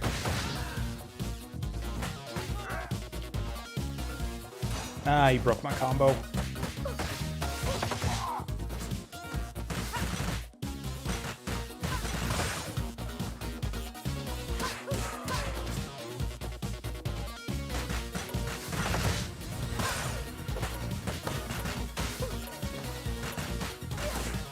Too slow there.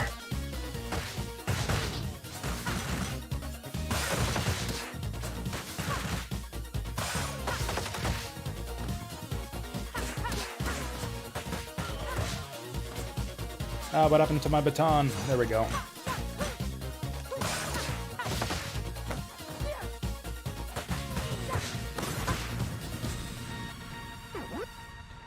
Okay, I think I've got stages 1 and 2 basically cased at this point. Although we'll see how the boss goes. Okay, I'm not gonna get greedy with the health pickups against this guy. Although maybe I should, just for the points. Okay, no, we need the health for health this time.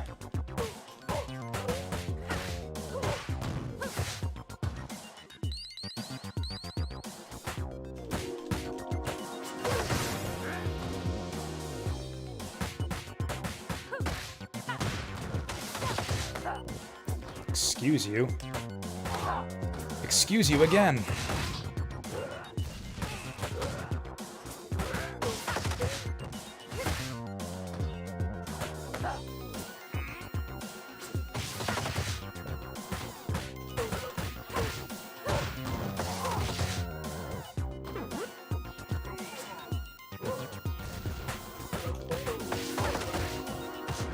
Ah, I knew he was coming.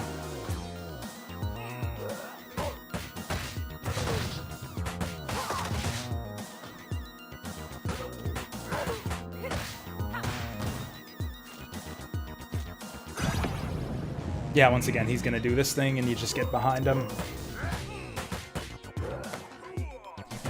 This is kind of a sticky situation. I'm gonna use one of these. Get that taser out of his hands. Oh, that actually works on him. Now he's gonna try to punch me. Because he's a racist.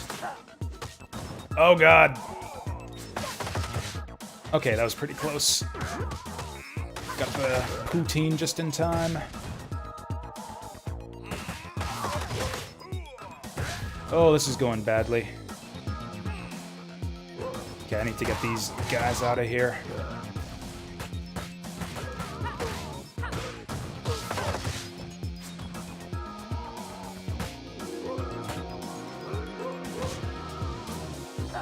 Oh, that's such a good opportunity to counterattack him too if that doesn't hit you.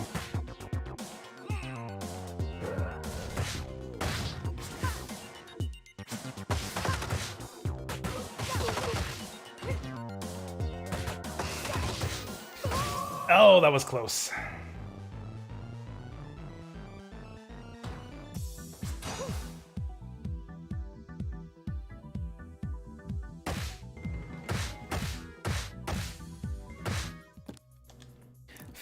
Is it just me, or do I have a much lower score at this stage in the game than I did with Zan?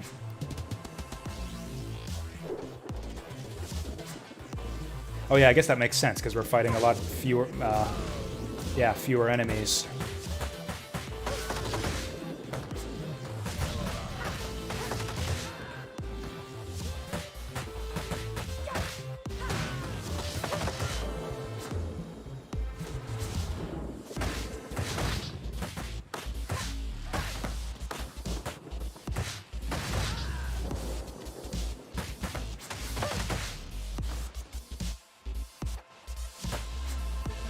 I don't think the other characters who don't have a sprint can even get away from these safely.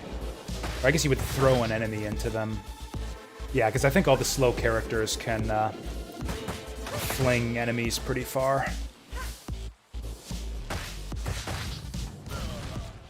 Oh, I must have started that one up a bit earlier.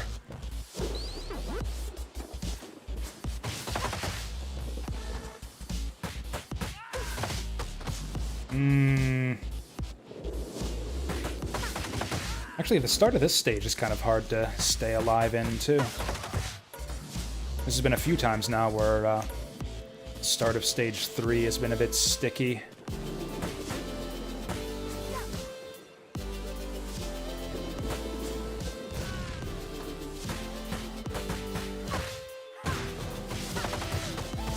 Oh, this is gonna be tight.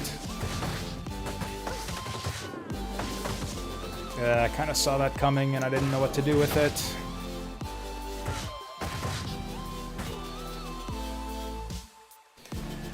Okay, so we gotta get through Big Ben and all his bullshit. With 0 health. I don't think it's health inside that barrel, so I'm not gonna bother with it. Let's just focus on getting this guy down. actually...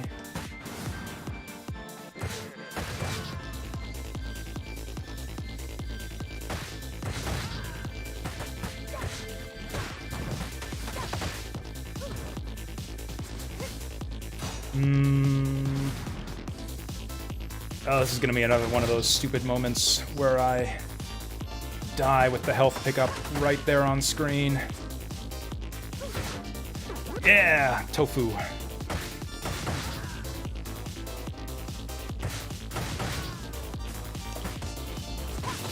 That wasn't great. Okay, this helps us out. Oh yeah, you can throw items at those too.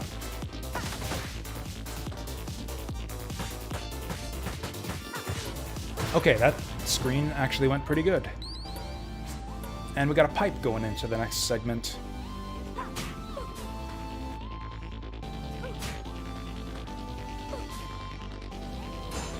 Yeah, come at me, bro. Actually, I should try to save these for Donovan. This guy.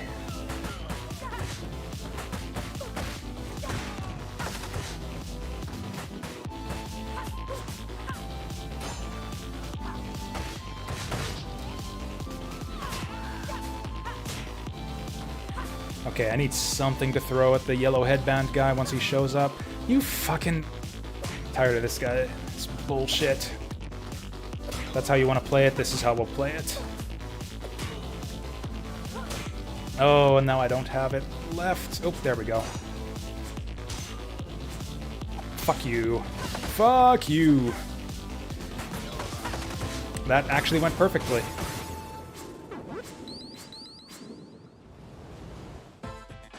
Cherry's really good for this boss because she's got such a powerful throw.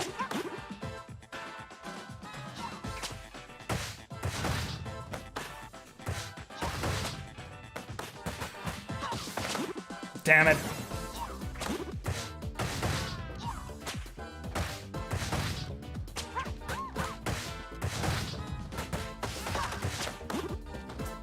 Oh, look at that. She just... Oh, no, she didn't revive him that time.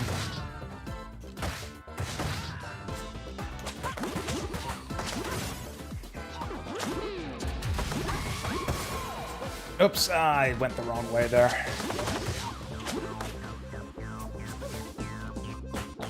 Oh, you know what? I think it might only be hardest mode that heals the Garcias with the whip.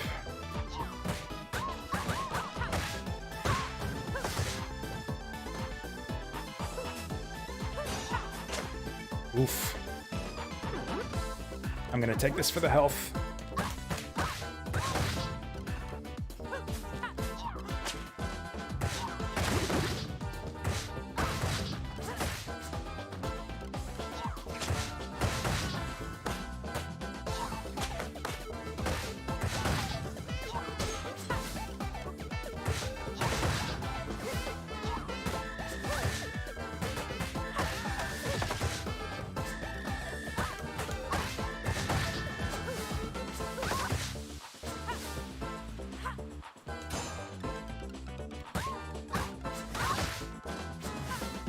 Ooh, extra life and only 20,000.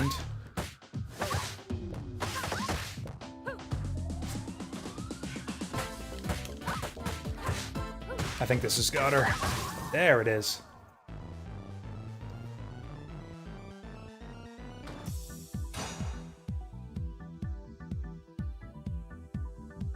I'm almost out of coffee already. It seems like it wasn't that long ago that I made coffee.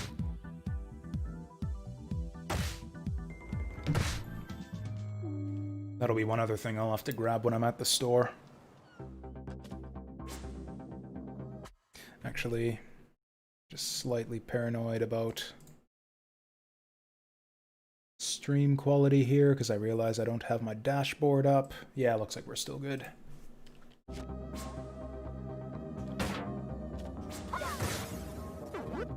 I probably didn't want to do that.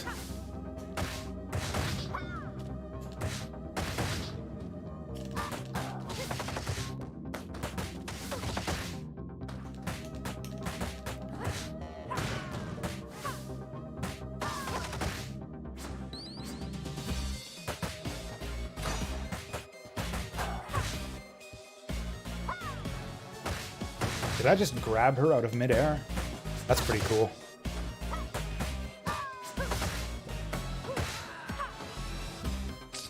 Yeah, we'll just bait it out and let her come in. And then get her with the knee, and like so.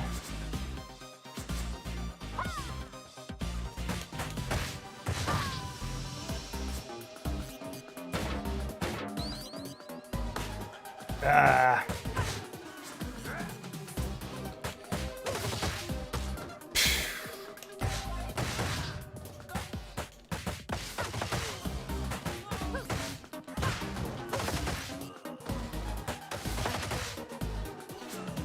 So this is going all right. Ooh, getting pickups actually suspends your combo degeneration, which is pretty nice. I was hoping to get him into the pit.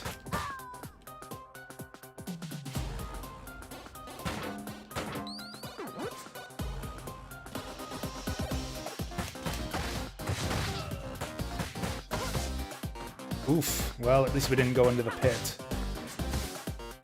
Okay, that guy's fast with those. There we go, that's what we want.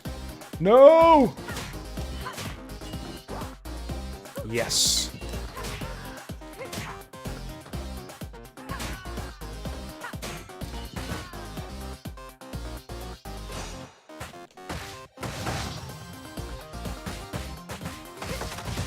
Now he's got me. No, he doesn't.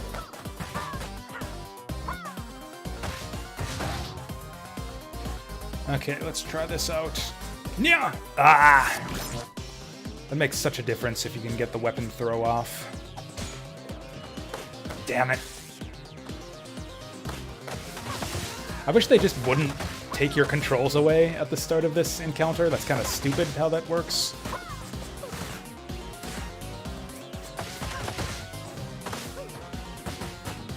Oh shit, I'm dying! Okay, good. I'm alive again.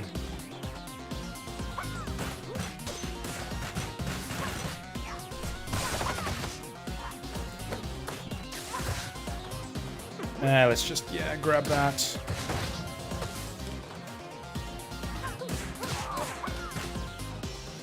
Oh, hey, we still got the taser preserved for the arcade machine.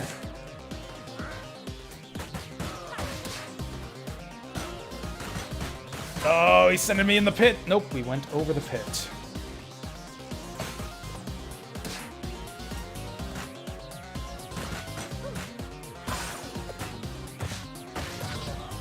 Spiked. Have I lost any lives yet? I don't think so.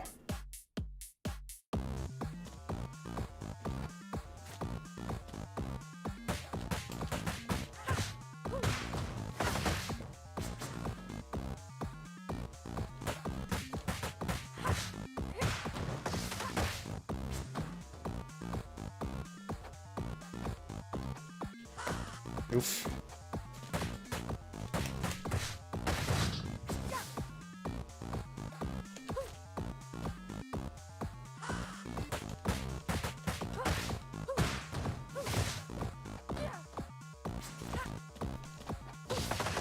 Boom.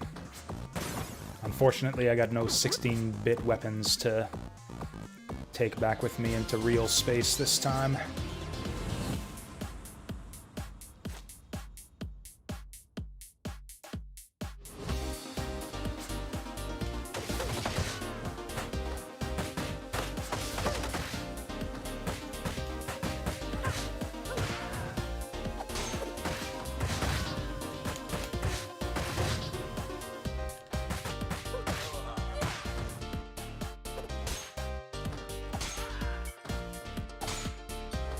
Yeah, let's just get these bottles out of here.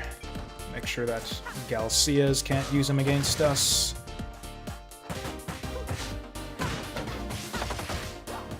Oh, there he goes. Oh, I missed one. Or unless he showed up with one of those.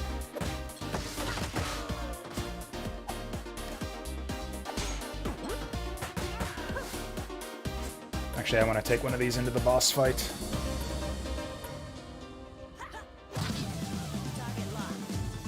target locked. Excuse you. I was considering grabbing that poutine for score, but I guess not.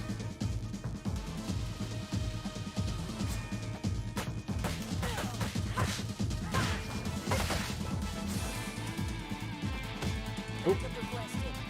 I thought she was going to do the backup requested before doing the wake-up kick. Oof. Oof!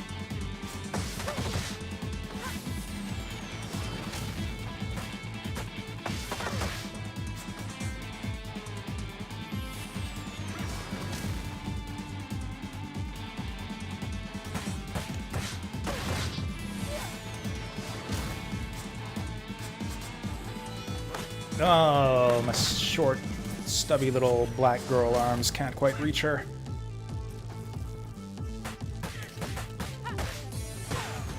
I'm gonna get napalmed, but I'm going for it anyways. Yeah, that was not really worth it. Ah, I should have just gone for the combo.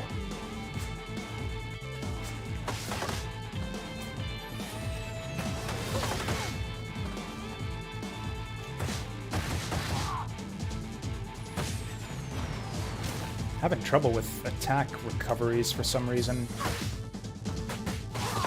Okay, so that's him gone. Actually, I think the easiest way to deal with this chick is probably just throws.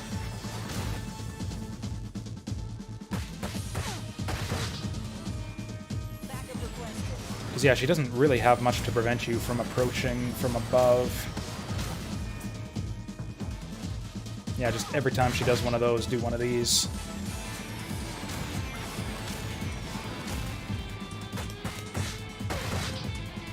She's bad at breaking throws, too. Or breaking grabs.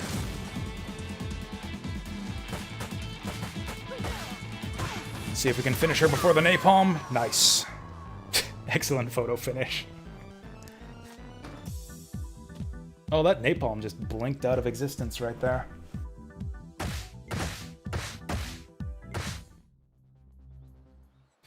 Okay, let's see if we can not throw it all away in stage 5 this time.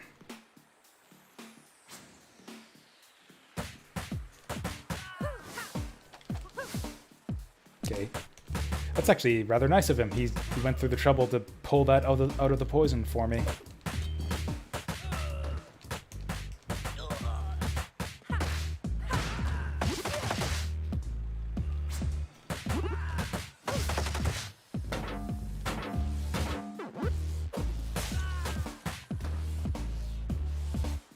Is this happening again?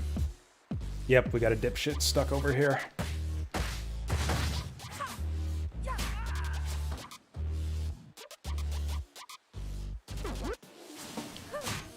Okay, we gotta be real careful about the green gas.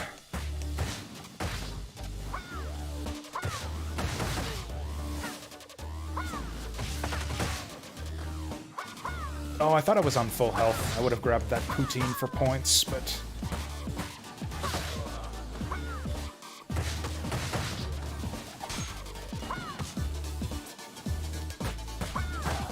Oh, I wanted the back throw there, but it wouldn't give it to me. Oh yeah, I keep forgetting that this is an option, too.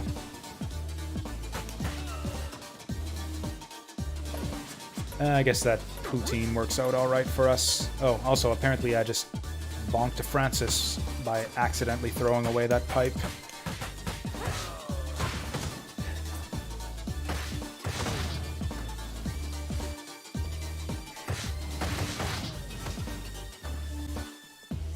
He's gonna... I was gonna say he's gonna kill himself with that kick, but...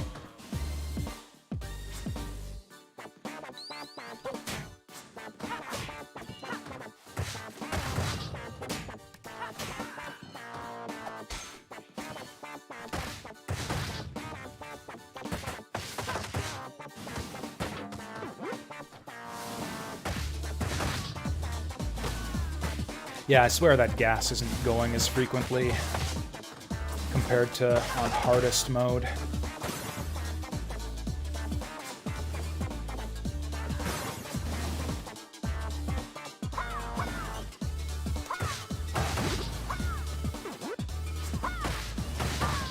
Excellent.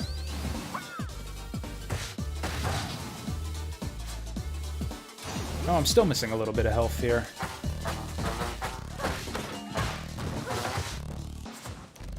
As much as I hate everything else about these robot guys, the noise they make when you hit them is really satisfying.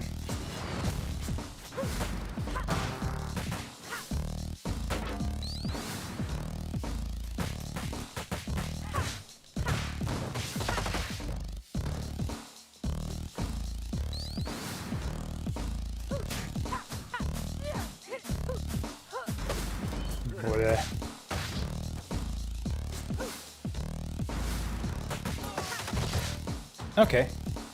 We haven't thrown it away yet.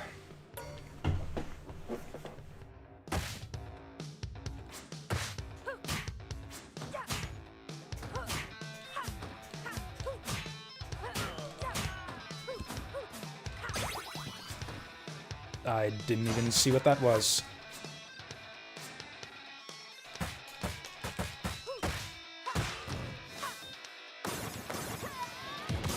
Okay, this is going to be a lot easier to deal with. Yeah, they put like 5 of these guys against you on hardest difficulty. Although not that that apparently helps me at all. Yeah, I'm still getting clobbered by these things. Whoa! Oh, there we go. Now it's a fight.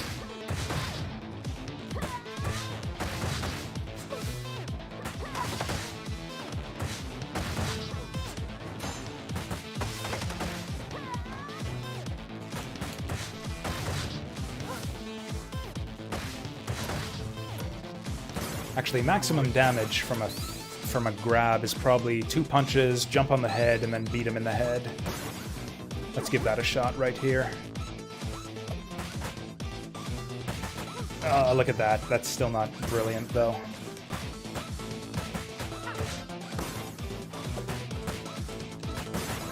It's good enough for a Donovan.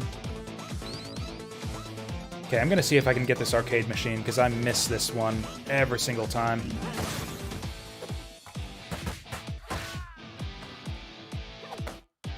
In fact, let's just isolate the enemies here to make double extra sure that we don't fuck anything up. Look at how muscular her arm is. Holy crap. It's like really a lot more pronounced when she sticks it out like that. It's like she's thin, but she's strong. Oh, this is where things get complicated. I should probably try to grab that taser in the middle of this fight.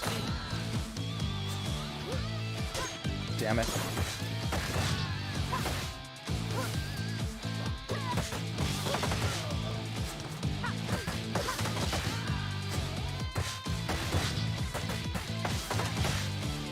Yeah, let's just do it right now. Or not. Oh, if I'm not careful, she's gonna headbutt that machine again.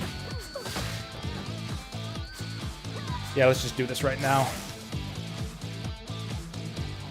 Yeah, look at this. I've never seen this before.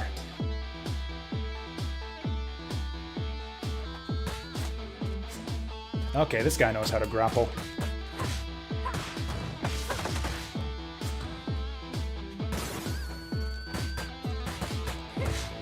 Honestly, I remember this being one of the easier bosses in Streets of Rage 2.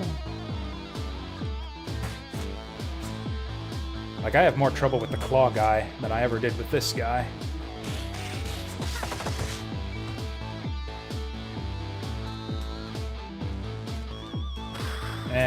I guess we'll see how that goes. Oh no, this is humiliating. It's always after I start talking shit that things go bad.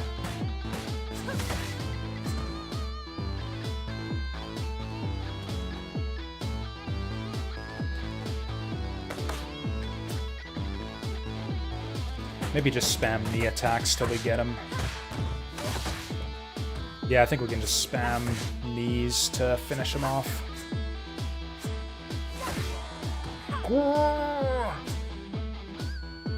Huh. Usually they give you the star after you win the fight.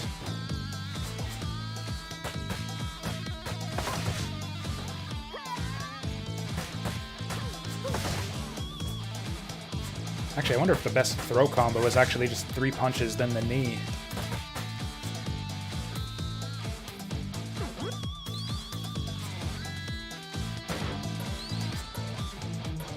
You know what's something I want to try? I don't know if this is a smart idea, but I'm going to try it anyways. I'm going to take this in to the Barbon fight, and I'm going to napalm the shit out of these motorcycles. See if I can't get them all at once.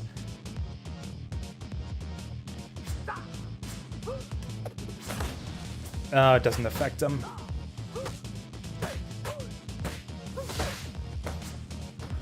And this is a 1cc one. 1cc run. I probably shouldn't be tempting fate with stupid motorcycle bullshit, spawning enemies when I don't need to.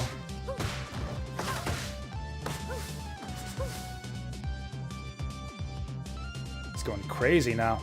Okay, let's get him out of the motorcycle corner. Or not. I mean, okay, if this is how he wants to do it, yeah, we'll summon the enemies.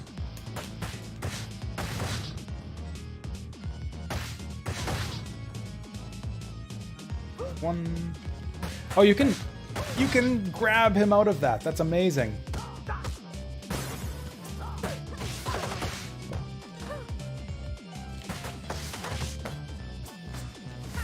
Okay, let's again not be doing stupid things with the motorcycles.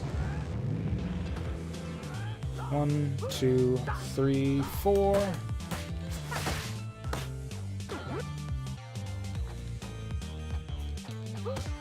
Ow.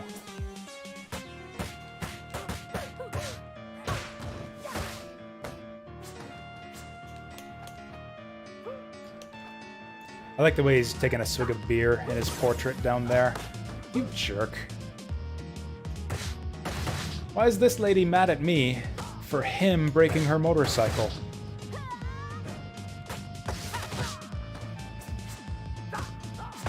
Okay, we need that poutine.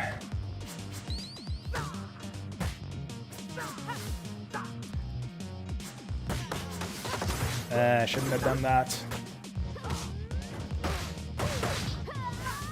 Oh, did I get 2 motorcycles there? I didn't even see. Okay, now things are getting a bit dicey. Shit. Yeah, let's do one of these.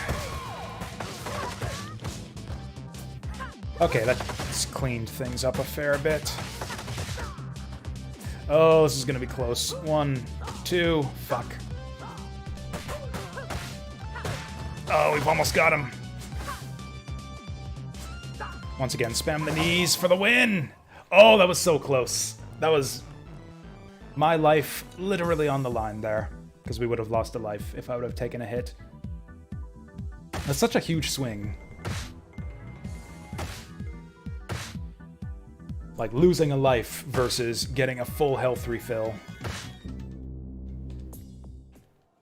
Beat-em-ups are actually full with significant moments like that, where it's like, oh, if I can just go this much further without taking too many hits, I'll get a full heal.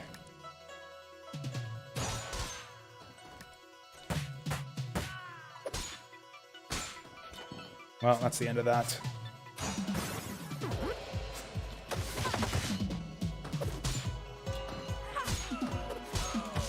Oh, come on. That went right under him.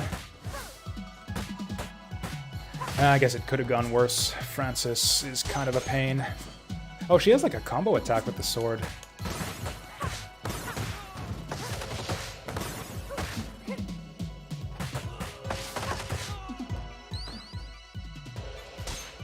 I'm actually gonna... Oh, I took damage somewhere along the way. I was hoping to get a payout for that poutine.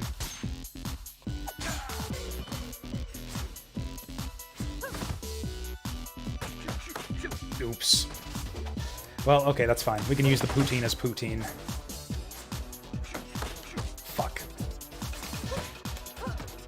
Oh, I forgot about that combo. That's a nice little combo.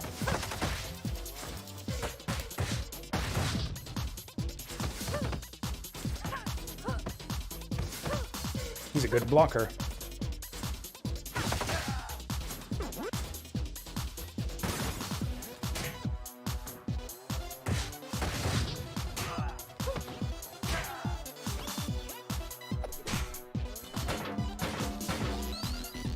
Oh, she's not gonna react to that. Oh no, she is. She's just running away from me. Honestly, that's probably what I'd do too. If somebody ripped a signpost out of the street and threw it at me, I would start slowly backing away to the opposite end of the street.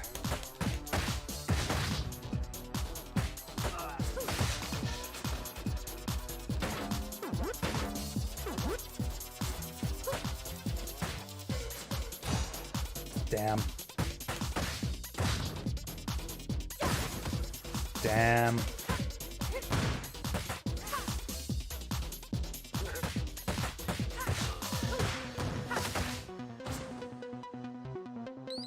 Okay, now we can do this part proper. Meat cleaver. Throw meat cleaver. I missed with the fucking meat cleaver. Okay, so much for that. You crowd control that whole group of enemies if you can line up that meat cleaver correctly, but I fucked it up.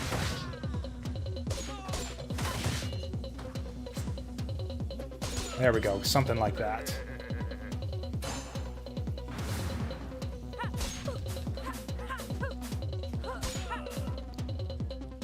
I'm not gonna attempt fate. I'll just eat that shit.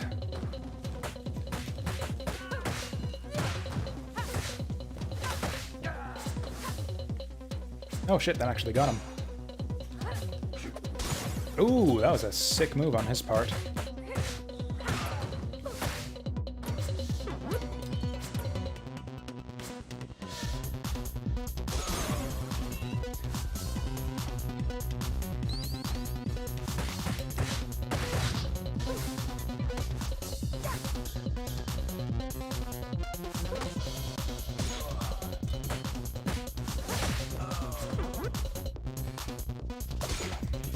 Oh, I should have tried to grab that.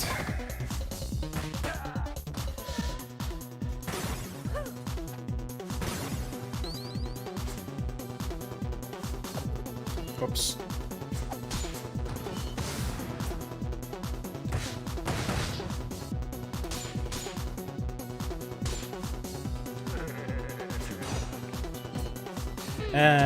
This looks deadly. Fucking asshole. Oh, that sucks so much when you get stuck grappling the enemy.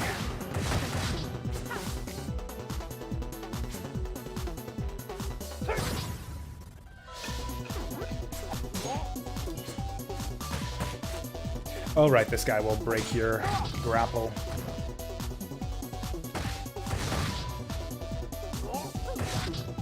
Okay, grab didn't take for some reason. Or is he immune to grab when he's flashing like that? I think he might be. That would make sense, because that's kind of the point of super armor, is to prevent you from comboing the enemy. And a grab is kind of like a combo. Let's...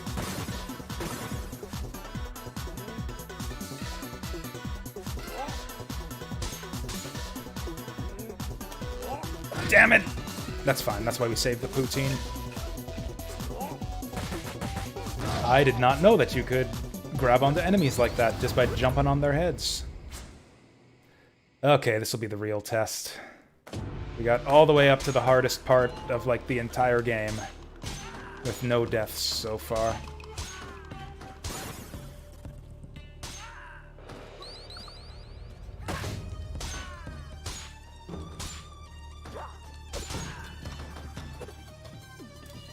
I was hoping that thing would break.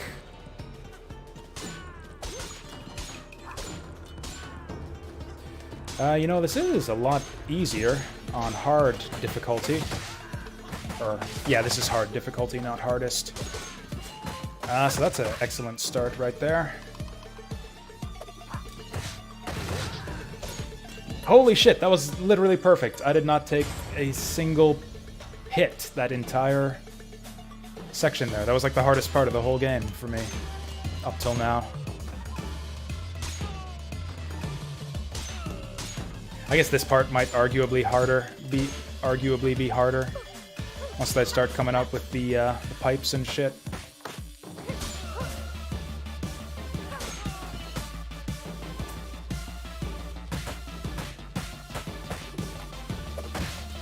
There we go, that's what we want. And then this, and then one of these, and then another one of these. And cut them down. Shit, we got through that almost perfect. And now we got tofu.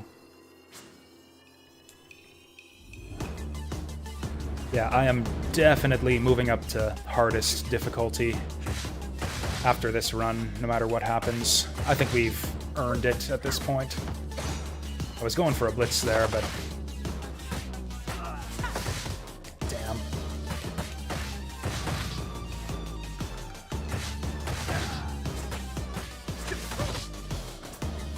Okay, let's be a little bit sparing with the health pickups. Actually, let's not. Yeah, I'm gonna die if I keep being sparing with the health pickups like this.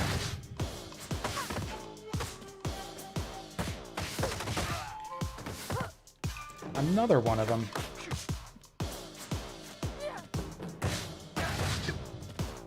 Another one of them! Okay, we can just keep doing this all day.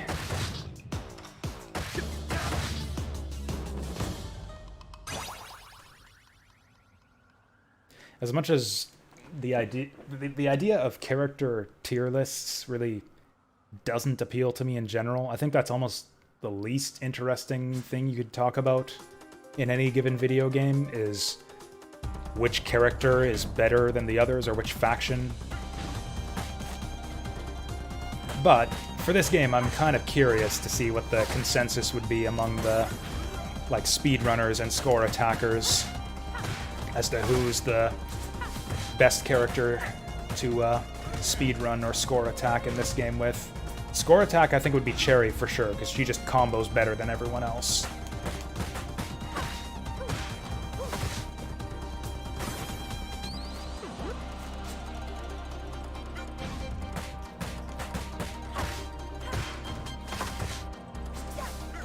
Almost went for another one there.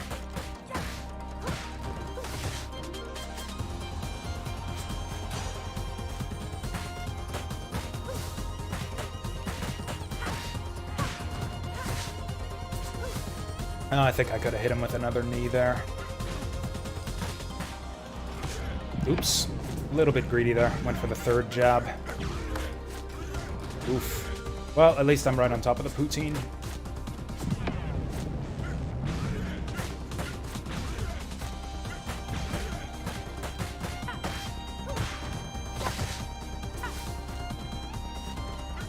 Oh, there's like a rock down there. I never noticed that. This is kind of sad. Shiva's like the easiest boss in the game.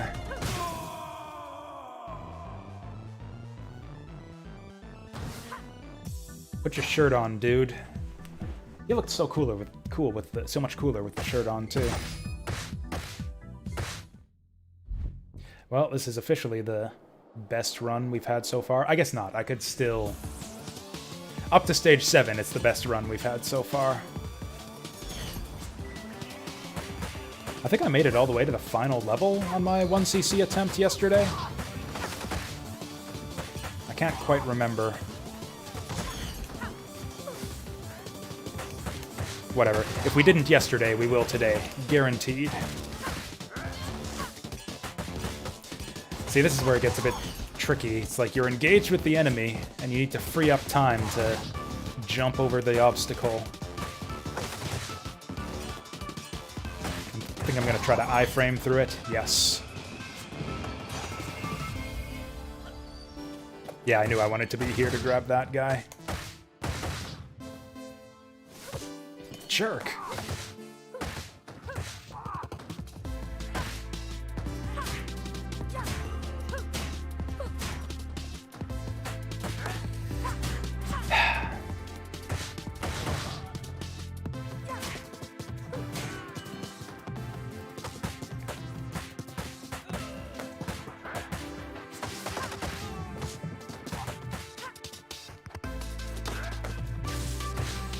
You know, I think I'll just let that black shirt guy just tango with the enemy here. Yeah, Cherry's best girl, hands down. It's not even close.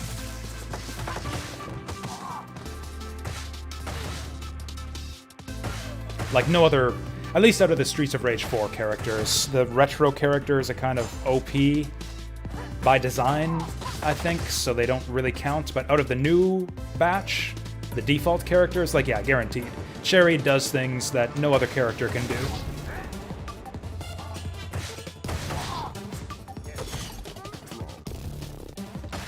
And they're all fantastic things. She sprints. Uh-oh. Uh-oh. Fuck. Okay, that helps us out a bit. Oh, he's gonna come after me. Okay, so that gets the tasers out of there.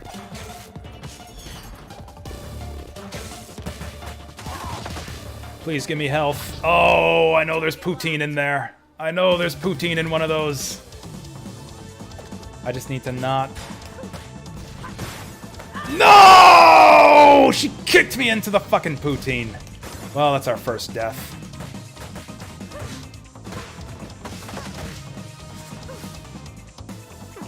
I think I'll get away with eating the tofu for score.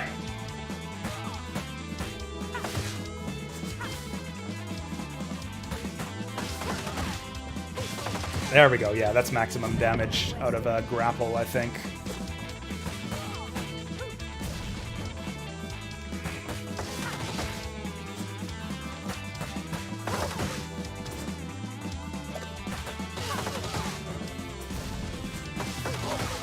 There we go, get him stacked up like that.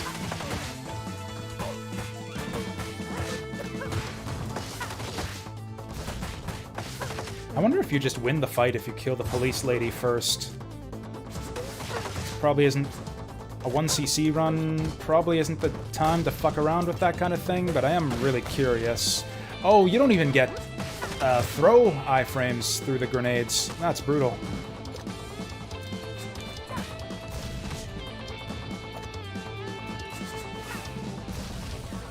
I don't know that she is squishier or weaker.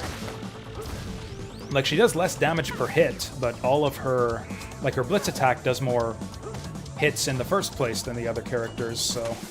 Like, she just does more damage with her basic combos.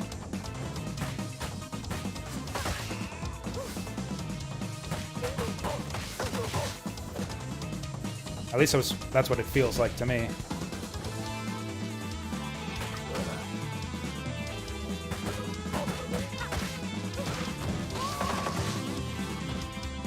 His death scream is actually kind of funny.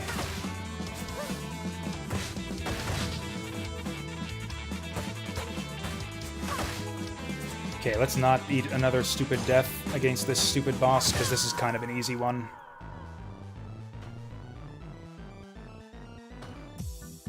Oh yeah, she can grab enemies out of a jump as well. She, like, sits on their faces and pummels the shit out of them, and that's also kind of great. She sprints when the others can't. She's got more mobility, like tons of mobility out of her blitz attack, too. She's probably got the safest blitz in the whole game.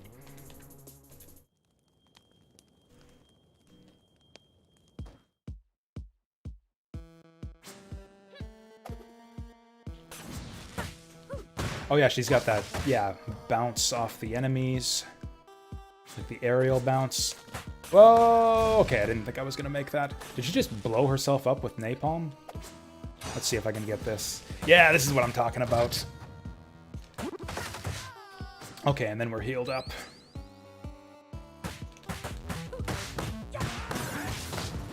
Oop. Oh, that doesn't even break your combo when he grabs you like that. Well, I literally walked right into that one. You know, Cherry, I would really wish... Yeah, they all walked into that one. Okay, so apparently there's an achievement for carrying the golden chicken all the way to the end of the level, so I'm going to try to do that.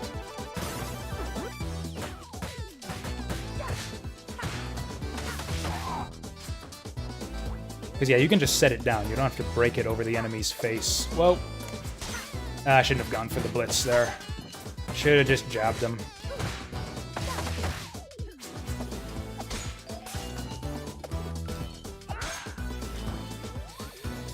Actually, I'm not ready to advance with the chicken just yet. There we go.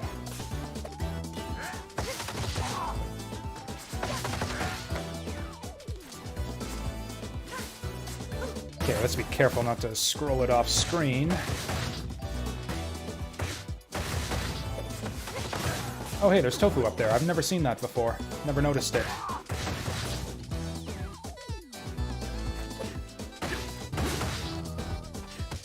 Also, her guitar throw is, guitar slam on the throw is super satisfying. I guess arguably her weakness is that her throws have a lot less utility than the other characters. You can't really fling enemies across the screen like you can with the others.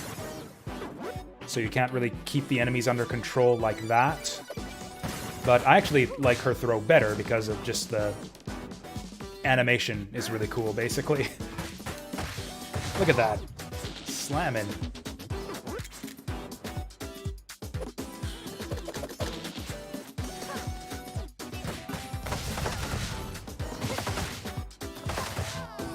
These guys tend to run away from you, so I'm basically just gonna chase them down with the flying knee.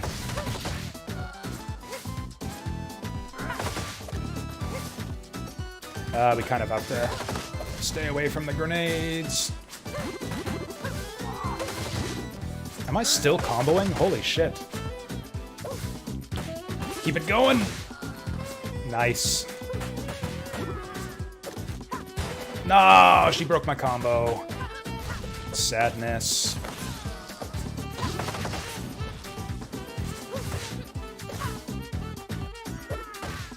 I'm about to, yeah, get hit with a lot of bullshit here. Okay, you don't want to grab these chicks when they're about to throw the firebomb. You just don't. Once again, 1cc run is probably not the time you want to be fucking around with stuff. Like going for stupid achievements, like carry the chicken to the end of the level. But I'm gonna do it anyways.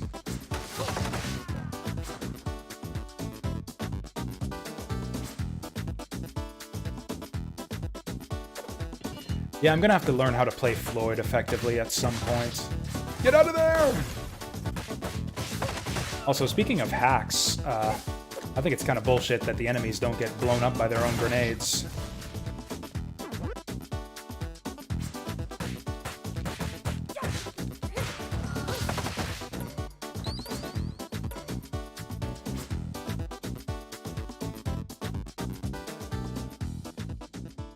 Achievement unlocked, family reunion. Yeah, so you take the golden chicken back to the other golden chickens. Also, if I clear Mr. Big right here, this will be the first run where I've successfully beaten all of the arcade bonus stages in the same run.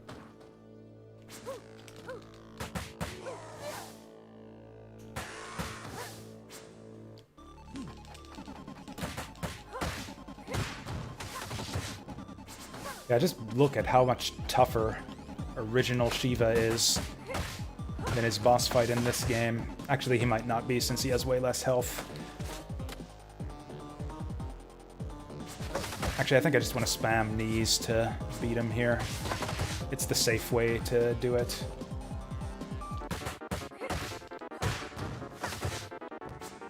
Oh, I could have kneed him right there.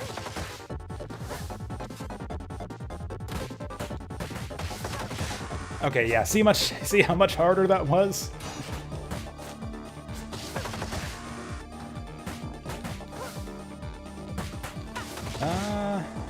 This actually isn't going horribly so far.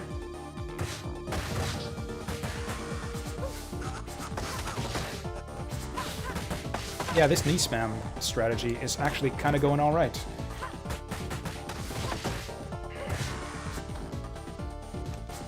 Oh, he's doing the thing. Oh, he's doing it again.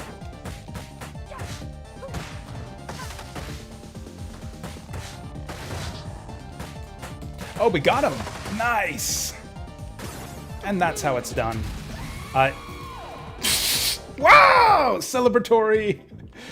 Star waste. I guess easy come, easy go, because our reward for that was a star. I just fat-fingered the, when I hit circle to go for the star to pick it up, I fat-fingered the triangle button, and circle triangle is the button combo to do your star move. Actually, I didn't even think of that, but yeah, that jump on head and pound away move is going to be really good for bosses. And maybe not against bosses that tag team you like cheaters, though.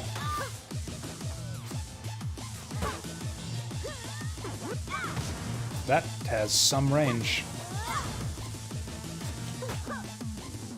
Okay, I want to divide them here.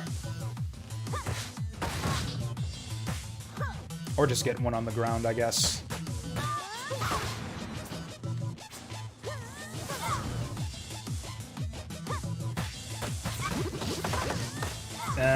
Stupid hit there.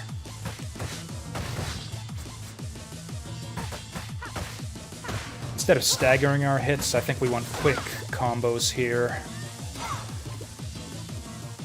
Just to get the maximum damage in a short amount of time.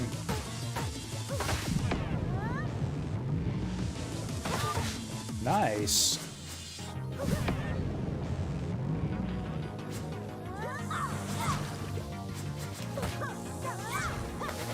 Really? Okay, let's go for the tofu.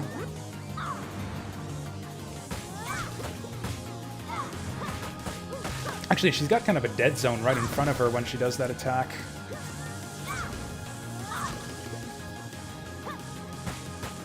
Oh, I thought she was staggering there.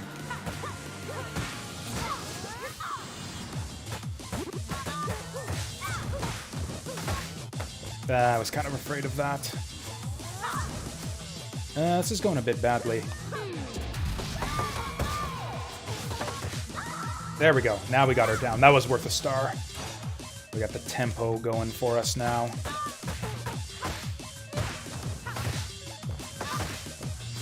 Oh, we almost got a third one in.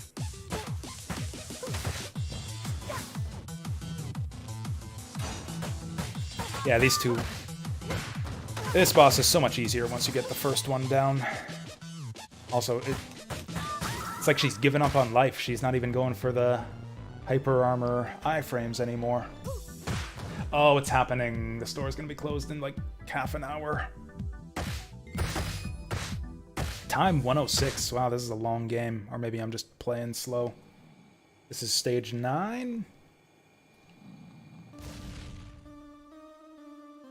Right, because yeah, we got this, then the stadium, then the airplane, and then the island.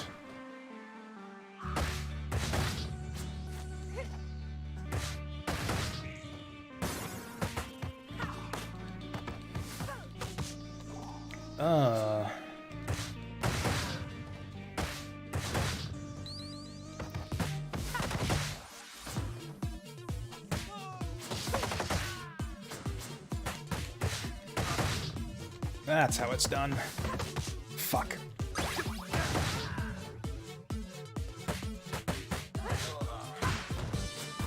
Oh, I think... Oh, we're getting 1-ups is what's happening when, I didn't even see that guy there. It's like, oh, I'm stuck on something. Oh, I'm grabbing a guy by the collar. Actually, I guess not by the collar, because they're shirtless. Grabbed him by whatever you grab a shirtless guy by. The shoulders, I guess, or by the bandana.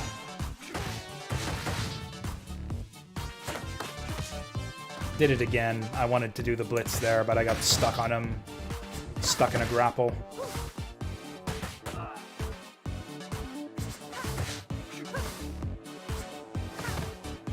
Okay, let's get this idiot out of here.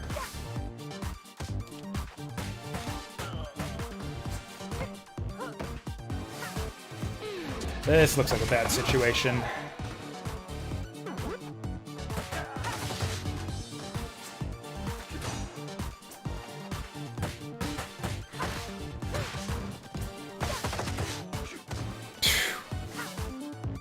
Miserable. I should have just picked up the broom. This encounter was tough enough to deserve the broom. There's another one coming up that I kind of wanted to save it for, but yeah, I should have used the broom here. Oh well. Let's at least make this one easy on ourselves. Yeah, so that's what you can do with the broom.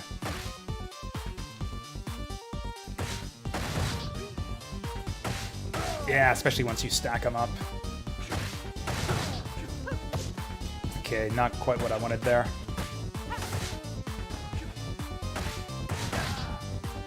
Yeah, back attacks and grabs seem to be the two things that I have the most trouble with in this game. Like, I keep having those two things happen when I don't want them to.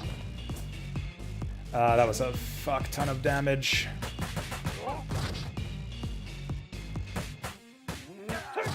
Fuck. Okay, at least we got the one down.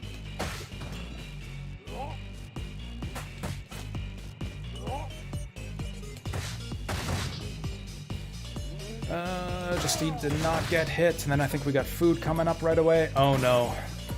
The food is behind a bunch of pistol guys. Fuck. Which means I need to move in without getting shot. Oh, never mind. I think there's poutine in the one on the far right, but I'll just grab this for now. Well, that was dumb. That's not the way to handle a guy with a gun. Oh, it's not poutine.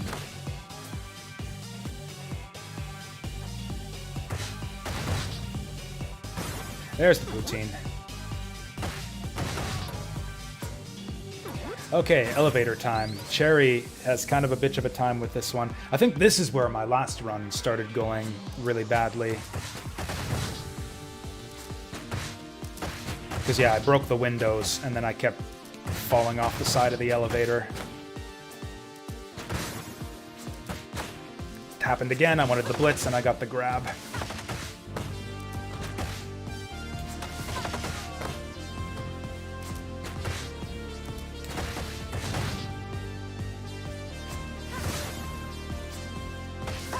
That was a dumb move.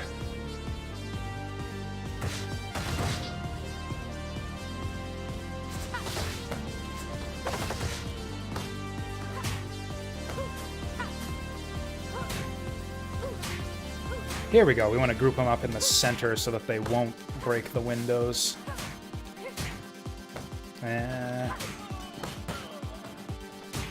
Damn.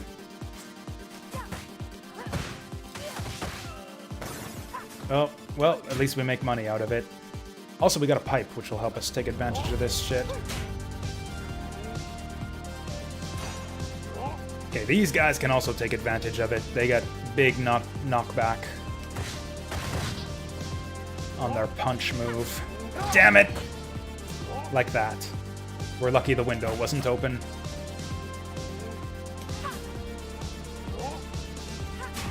There we go. I'm actually gonna grab the poutine now.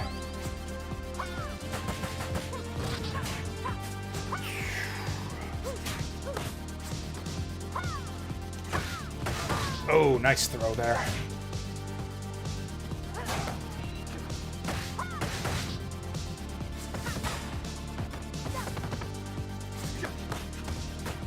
Ooh, not a good start.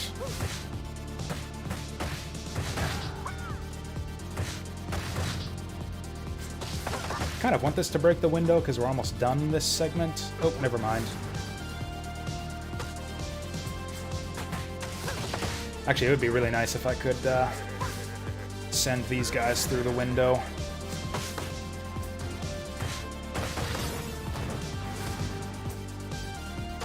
Shit. Wasn't worth the trouble. I've lost so much health trying to break that damn window. Yep, I lost a life. I officially lost a life because I broke the fucking window.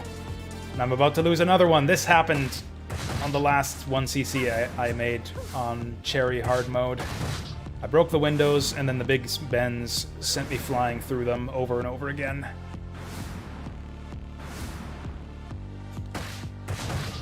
This is actually kind of Cherry's weakness, because all of her moves give her so much mobility that you tend to just send yourself flying into pits, wherever pits are on screen. So this guy. Worst boss in the game, IMO. We'll just eat this now.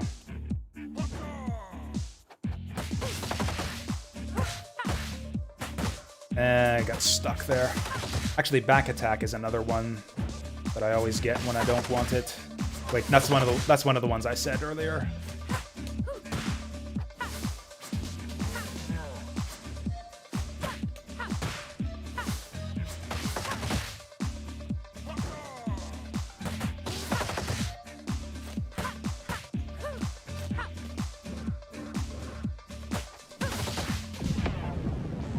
He's gonna do charges. Actually, we don't know what he's gonna do here.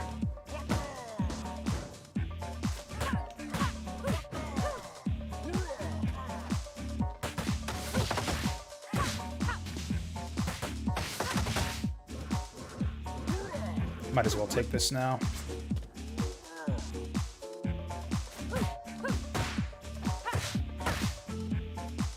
One, two, three, four. I don't know why I keep getting greedy on him when he does that dash attack. That's like his hardest attack to avoid by far. Oh, he only does 3. I thought he did 4. 2, 3, 4. Yeah, it's such an easy boss. I guess speedrunning him might be difficult.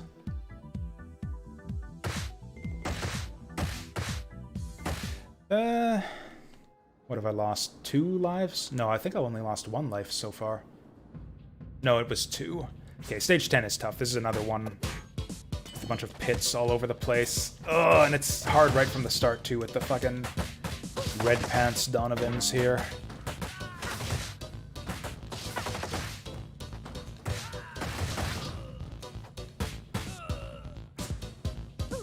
I can't actually remember the names of all the enemies in this game, so I just call them by their color and the name of their first incarnation. This is White Garcia. This is Red Pants Donovan.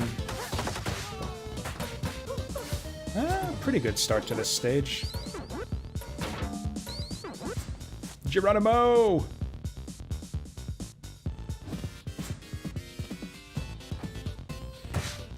Okay, I didn't notice I was... Yep, this is the shit. This is the shit right here. Okay, let's just avoid even being in the same zip code.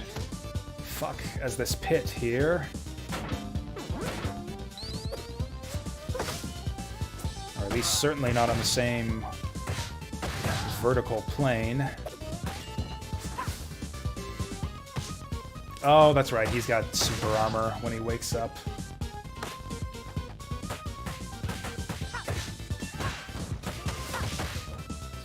And now we got helmet bitches to deal with, and firebomb throwers from above.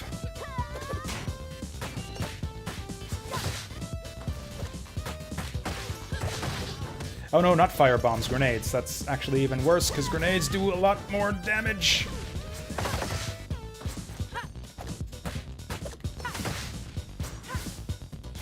You can actually pick up the grenades and throw them back at the enemies, but it's kind of tricky.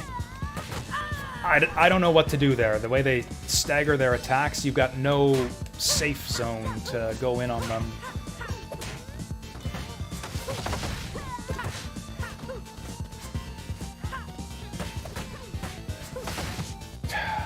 Also, yeah, they charge that shit up from off-screen, so you don't know when it's coming.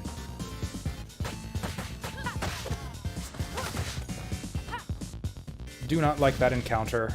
Honestly, not. That's what I consider not exactly a good death, but a excusable death, because I don't think I can get through that one consistently without dying.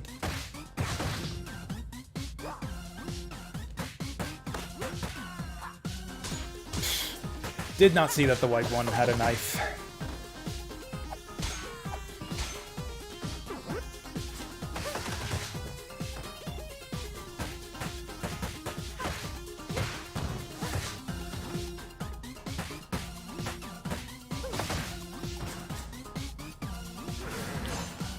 Actually, these green shirt fat guys I don't really like either. It's just kind of a weird thing of mine. They've got a rolling attack that's actually an offensive move. Every other fat guy in the game uses the roll as an evade. He does that every time. That's just a thing that he wants to do. You can't stop him.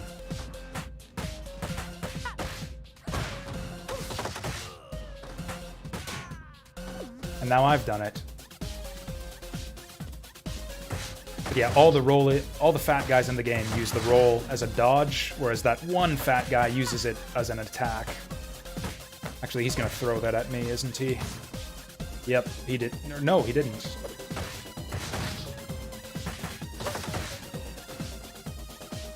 Actually, let's take some food right here.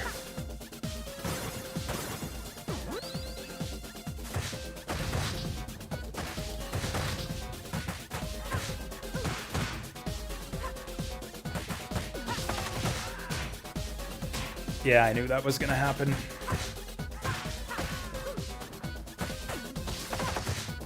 Okay, I need that sledgehammer right the fuck now. Get dunked on.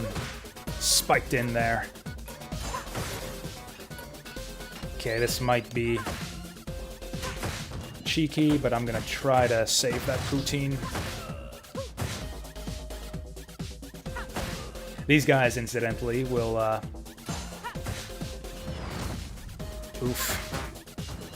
will grab any items that you try to throw on them.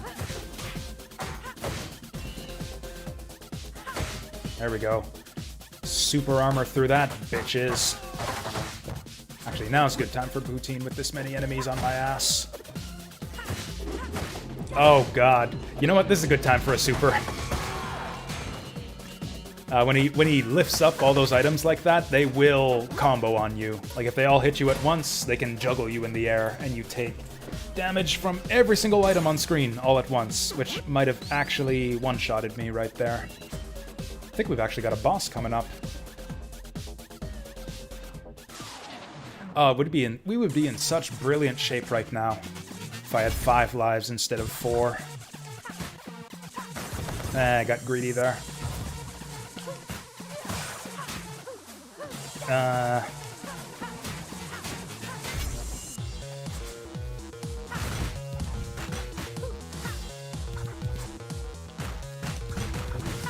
Oh, that's fine. That's cool that you were playing Need Guns. Anyways, I have to pay attention to what's going on here because this is a boss fight. I saw that coming.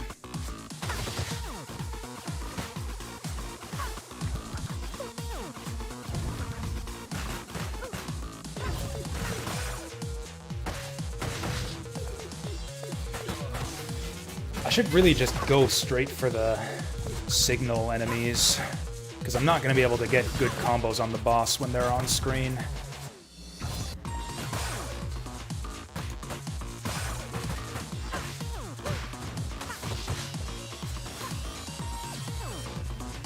Okay, phase 2. Oh, Nerf guns, I see.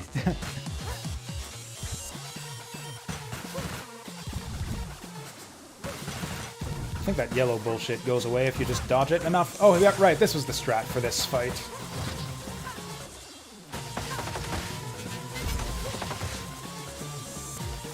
Okay, once again, just kill these fuckers before I even try to hit the boss. Now's a good time for a poutine. That's a big fireball.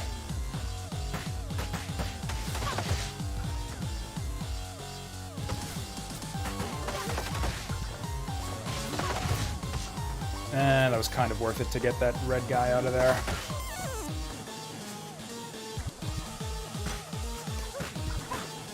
Oh, that's a good way to stay away from that yellow bullshit, too.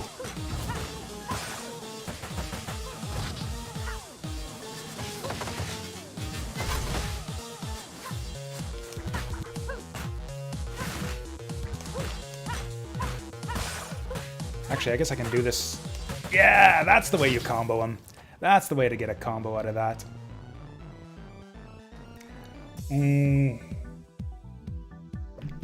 Do I break my stride and go out for a snack run before the store closes? Nope. The universe is calling to me here. I gotta finish my 1cc run. Airplane is a pretty short level, I think. Actually, no, it is. It's a pretty long level.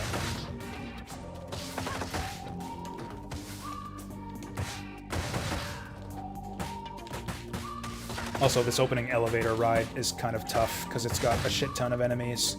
If you find the magic distance, yeah, you can force them off the edge just like that.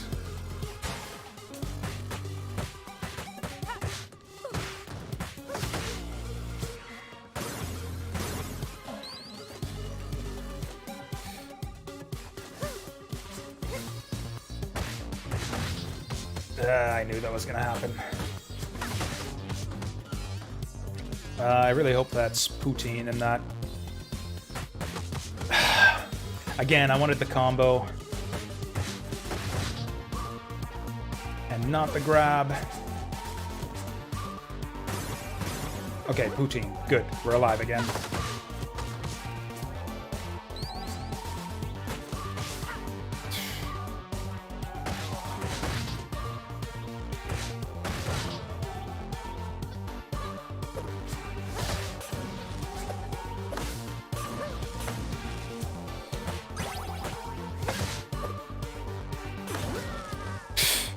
Offs herself with the firebomb. Well, that was the worst possible thing that could have happened against these enemies.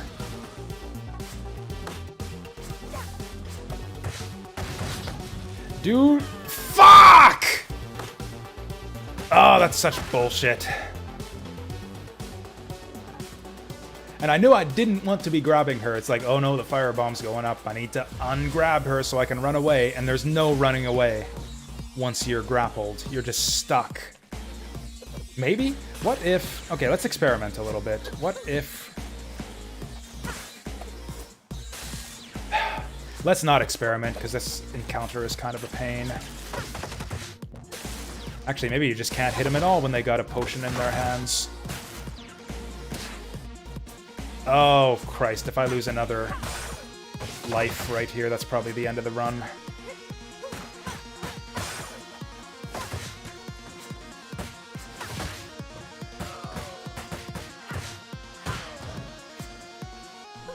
Because, yeah, I know I'm going to need at least, like, 3 or 4 lives for the next stage alone.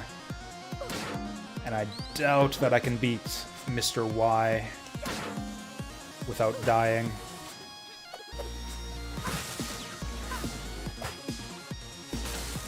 Oh, okay, you can jump away from them.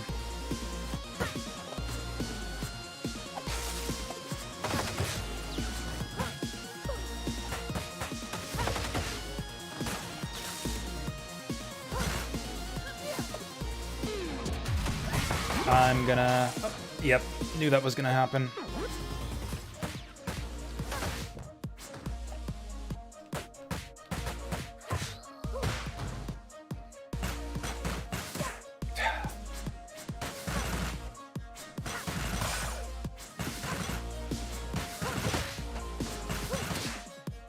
Fuck. Yeah, I don't think this is the run.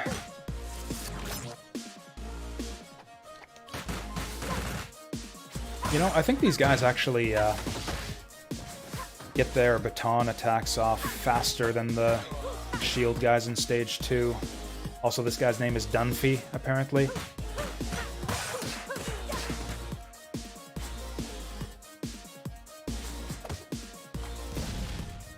Chain reaction. Okay, at least we got the poutine going into the next section.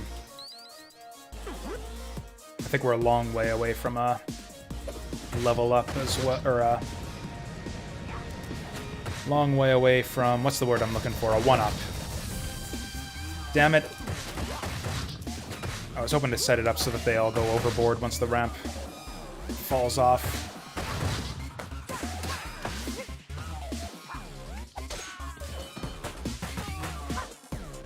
Okay, we're in kind of decent-ish shape right now.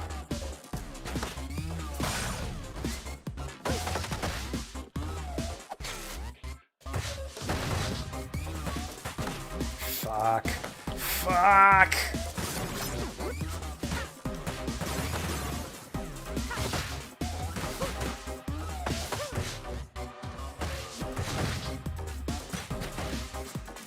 Yeah, let's get this guy out of the way before we do anything with the shield guys.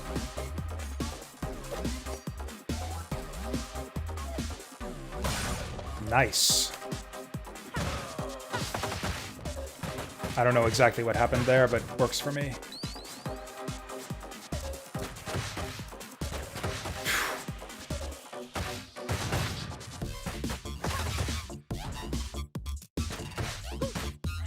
I wanted the blitz there, and it gave me the back attack. Hey, poutine, just what I was hoping for.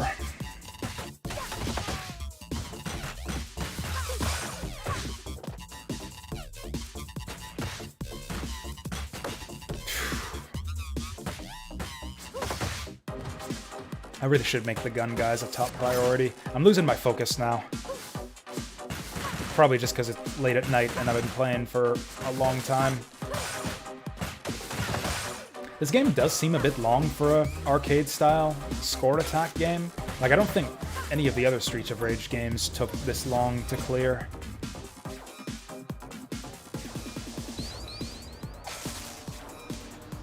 Fuck.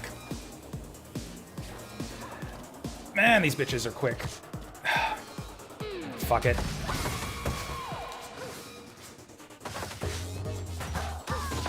Yeah, I knew I needed to stack them up in the corner. I think there's food behind the table here. Nope, it's in front of the table. I don't have any stars left.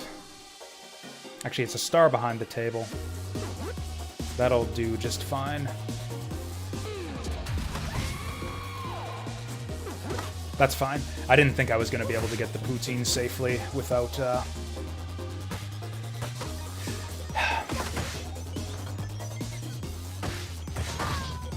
without dealing with them with the star. Wow, I'm really losing my focus here.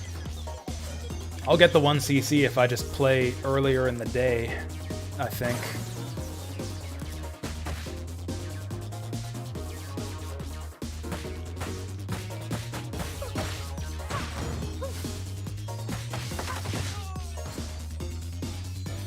And now we got the triple whip girl encounter. Actually, this works.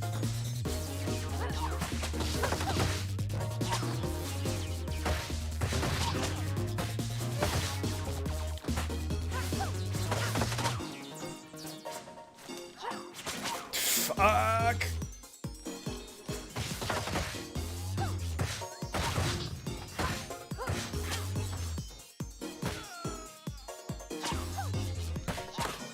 I forgot that she can go vertical a little bit with that whip.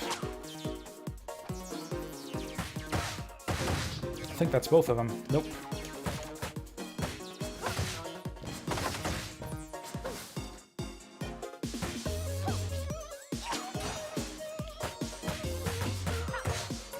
Her name is Stiletto. We're probably gonna have to take at least a tofu right from the start here. Actually, this isn't too tough of a boss to just stay alive for. It's just annoying to hit him.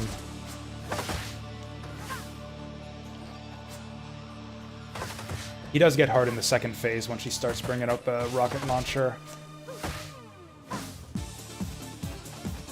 Honestly, I mostly go for the flying knees for this fight, just because I don't know how to keep up with them and land a basic combo otherwise. Especially with Cherry's kind of shitty attack range. Ah, that works.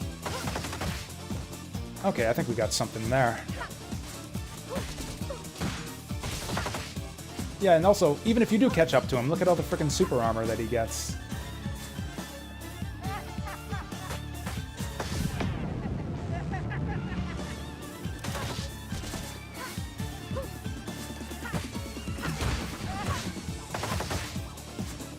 Love the music here, though. This is like one of the best tracks in the game.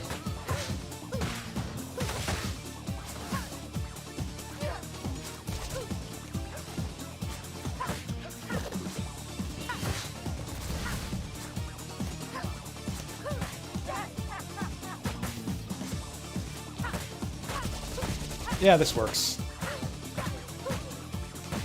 Ooh, this works even harder.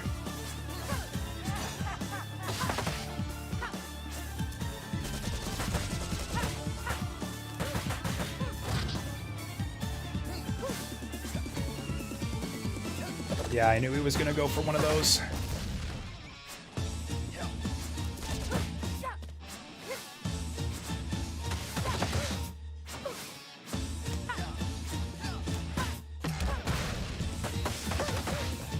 We'll take this just for the health bonus.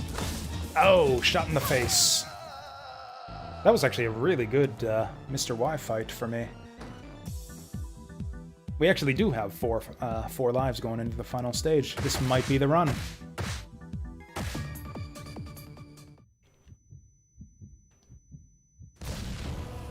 Ooh, I don't know. It's really easy to take a stupid death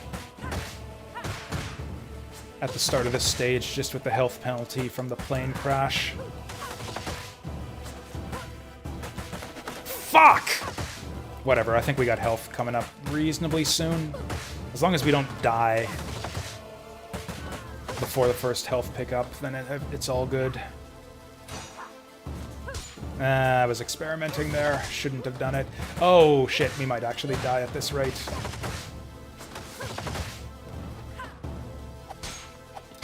Just get those knives out of there so that they can't use them. There it is. There's the magic crate. No, that wasn't the magic crate.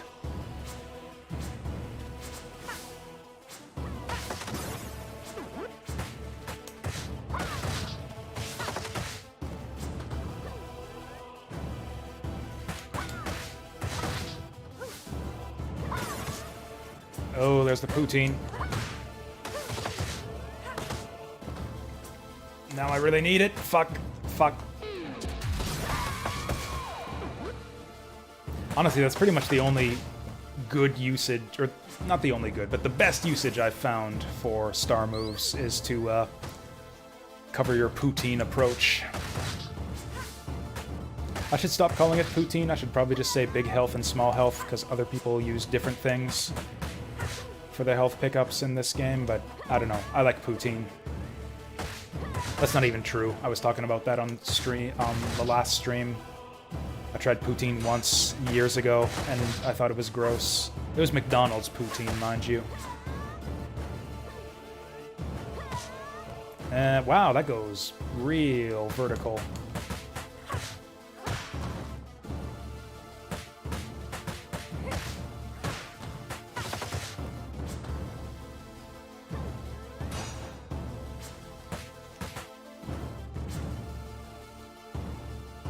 Yeah, come at me.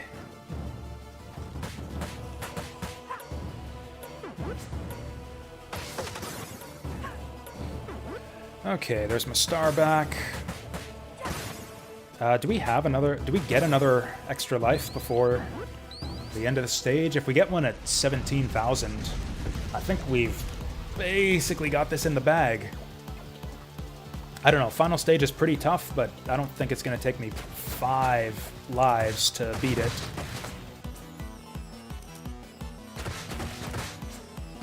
Oh, it happened again. I got grabbed when I wanted to run away.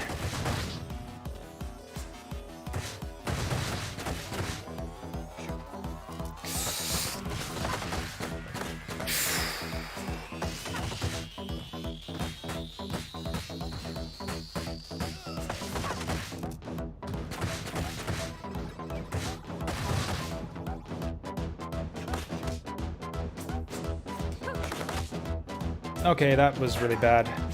Wow, I took a shit ton of damage there. That helps. That will kind of help. Come on. Oh, okay, we got a robot coming up. We got, like, the worst robot in the game coming up right here.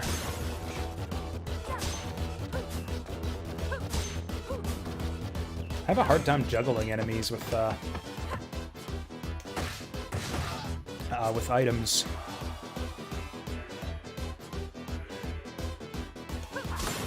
Oh.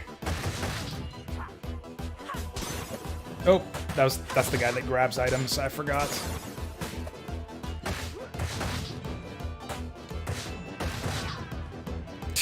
Okay, we actually managed to save that one. Poutine! And I got juggled by Garcia. Yep.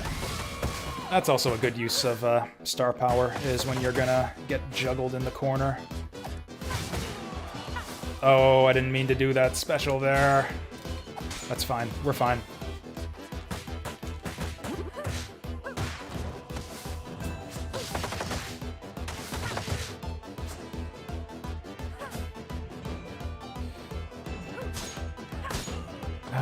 got the robot coming up.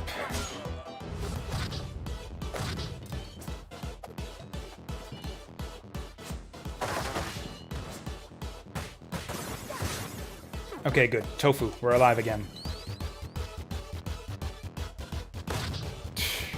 I don't know. Fuck. I don't know. Fuck. I don't know how to dodge that move. You can jump it, but the timing is insanely precise.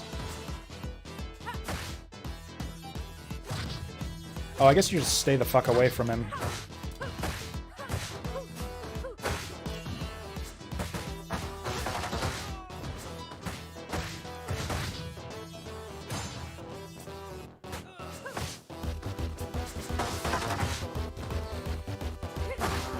Okay, we got through that with one death. Also, I didn't get my life at 17,000, so I think we're down to 3.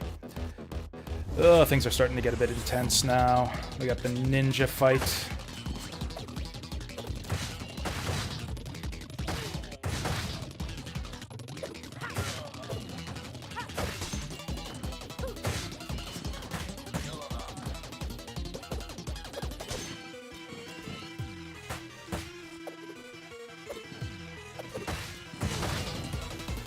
Ninja fight's going alright so far, though I think we fight like twice as many right now.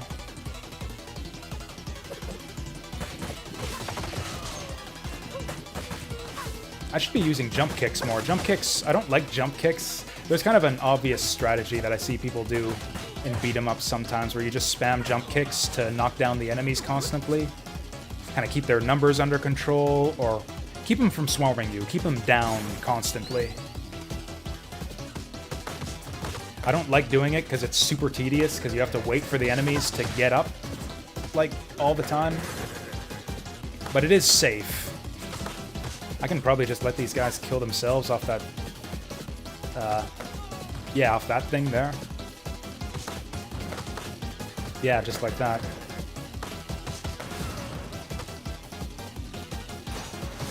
Ah, I wanted to throw him there.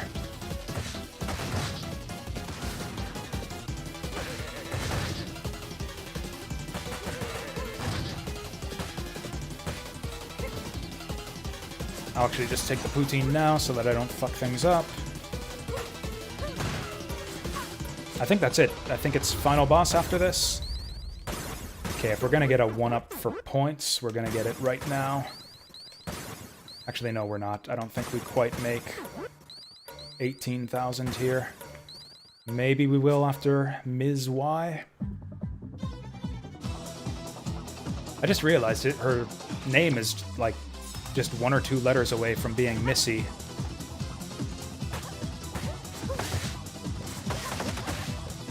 That's a good start. Actually, I should probably try to blow up her statues before she goes to phase 2.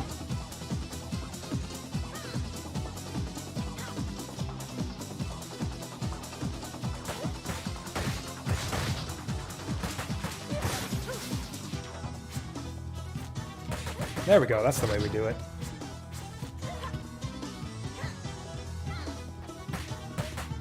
Oops. That wasn't too much damage.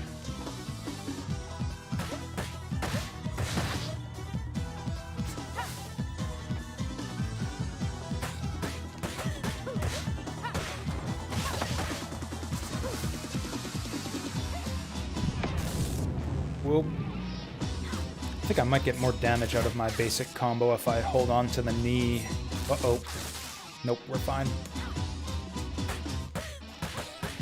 Let's try it. Oh yeah, that's way better. And we almost get to combo it again.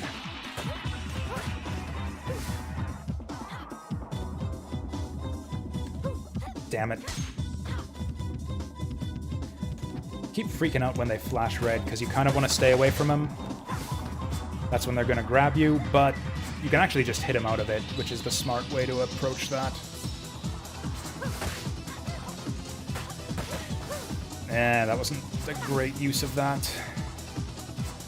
I think I just want to grab this bitch. Yeah. Also, I somehow never noticed it, because, you know, I keep a keen eye out for these kinds of things. But yeah, you can totally see her panties when you knock her to the ground. Check it out.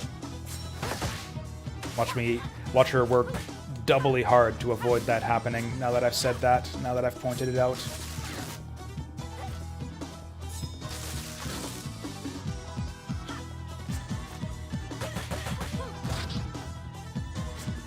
Actually, it looks like she's wearing shorts under her skirt, which is such a Ms. Y thing to do. Okay. 3 lives going into the final boss. I think this is just... Oop, I got money. Oh, I'm like 600 short of maybe a 1-up. Extra life in 1,000, yeah. That is such a good move against these two. Damn it. That was tough to avoid.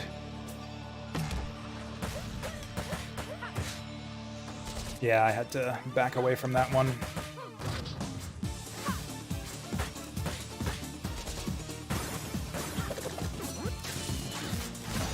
Oh, I got grenaded. We need that poutine, which sucks because I haven't even made it to phase 2 yet.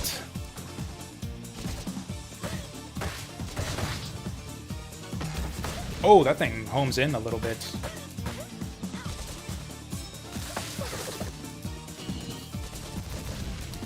Okay, if I can just not take any more stupid damage before phase 2, that's gonna be ideal.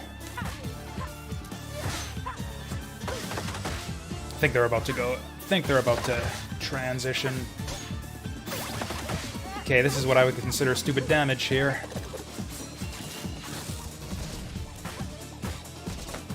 Fuck. Oh, hey, we did get our 1-up. Okay, I think we got this. Even if I die, I think we got it. I would have been pissed off if that actually counted as a hit against me. Oh, is she going in? No, she's not. Probably gonna lose another life here, but I can deal with that.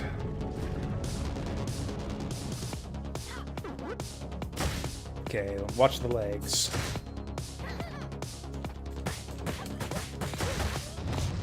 Ooh, I keep forgetting that they do that after that attack. It's such an easy one to dodge, except that I keep forgetting about the second part.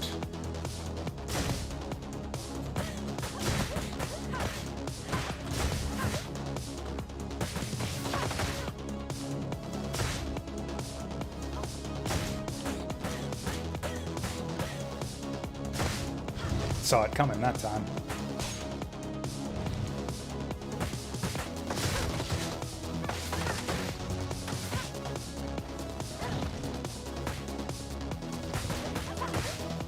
Get out of there! Oh, we actually got out of there.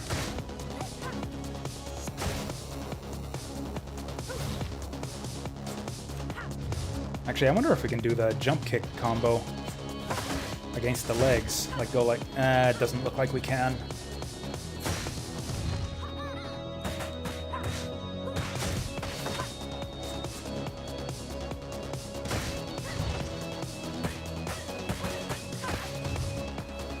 That was a bad hit.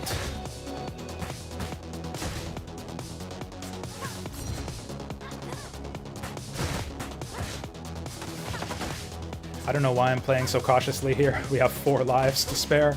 It's like I really want to beat the game with 4 lives left instead of 3. I shouldn't be staggering my combos. Ugh. Just need to get the fast DPS.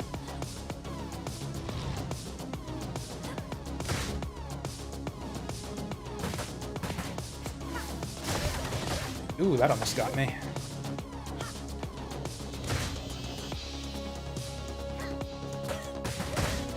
I saw that. By the time I saw it, I was locked into the combo. Okay, so that's her done. Or not. So that's her done. Oh, he's mad about that. Throwing a tantrum in his robot. Oh, I forgot that the robot had a phase 2. Yeah, he's changing things up now. You know what? Now that I think of it, I usually kill the robot first.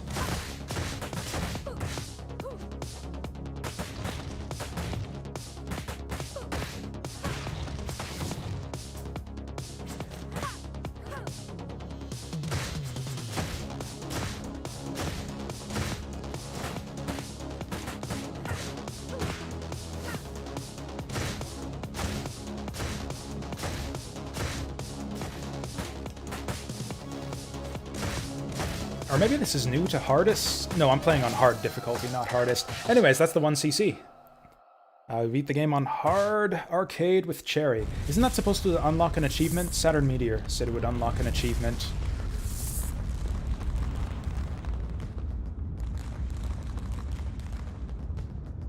I guess we'll see if we get it or not. Or maybe he said hardest. Well, I didn't get an achievement, so I guess it must have been hardest.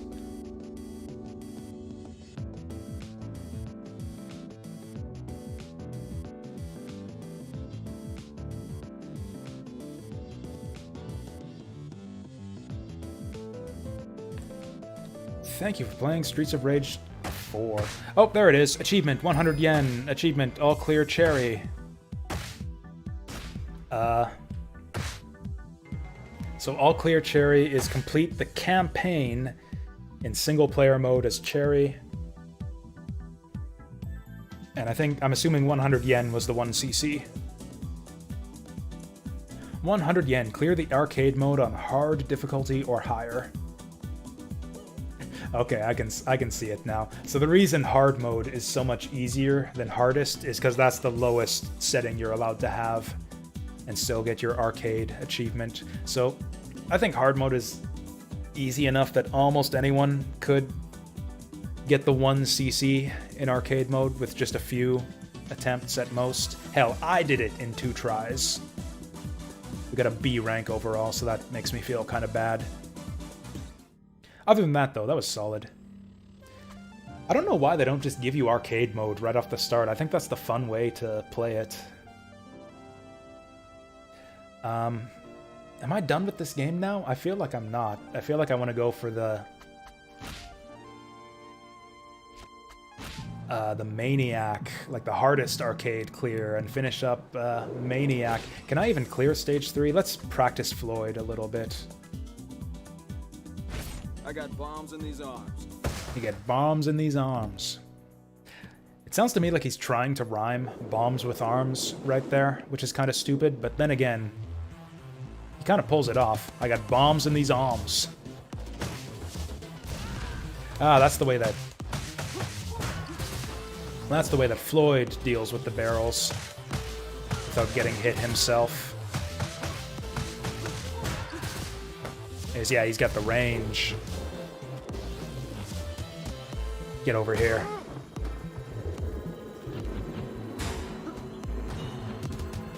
I said get over here. Jerk.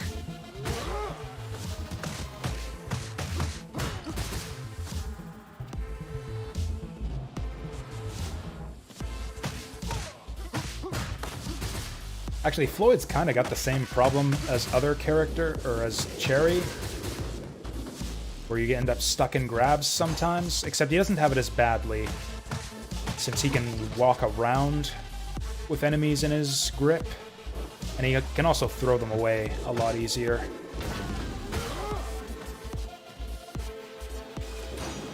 Like so. Check. Okay. Like so, check. Every time I'm trying to do this thing where I fling the guy into the exploding barrel, and every time I do, he ends up grabbing a second enemy and banging their heads together.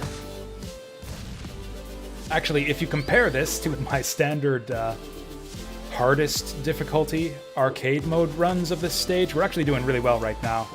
I'm usually missing, like, most of my health by this point. Get out of there!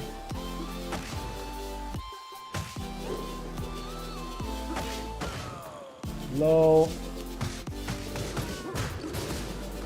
You know, Floyd's actually kind of fun. I wish he were speedier, but, you know, It's kind of hard to go to this from Cherry when you're used to running around, jumping on people's heads and stuff. Ooh, he actually got away from me there. Let's try this. Oh, too far to get hit by the explosion.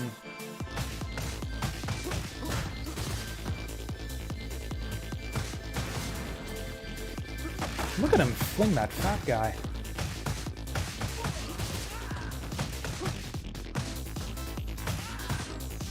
Okay, now we need some help. This is more like what I look like most of the time. Coming into this part of the stage. Let's get some tofu to rectify that a little bit. I love his back attack animation. The way he just smacks him without even looking. I guess most characters don't look when they back attack, because that's the point of the back attack. But it still looks cool.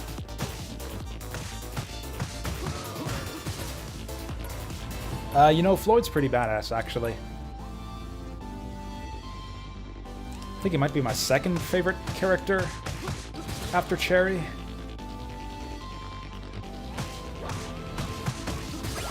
That was close.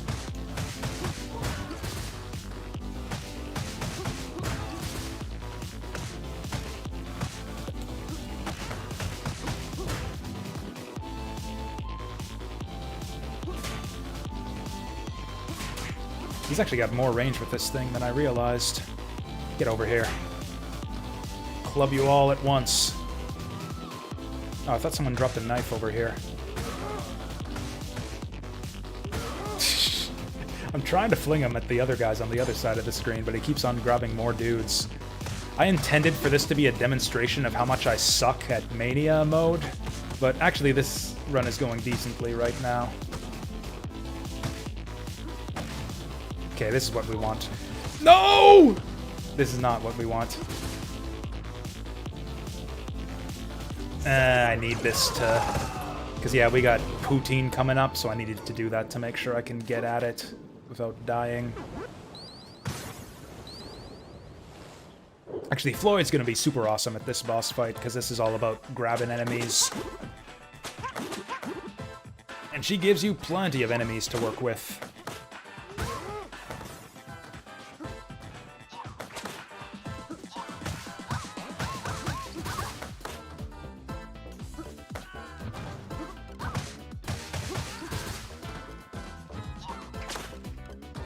That's not great.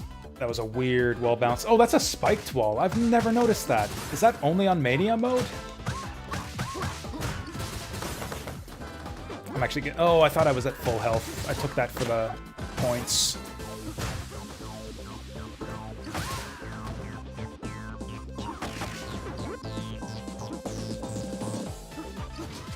You know, there's better things I can do with this chick once I've grabbed her. That was a weird sentence, but you know what I mean. Okay, no, I want to... There we go. I want to punch her before throwing her. That also sounded kind of weird.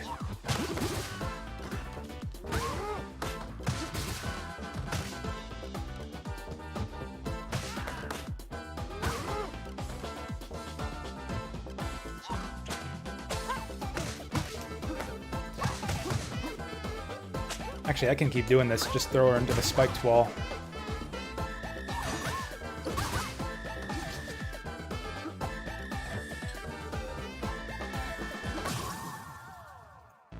Cool. So I just cleared a stage in Mania mode when I intended to let that just be a quick thing to demonstrate how much I suck. Because I think I did game over, or I did fail to beat this stage when I was first trying out Mania. You got a B rank even.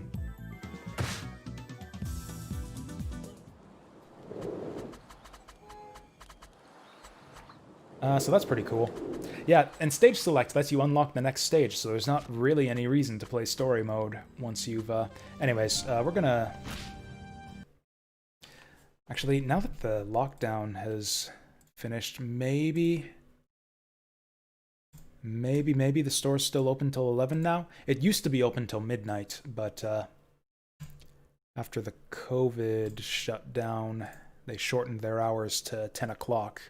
If it's still open, I might take a bit of a snack run before we start up Genealogy. Also, it's going to be a pretty quick Genealogy run tonight. I think I'm just gonna do arena runs, and then yeah, they're closed. That is fine.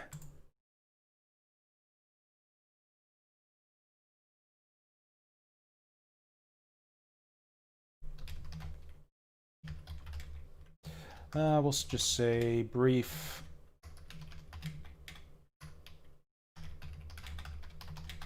Brief arena running before bed. Fire Emblem Seisen no Keifu. Updated on YouTube as well.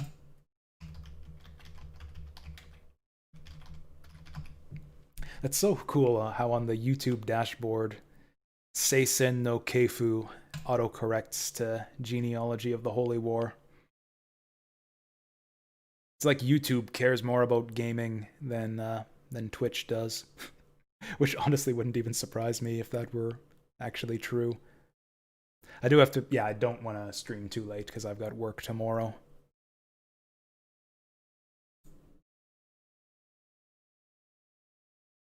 We can get our Genealogy background on. And let's load up the game. So yeah, after Chapter 2, we're still kind of on pace for the A rank. About as on pace as we were before. We got about par for turn completion. We ended up with like 40 turns. And one additional loss, but that was it. The big problem is experience. We're way behind on experience. Yeah, Azel and Arden failed pretty hard in the arena. Although they're about where they were at on my first playthrough of this game, and we ended up with an A rank in experience on my first play of the game, too.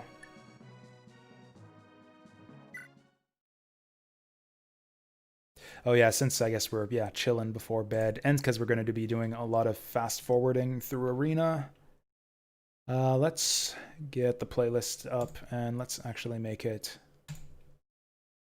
the jazzy, relaxing playlist.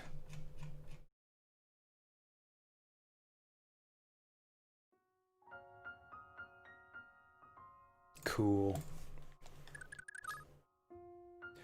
Honestly, with fast forward, it might not even take me a full hour to do Arena, but we'll see how it goes. Also, I need to get my books out of the way here because we're going to be wanting easy access to that space bar. Oh, also, I have been save scumming my way through Arena, if you guys don't mind that terribly. Oh wait, was there anything else we needed to do with her? We should set up our items before we do anything else. I don't think anyone... Oh, okay. Yeah, we should probably fix this before I forget. Wow, that's expensive. Okay, so he's not going to be getting any rings on this run.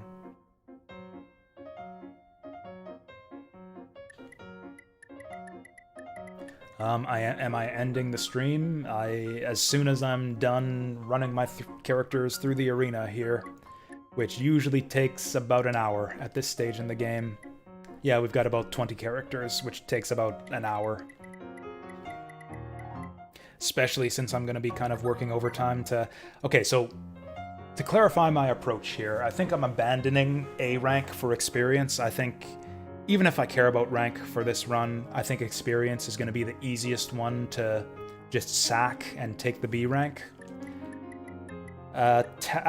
Combat is up in the air, but we'll see how it goes for the rest of the playthrough. Basically, it'll either happen or it won't.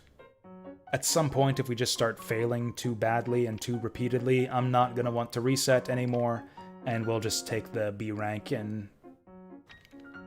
combat as well, which would mean, yeah, no A rank overall.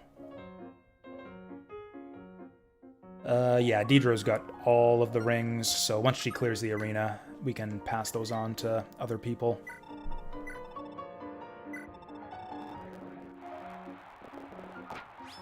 We're off to a bad start here. Oh no, that's not bad. That's pretty bad. Oh hey, she outspeeds this guy, because he's an axe user. She was close to one-shotting that guy. I think we are gonna RNG manipulate here. Yeah. Because, yeah, she kind of has a chance to beat that guy, so we'll have Sigurd shake up the RNG a bit. Oh, that Horse Slayer could be helpful for someone. There's a lot of horses in this arena, it looks like.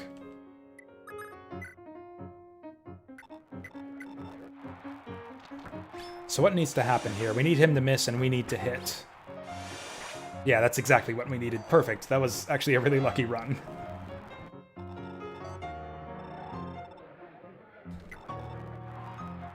Armor Lance, we're probably gonna win this one too. Okay, we would have won this one if she hadn't missed. Whatever, we're still favored for that one, so it shouldn't take too long.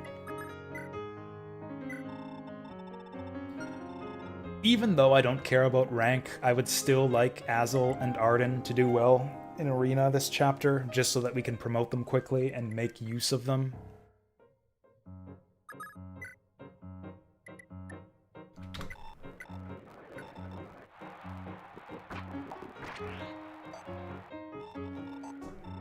God, Sigurd's got enough levels that he's not even gaining much out of all this.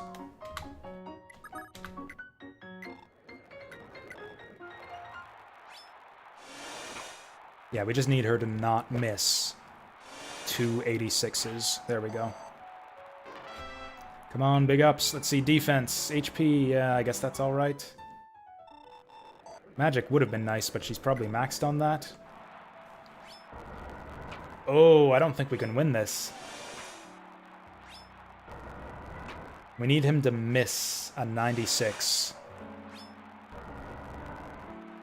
Oh, there it is! Oh, she's got Miracle! Miracle is what did it there. Oh, that was amazing. She was actually not favored to win that, I don't think. Yeah, we got super lucky there. I don't think we're gonna win this one. What's the math on this? He's 86 to hit us. We need him to miss one of them.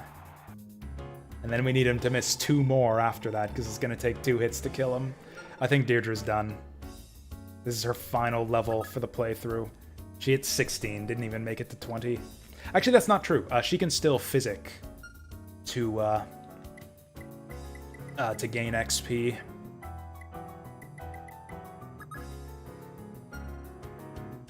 But yeah, there's nothing fun we can do with Deirdre in terms of leveling her up. Like, she's leaving right away anyways, so it doesn't matter what her level is. Azel and Arden are the ones that we really care about.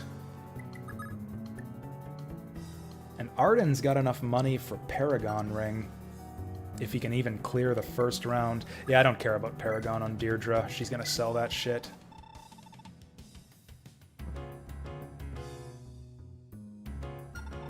Is there anything useful she can do with her money before that?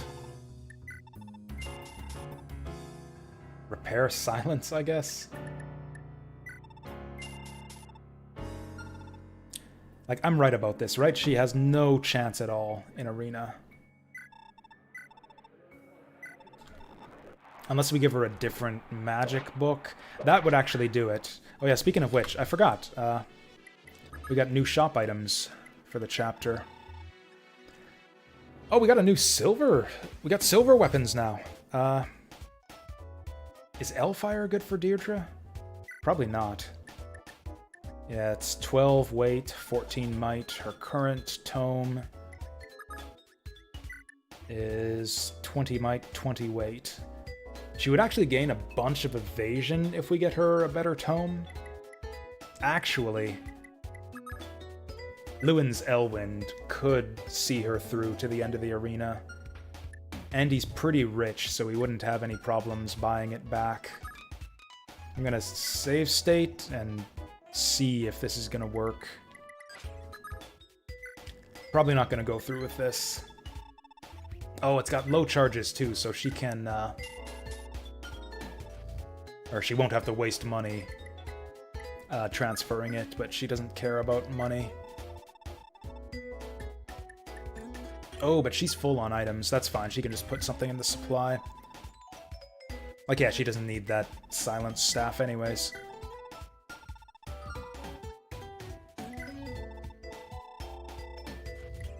So this is basically her only chance. Oh, can she not use this? Oh, I think she only has ranks in light. Yeah, light is the only thing she's good at, so that's pointless.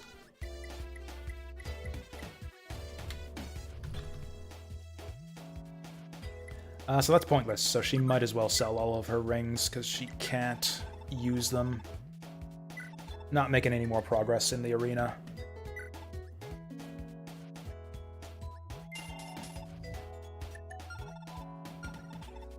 Is there anything else useful I can do? I guess we'll repair silence so that we're not completely wasting money. Actually, if I'm save scumming anyways, I could also just have her do stuff that'll use up her turn. Because, yeah, normally you don't want to do stuff like transfer money or dance or heal for your start of chapter arena runs, because that prevents you from saving. Because you can't save. If you've done it, you can only save at the start of a turn. If you take any action that uses a character's turn, then you can't save anymore. So you want to do your arena runs before using up someone's turn so that you can still save scum. But I'm save scumming via save states anyways, so I forget what the logic was here. So we can do something to use up her turn. We can give all of her money to Sigurd.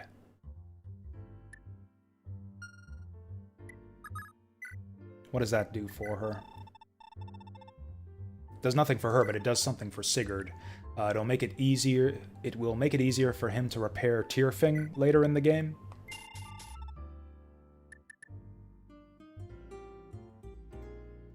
And that might be it.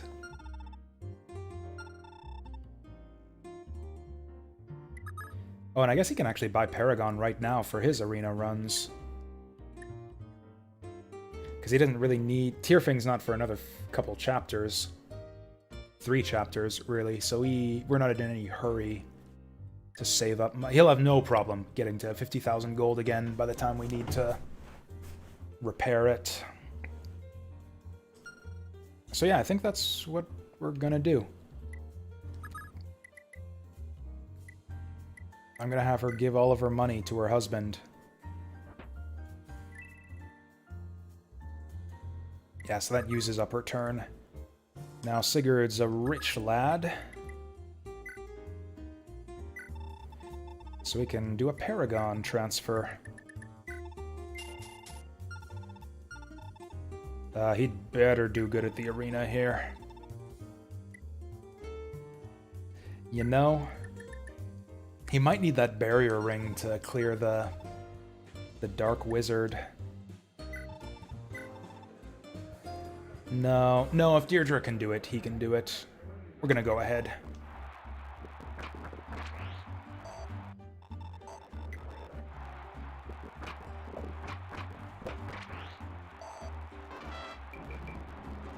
Come on, okay, this is gonna be dicey. 1, 2, oh, we need him to dodge a 60.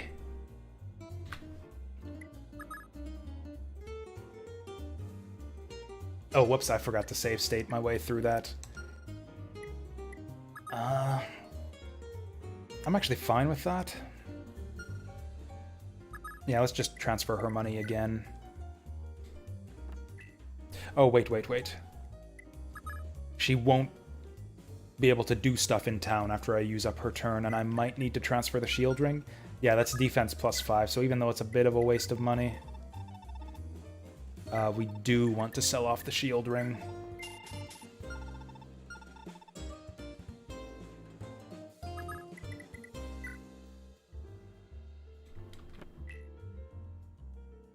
Okay, and we'll... Okay, so we know... Whoops. We know that he can... Arena up to the wizard. Oh wait, he needs to buy Paragon.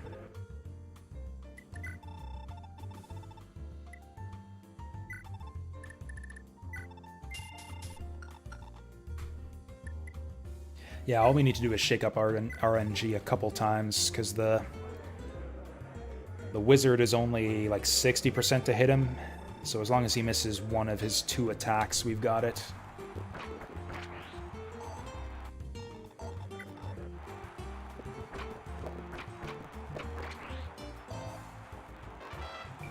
Get the same mediocre level up. Actually, defense is good for him. I think he's got less defense right now than he did on my first run through the game. Okay, so we want to do an arena attempt with someone who's poor. Quan can do a Paragon transfer, so we don't want to send him through. Maybe Ethlin. Yeah, we'll have Ethlin give it a try. Slim Sword's probably best for her.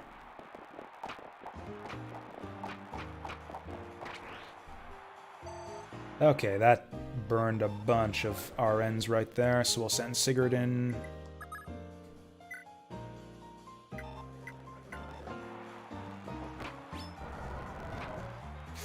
Okay. There it is.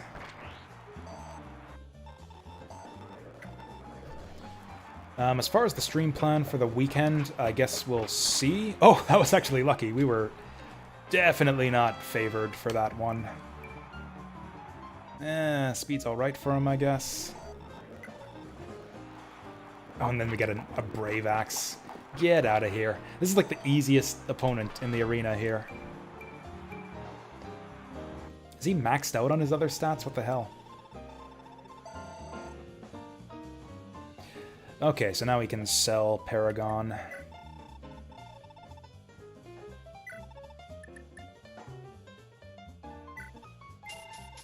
And he's rich again. That's the thing, is Paragon Band makes most of its... Or it doesn't make its money back, but you make your money back in the arena if you can go all the way to the end, so... Again, like so many things, when it comes to the arena, so many things in this game are a case of the rich get richer. Where the people who can afford Paragon Band are usually the ones who can already do really well in the arena. So then they just take Paragon, double their experience, and then also make back all of the money that they spent buying Paragon.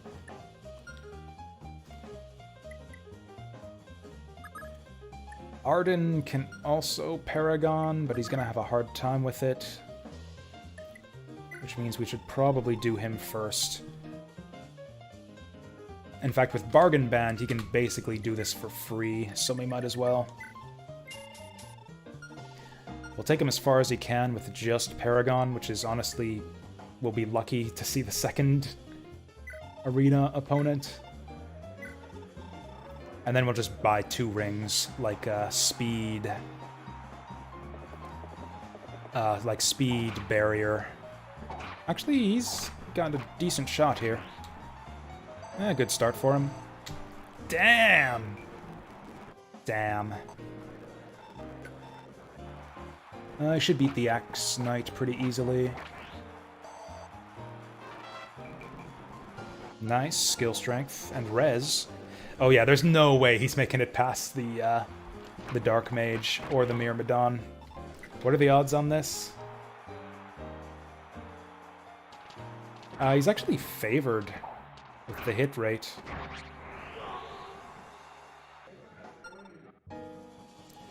I don't know if any combination of rings is gonna get him past this.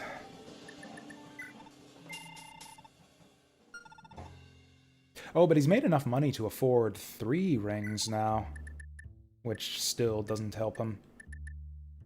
He can take shield and speed. I'll have him do that and see if it helps him, but I don't think it's going to.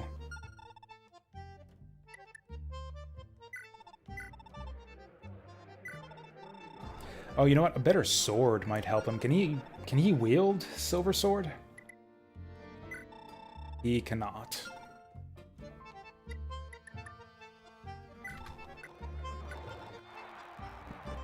What the fuck? Did Arden get a speed level up somewhere? He doubles the Myrmidon. How did that happen? In that case, I don't think he even needs Shield Ring. I think he can actually just keep Paragon banned and then just take the Speed Ring, and then I think he wins that way.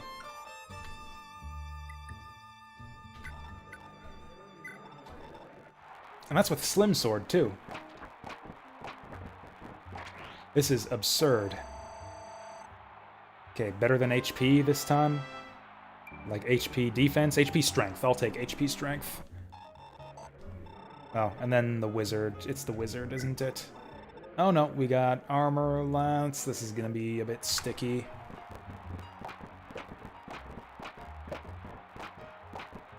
Yeah, we need him to dodge one of these. Barrier ring probably wins it for him. But I'm gonna try and see if I can burn... Oh, Azel's got nothing. He can't afford any rings.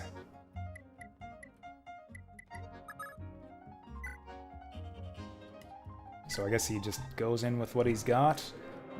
The other option is he... No, I don't want to go out of my way doing stupid bullshit to improve my arena runs. We'll just make do with what we've got.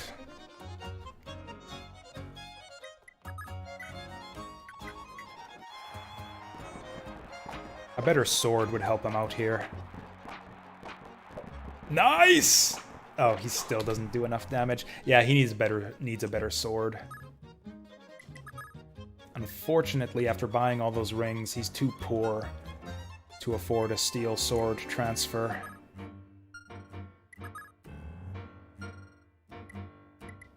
Unless somebody's got a busted steel sword they could borrow, they could lend him. Actually, Beowulf. Also, that's right, he's got bargain band, so he can buy steel swords real cheap. This is gonna cost Beowulf some money, but I think it's worth it to help out Arden. I think this will actually be enough of a damage boost to put him over the top here.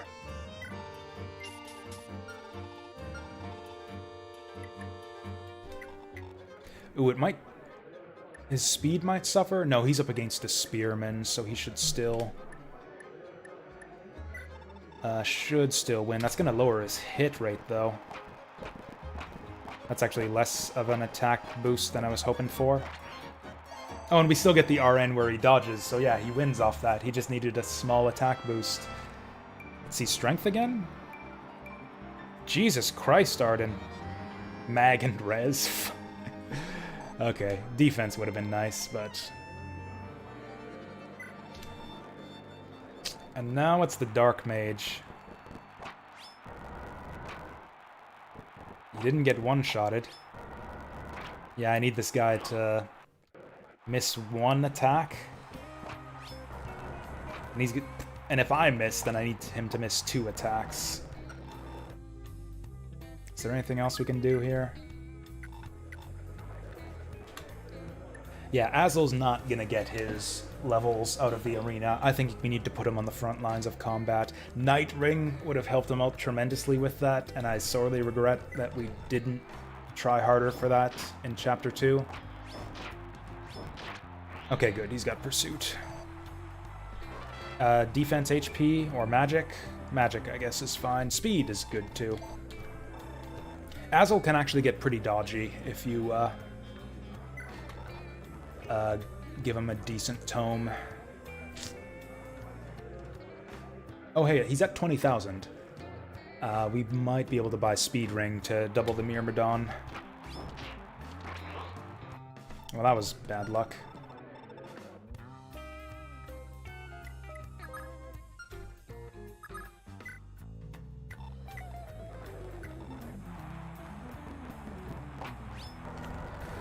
Yeah, fuck him up, Arden.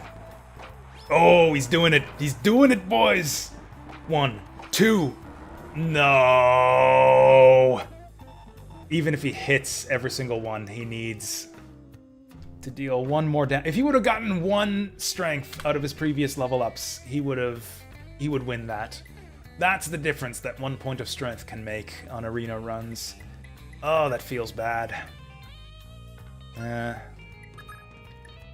Ira, these two are going to want to Paragon their way through. Same with Erin, because she's loaded right now. You can't actually Paragon.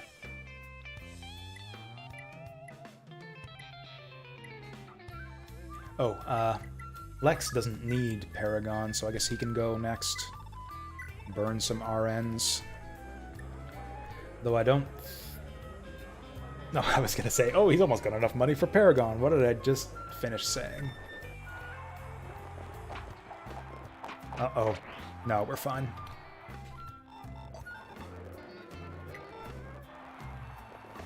He might actually get to promote off of this. What is he at? Yeah, he's level 19. He's almost there. If he can beat the Dark Mage, I think he's got it. Which he probably can't, because he has no resistance. Oh yeah, the Armor Lance. I forgot about this guy. This might do it. And then he promotes, and I think he gains some resistance, so he might get through the Dark Mage also. Man, this is so dumb. Paragon is just busted, especially on a unit that can arena decently. Actually, I shouldn't fast forward through this. This is a big moment for Lex. I should have turned the music back on, the in-game music for this too. 5 strength, 3 res, 4 defense. He's on 21 defense now. Lex can probably just about solo the rest of the generation.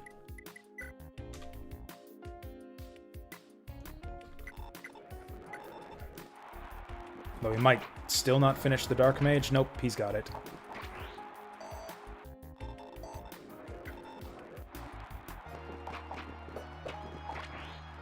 Yeah, 25 defense, he's gonna have no problem. And just like I said, the rich get richer. Ooh! Okay, that was close. Now that he's promoted, he's gonna have an even easier time gaining levels. Oh, I should have spent his money before he did that, but whatever. He's not gonna have to worry about money ever again. In fact, I'm gonna want to get him married to Tailty as quickly as possible so that she can, so that he can transfer money to her and she can do Paragon Arena runs. Anyways, I shouldn't have. Right, the whole point of that was to slowly burn RNs to maybe give Arden a shot here. So I need this idiot to miss 2 of his attacks. That's 79%. Not gonna happen. How's his money situation? We could give... Oh, he's got Speed Ring already. What if we go Slim Sword for this fight? Slim Sword would help his evade.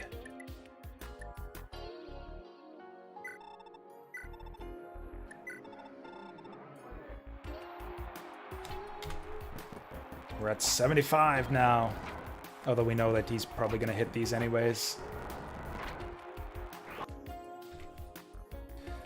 Who else can burn RNs for us?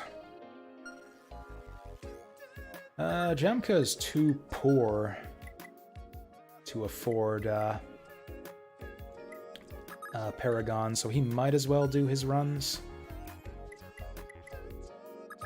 Beowulf doesn't have a weapon right now because Arden's borrowing it.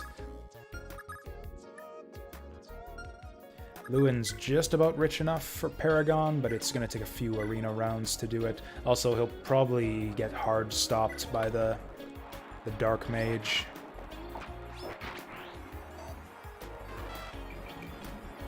Skill speed. You know, Azel could probably go a little bit further if we transferred that wind tome to him.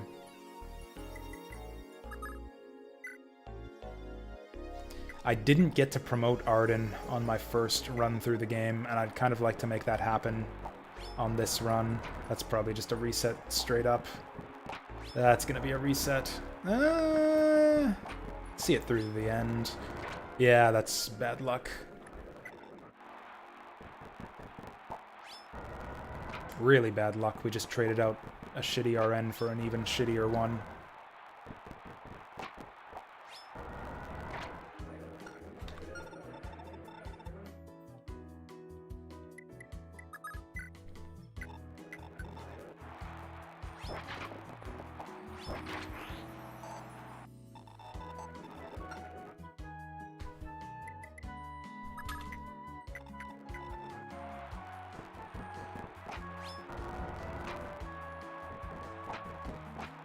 I don't think we're going to be able to do this.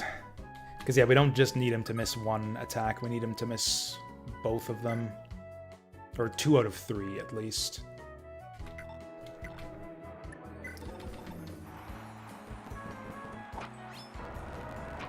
No, that doesn't swing it.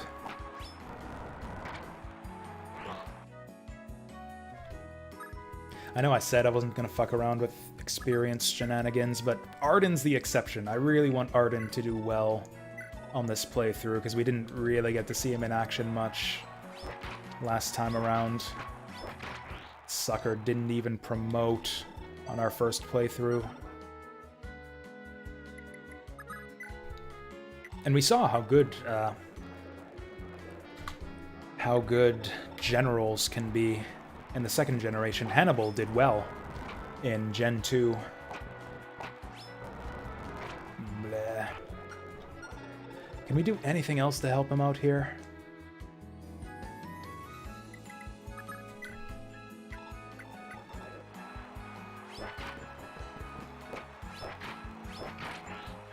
He doesn't have... Yeah, Arden doesn't really have enough money to get anything else that's gonna happen. Defense is good. I don't think... Okay, now he can Paragon, but I think he's gonna be hard stuck at the Dark Mage. God, Dark Mage is hard. Yoshi wasn't kidding. Oh, that's a start. That's a start. Also, I forgot... Once again, I forgot to switch to Slim Sword. So Slim Sword might actually put us over the top.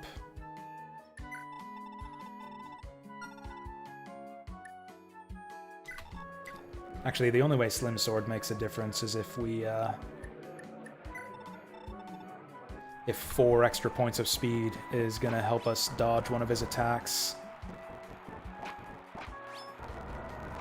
Yeah, basically if he rolls between a 75 and an 80, then the Slim Sword has saved us. That's pretty specific. We got him to level 10, I guess. That's kind of half decent. Was Azel stuck? Oh yeah, the Myrmidon. I don't know why I gave him a Fire Tome there.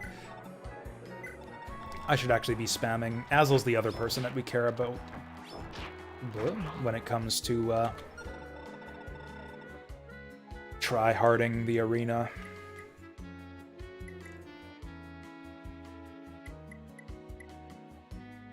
Do we give up on Arden?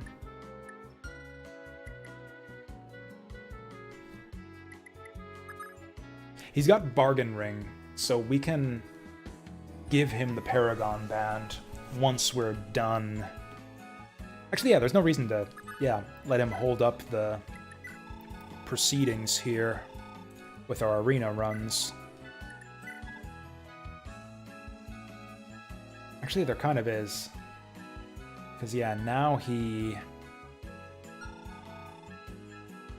made money and then bought more stuff, so if he sells everything, he's gonna be overflowing with cash. I guess we don't need him to sell Pursuit Band. Oh yeah, that's right, we don't sell Pursuit Band.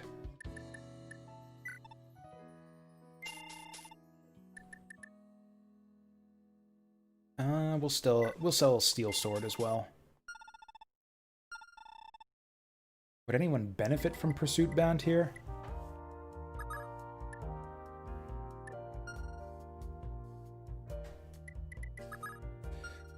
Probably Lachesis or Eflin.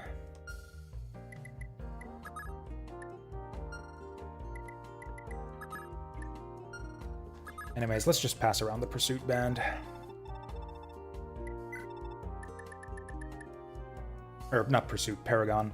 This is a bit tricky, because the other characters actually lose money for doing this, so we want them to do really well in the arena. Quan's pretty high level already, so he's got a decent shot here. I did give him Paragon, right? Yeah, he's just so ridiculously high leveled that he still doesn't get that much XP.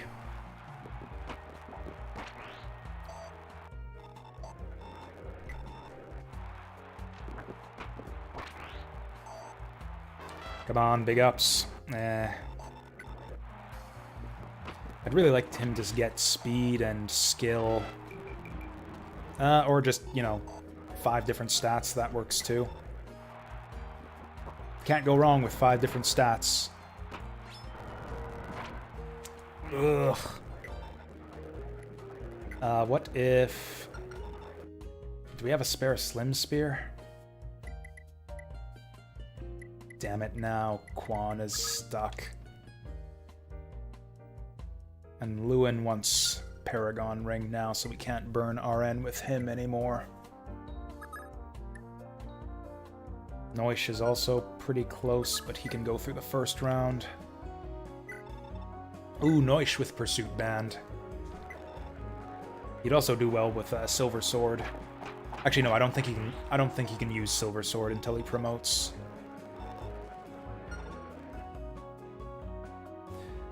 Let's check the numbers on Quan's fight here. Oh, so this guy's 86% to hit him. We just need an Adept, or... That's actually basically it. We need Adept, or for him to just not miss. Yeah, he's actually heavily favored in that fight. We just got unlucky.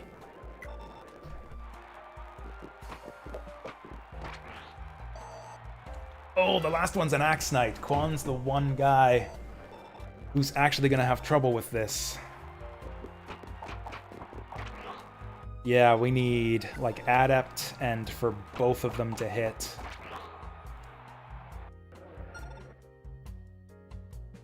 Does he not have 50 with the Silver Lance yet? Oh, not even close. I thought he had way more kills than this.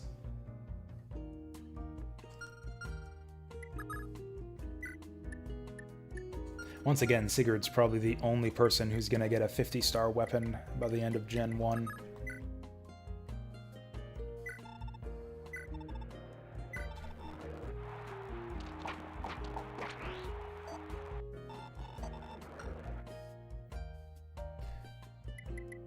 Quan's not that bad off against this guy, though. All he needs is Adept and to hit twice. And he's got 2 shots to do that.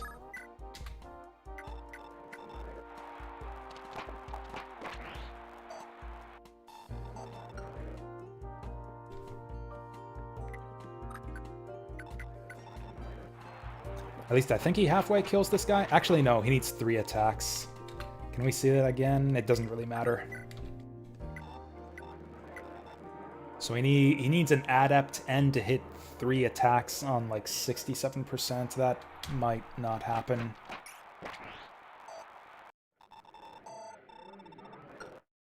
Actually, Holland might not get enough money to get Paragon. He's doing it! Oh, that's so sick. And he gets HP skill out of it. Okay, so he's done with Paragon. Beautiful. He's at 21. He would promote if he hadn't promoted already. I think we've actually got our Quan much higher leveled than I did on my first playthrough, so I'm happy about that.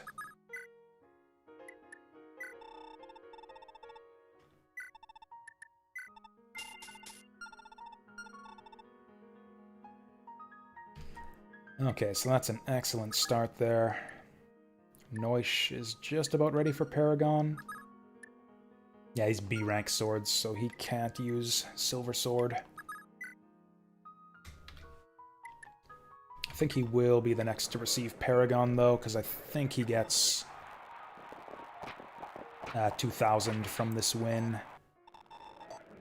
Oh, he's just short.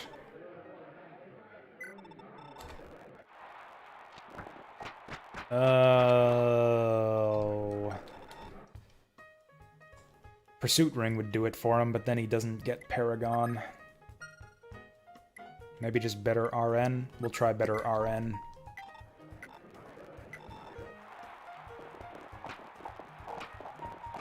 Hey, unnecessary crit. Ethelyn actually probably does need a fair bit of money. Yeah, to repair that return staff. That's a good start. No, it wasn't. Honestly, we just need a lucky crit. He's only 50% to hit me, so I could just spam attempts and wait to get that crit. Though that is going to wear down his steel sword, because that gets used every time he counters and doesn't crit.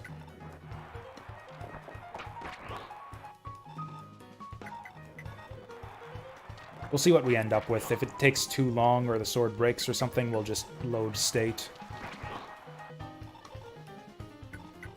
Anyways, I got sidetracked. I get locked into mundane shit on stream too often. As far as stream plans for the weekend,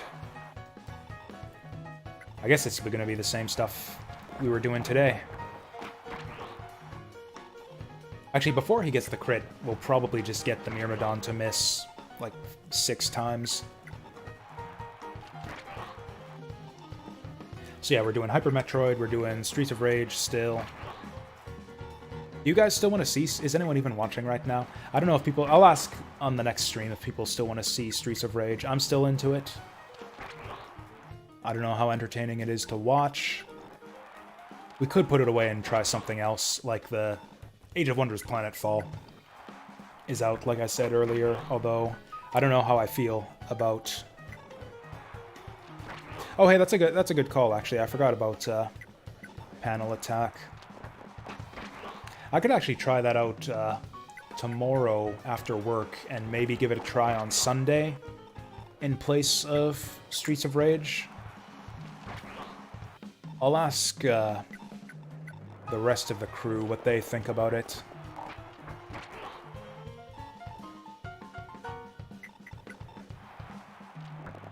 Actually, that's the other thing, as I floated the idea of doing like multiplayer nights with viewers here on stream, like either on Sunday or Monday. So something like panel attack would be pretty cool, because I think most of my viewers are Tetris Attack fans. We almost got it there. We almost got the 6 misses before we got the crit.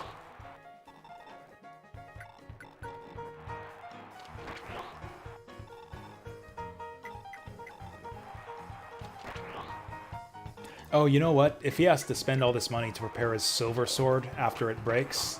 Oh, he doesn't even kill him with the crit. I guess I should have done the math on that. Okay, so this isn't even worth my time.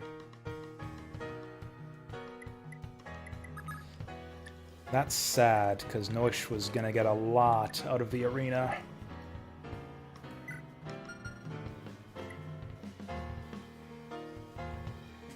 Alec, on the other hand, is, yeah, gonna get dick all out of this. It's gonna be real hard to give him any kind of reasonable levels. He really is just so much worse than Noish in every possible way.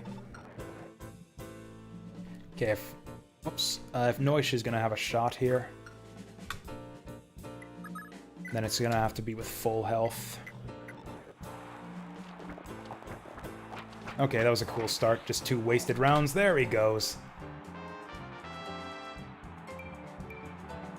He got strength. Hey, he wouldn't fail to crit with that extra, or fail to kill with the crit with that extra point of strength. So now he can get Paragon, although I don't know if there's much he can do with it.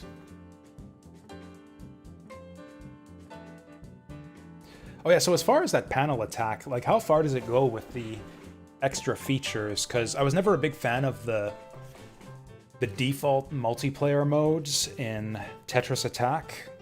Like, I don't like garbage blocks. It drags out the game too much because it's too easy to just chain endlessly off of the garbage your opponent sends you. My favorite multiplayer mode is actually Line Clear, which I think was only ever available in Planet Puzzle League on the DS. Who's got Paragon right now? Actually, there's a faster way to find that out. I'm gonna have a seizure. Oh, nobody's got it. I sold it.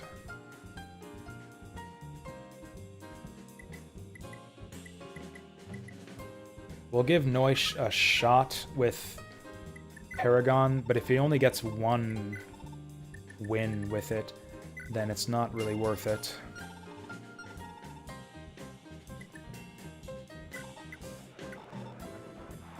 Armor Lance. He might not even win this. I think he needs a crit. Fuck. Oh, Armor Slayer. Armor Slayer would do it. Where's Aaron? Oh, except he can't afford Armor Slayer if he buys Paragon.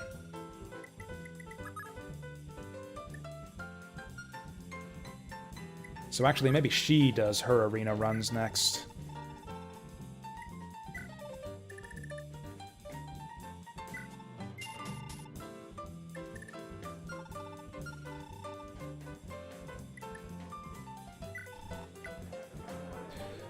What do we even want for this? Okay. How about the one from Pokemon Puzzle League where you get like the wider grid where it rotates, like it's a cylinder, so you've got a extra wide grid to work with? That was also a really cool mode that I liked. I don't think that you can send garbage in that mode, but I might be misremembering.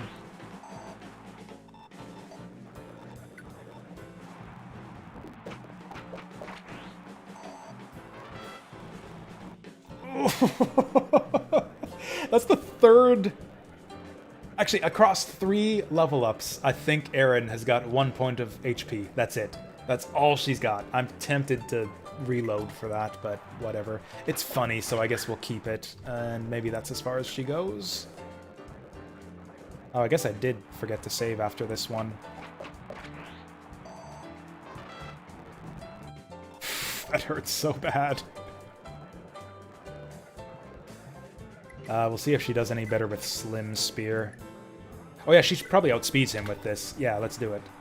Yeah, this is way better. 3D mode, that was what it was called, yeah. So out of 4 levels, she's got 2 points, 2 hit points. That's all she's got out of 4 levels so far. That's amazing. Against an armor, we're gonna want... Oh, Armor Slayer, yeah. That'll make it cheaper to transfer, too. Oh, you know what? It's a sword, though, so that doesn't help us. We'll go Steel Lance, then, for the extra punch.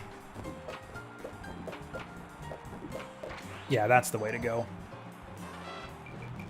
Hey, there it is, Def Res. That's good for her. She has troubles with defense.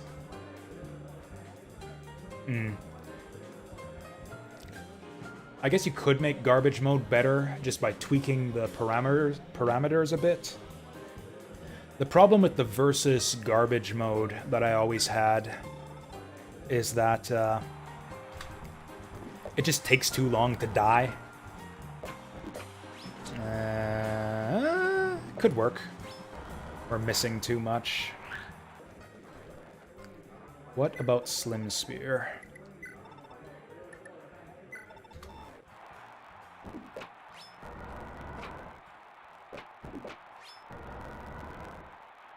He's only 65 to hit me, so we've got a decent chance.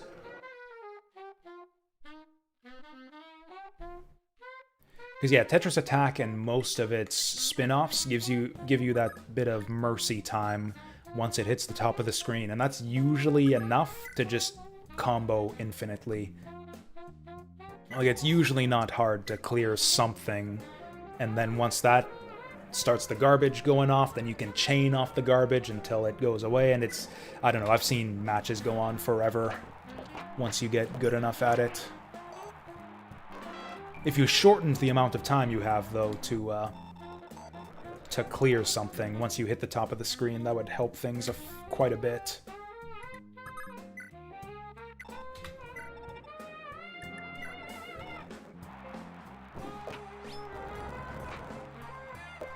Oh, die as soon as you get to the top, that would help tremendously, because, like in Tetris Attack, I think even on the highest speed, or the highest level, you'd have, like, maybe like half a second of leniency once it hits the top. Like, if it just scrolls up to the top, you always die instantly, but if garbage crashes down on you, you've got till the end of the shuddering animation to make a comeback. Which actually does go faster on the higher difficulty levels. Finn's on the verge of Paragon, too.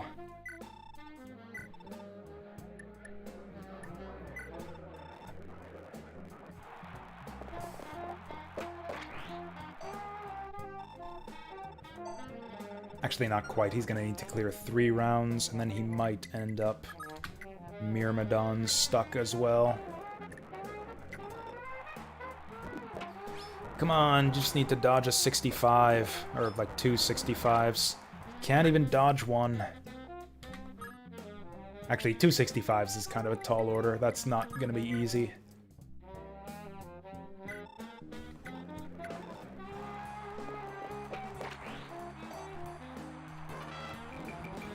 Oh my god. That's right, Finn's actually super good. I keep forgetting that.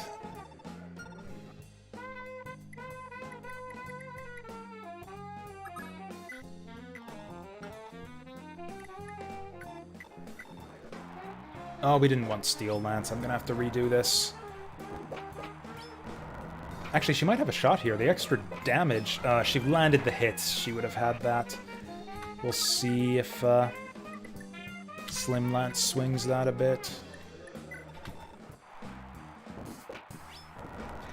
Actually, we don't care about weapons triangle here, so Slim's sword might get her the win here if she can equip that. That's right, she can use swords. Sylvia's not going to get far in the arena, so maybe we transfer her Slim sword. Oh no, she's going to break the Slim sword. Actually, she's not even going to beat the first round of the arena, so that's fine. We will transfer that. She does have Miracle, but I don't think it's worth the effort.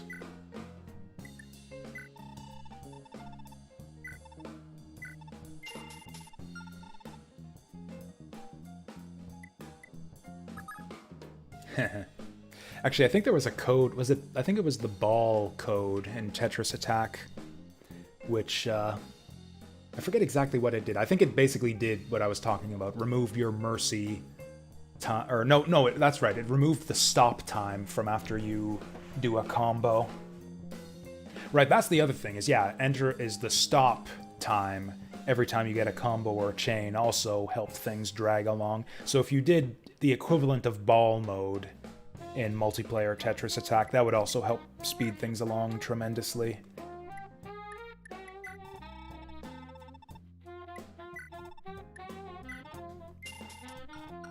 So this will hurt our damage, but up our dodge rate by quite a bit, I think. Actually, no, we just get 5 dodge out of this, and we lose 4 attacks, so this might not be worth it. And down to 55. Yeah, this is not worth it. Although we might luck out anyways. No, we know we've got bad RNs. Is that worth the damage penalty? It really isn't. No, we're just gonna have to spam attempts here.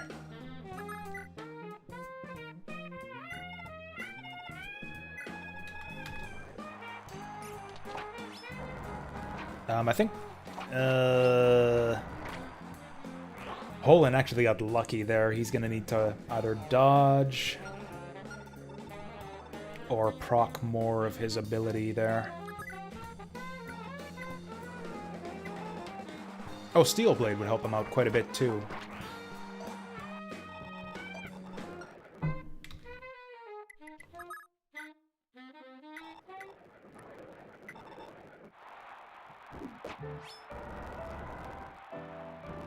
Yeah, so she gains 10% evade from Slim Sword, but loses like 4 damage. She's doing it! She's done it! Oh, that was actually really unlikely. We got super lucky there. I mean, I guess we were going to get lucky eventually since I spammed attempts over and over. Was that strength? Strength and res and luck? That's pretty good for her. Actually, she might need... Oof. Oh, wait, we might need more damage for this. Also, she'll probably need a sword to clear the final arena round, if she's even capable of it. Oh, Horse Slayer. Fucking Horse Slayer. Yes. That's gonna be the sucker we want. Although, even that might not do it against the final arena.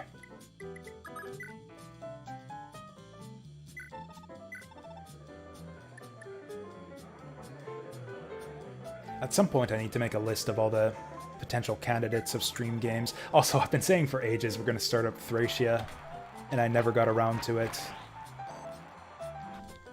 It's being held up because I said I wanted to do that stupid Fire Emblem YouTube video that I've been working on that I'm probably not going to finish at this point. I still like the idea of doing vlogs about each Fire Emblem game as I play them. So I think what I'll do is I'll forego the video, or at least continue to forego the introductory video, and just go right into the vlogs, which will be a lot easier, because it'll just be me blabbing in front of a camera about games that I've played. What about Slim Lance? Oh, that was Slim Lance. Oh, no, it wasn't. Yes, it was. This is kind of annoying. Oh yeah, so in terms of, possible multiplayer games for Mondays. I don't know if it would be Mondays. I'd have to ask the regular viewers what days would be good for them for multiplayer nights.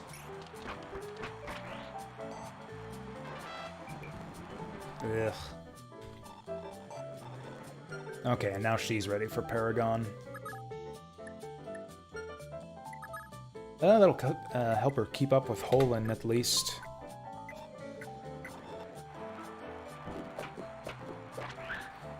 You've got to be fucking kidding me. He hits 2 54s? Okay, Lachesis is poor as fuck, although... Miracle Sword might help her out.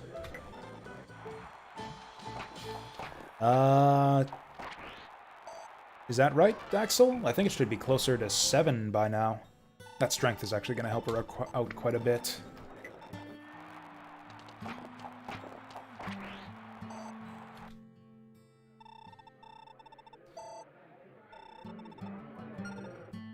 Oh, I guess I should have gone and tried Heron again. I mean, if she's got money to spare, which actually I think she doesn't, it might be worth just transferring Horse Slayer over real quick and then selling it back. It's not like Sigurd needs it. He's gonna kill everything with his silver sword.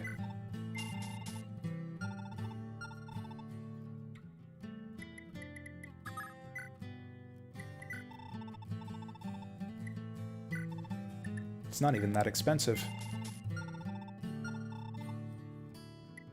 It might be too heavy and maybe she doesn't double anymore. I guess we'll see. Is that actually heavier than... It's actually heavier than Steel Lance. She probably doesn't double anymore, which means she's just gonna lose.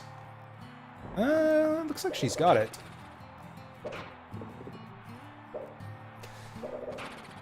And again! Oh, that did it. Horse Slayer did it.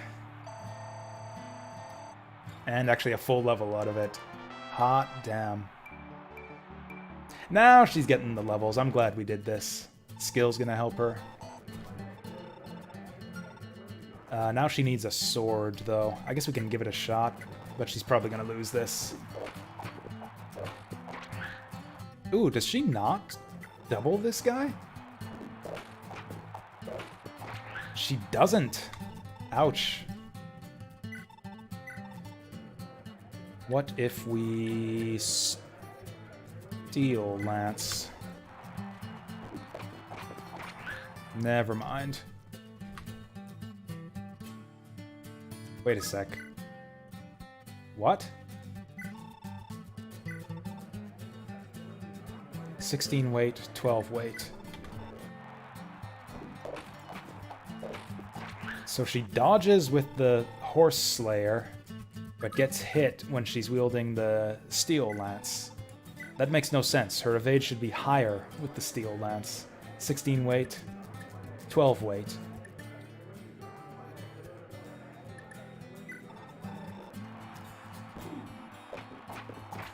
He's 77 to hit. Oh, does Horse Slayer maybe not give the type advantage?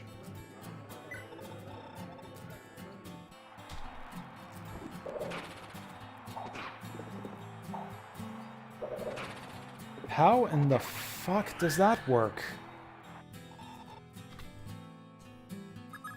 So he hits... It should be the same RN. He hits the 77, but misses the 85.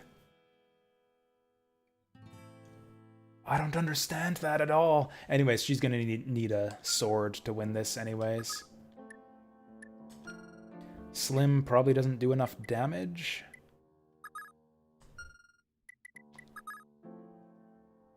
I kind of want her to keep the Horse Slayer, though.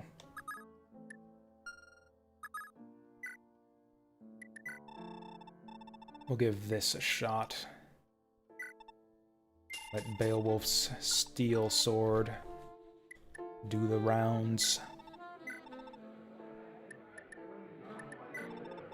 So this will help her evasion quite a bit, I think. Oh yeah, he's 20% to hit me. This is gonna be a long one, though. Eventually he's gonna hit me. This fight's gonna go on long enough that, yeah, I need more damage.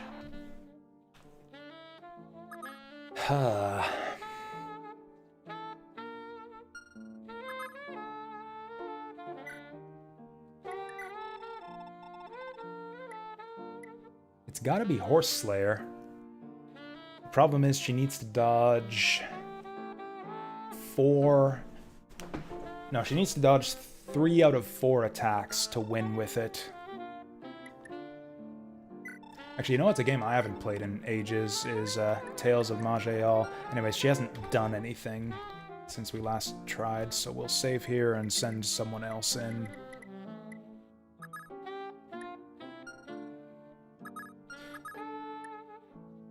Oh yeah, Finn was doing his rounds.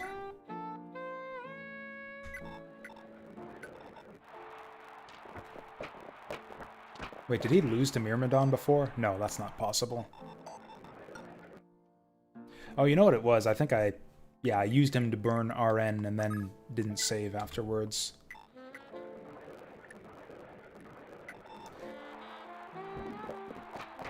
Well, that's garbage.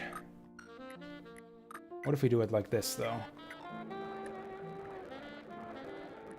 Slim Lance. No, Lance against Axe is no good. If we're gonna do Lance, we want... Although the weight, actually. This will help her dodge chance. Never mind. So, okay, she's getting hit by 265s no matter what we do. Oh, wait. No, Dew can't get Paragon, although we can take a ring to help him out. Although he should at least try the arena to see which ring he needs. Looks like probably speed. What rings do we even have available?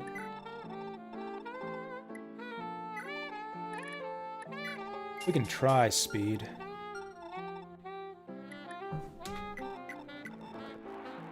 Yeah, that gives him 10 evade. That's actually probably still not enough. Is there a might ring? If he had more damage, that would be brilliant. I actually can't remember. Is there a ring that just gives you strength?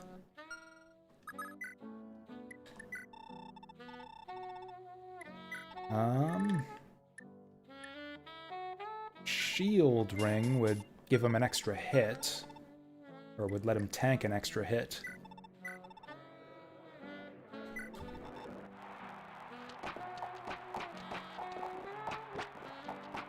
That's still not enough. So now Dew's gonna be stuck on round 1 of the arena, too. And Alec is probably gonna be Myrmidon stuck again, because he hasn't gained any speed since the last chapter. Or maybe he gained 1 point of speed, I don't remember.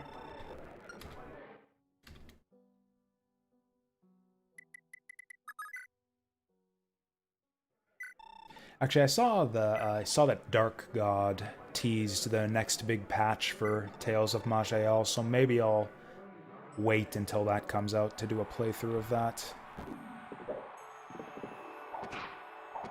Yeah, I need him to miss 2 85s.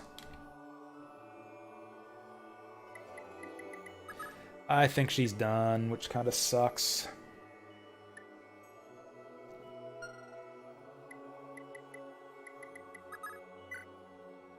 Steel Sword is probably still her best bet.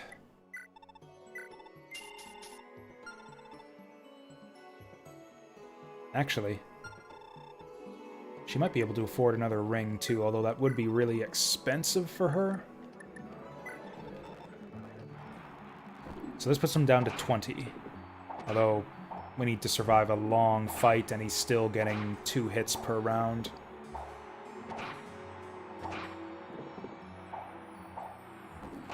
Like, we could get lucky. Really what she needs is strength. 1 point of strength would go... 1 point of strength goes a long way in these big, long fights.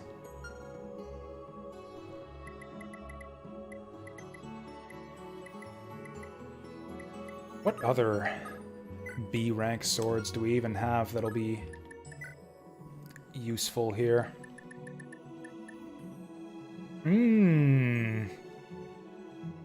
Miracle Sword could actually work miracles here. That would up her evade even more.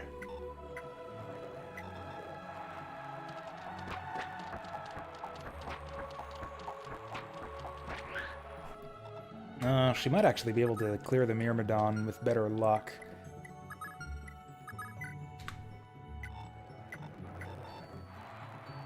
Oh, hey, he's actually outspeeding the Myrmidon.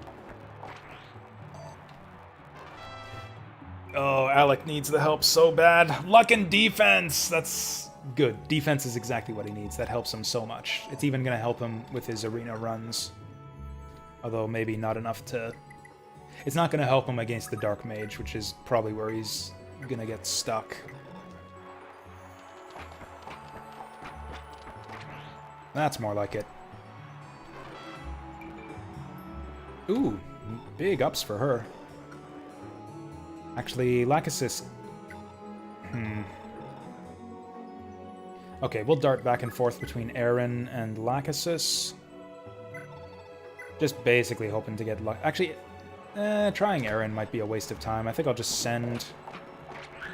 Yeah, we'll just send Lachesis through as far as she can get, and once she's done, we'll sell her Miracle Sword to Aaron. Ugh. Well, looks like she's not making it very far. So we're like 27% to get hit by that.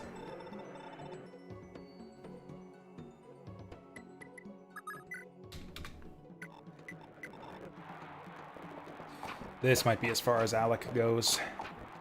Armor Slayer would help him quite a bit, though. Actually, Armor Slayer probably wins it for him.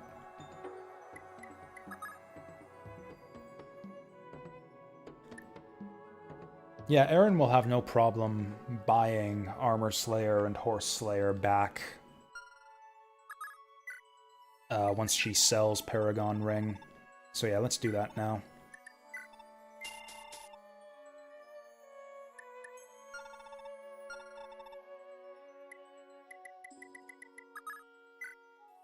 Also, since I ended up not going to the store, I might go grab a drink from the fridge right away here.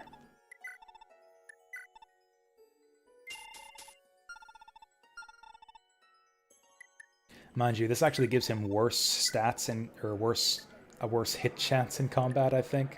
Yeah, by quite a bit, but it'll get a lot more damage. Yeah, that's what he needs.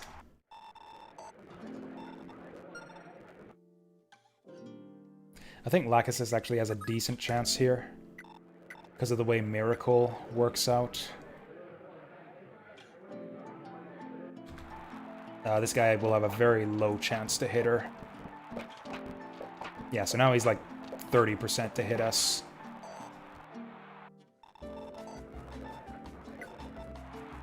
And this is probably as far as she goes, unless she goes to like 1 HP from this.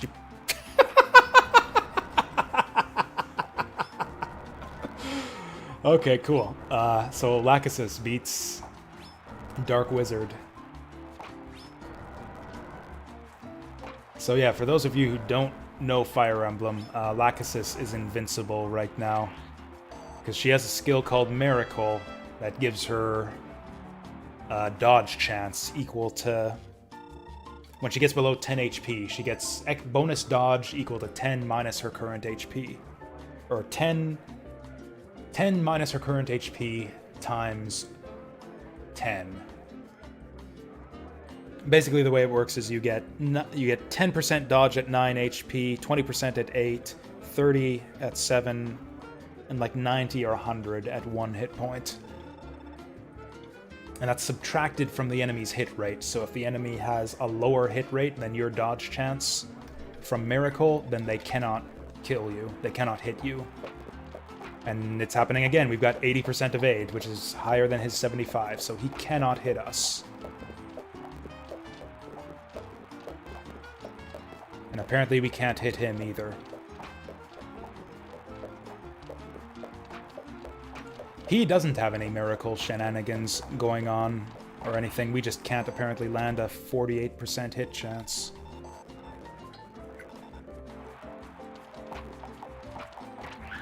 Oh, she gets one-shotted. Is that right? 36 minus 8. Wait a sec, what? That should be 26.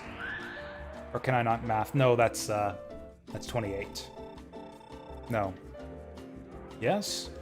Yes, 28.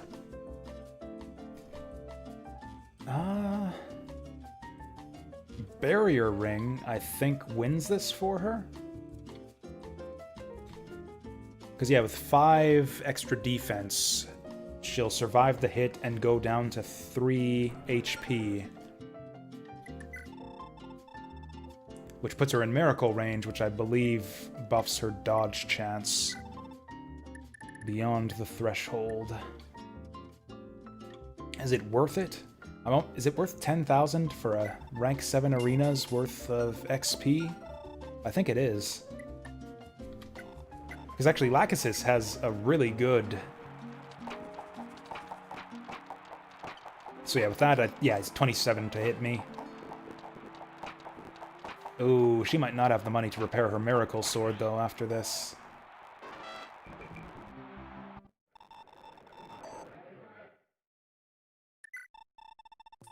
Actually, that's perfect, so that's going to be cheap enough to probably transfer to Aaron. So that's exactly what we want.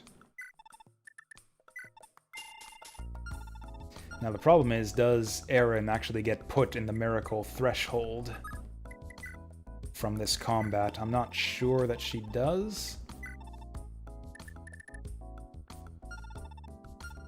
Oh, that's right, we gotta sell Miracle Sword. What am I doing?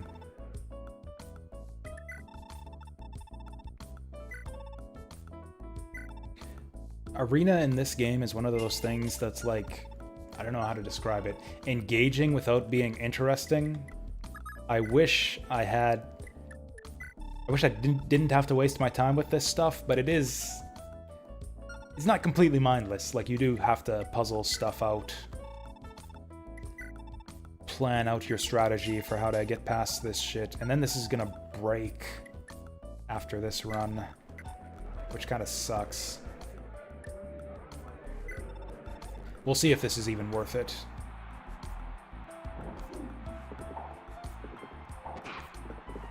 Oh, she doesn't even go to miracle range, not even close.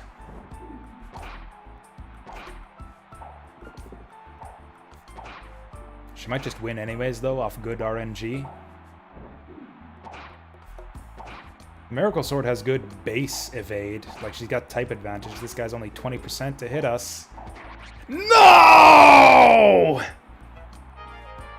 Okay, and then Miracle Sword breaks. What's the... Oh, it's got 12 might.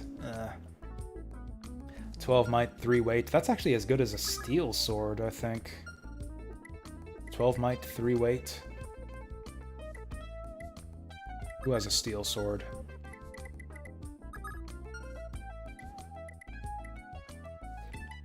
Alex got a steel sword.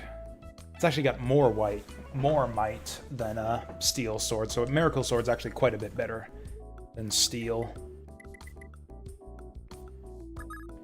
We had good dodge RNG, though. Maybe she can do it with Horse Slayer right now?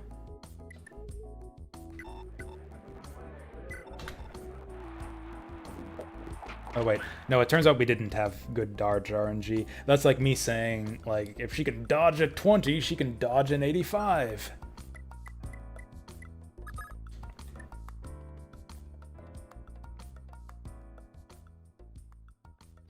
And I think Ethlyn was stuck.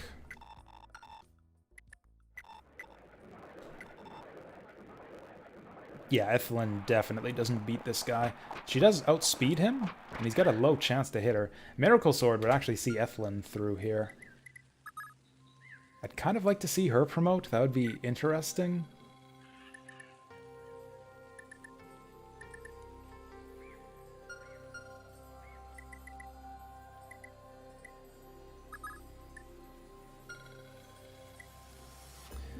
Let's send Jamka through since he's got nothing better to do right now.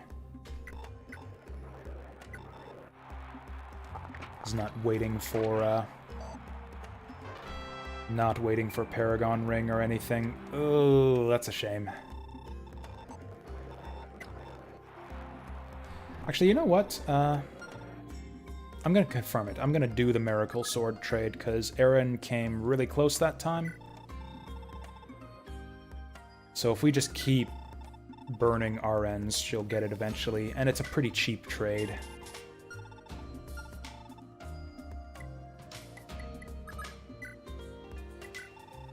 Is there any ring we can buy that helps us? Speed might do it.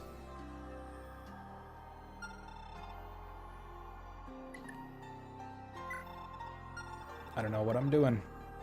We definitely need Miracle Sword, though. That helps her chances so much. I could also repair it for her. Just because that's going to save me money in the long run if I do it. She could also just keep Miracle Sword, I guess. It's not like Lachesis does a lot of fighting. I could just get her a Iron Sword or something for emergencies.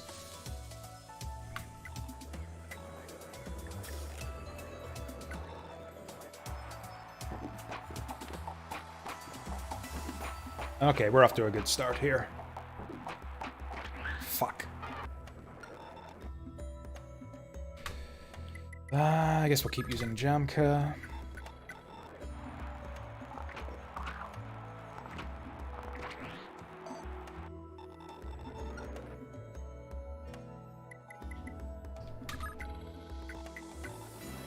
That's not right. I think I'm going to do it. I'm just going to keep Miracle Sword on Erin. That was even worse.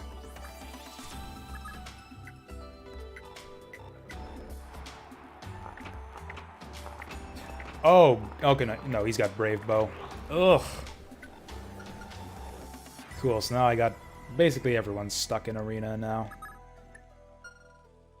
Ira's waiting on Paragon. Holin... I think he's stuck on Dark Mage. I think he'd actually win this with, or he'd win it a lot easier with a steel blade. I don't think Alex tried the next round, but he's probably stuck. Yeah, he's on Dark Mage. Oh yeah, Alex got no fucking chance. In addition to everything else, he's actually been getting shitty HP this whole time too.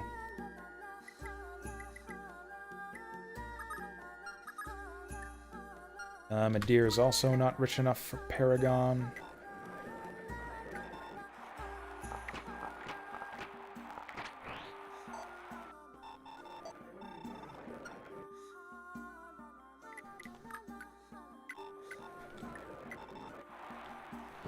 Come on, make it happen.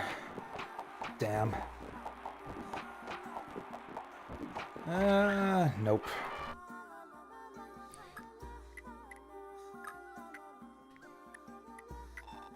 Maybe we could sell... We could sell Paragon Band. That would let her buy Speed Ring, and then that probably gets her enough speed, enough dodge chance to win. We could also just sell Horse Slayer.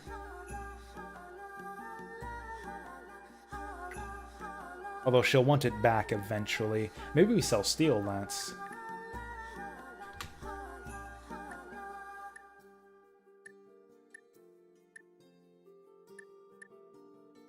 Yeah, she's not going to want to use that often. We'll sell Steel Lance for now. That gets her enough for Speed Ring. That's going to help her dodge chance quite a bit.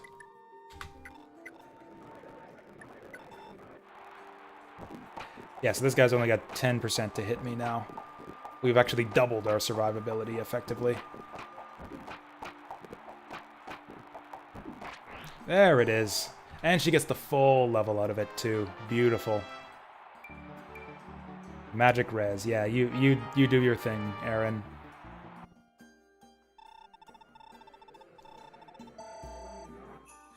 And then she sells Paragon, and then she gets all of her good shit back.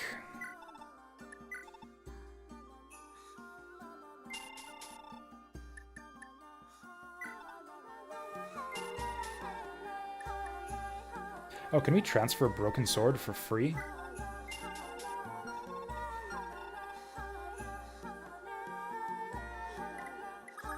If we can, I might just give this back to Lachesis after all. Oh, it costs 1,000. Yeah, that's the thing. You spend 1,000 to transfer Broken Sword, and then you have to pay full price to repair it. So you're basically wasting $1,000 every time you let a sword get broken, if you transfer it afterwards. I think I'm just going to keep this on her.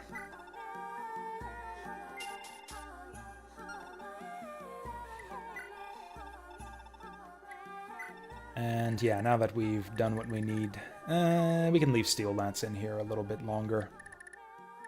Wait till we need it. Okay, so who gets Paragon next? Actually, before that, I need a drink. I'm going to take a quick bathroom break here. Come back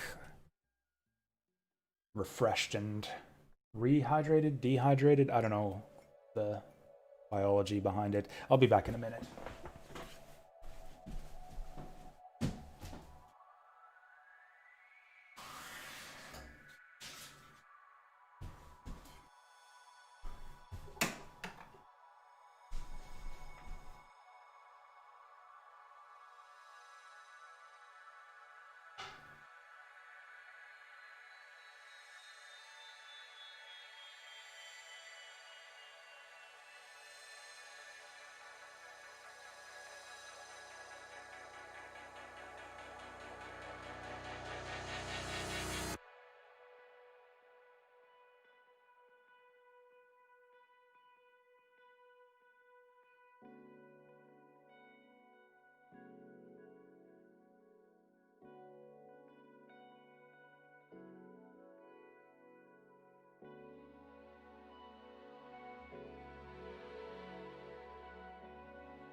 Okay.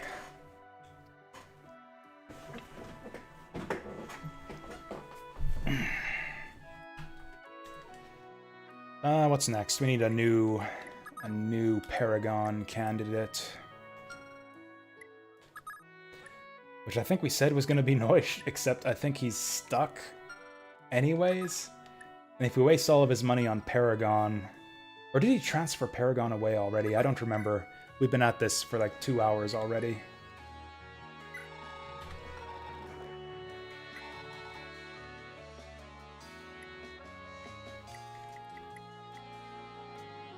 I've been thinking ahead a little bit to starting up my Fire Emblem series on YouTube. I do think I want to make a new YouTube channel for it too.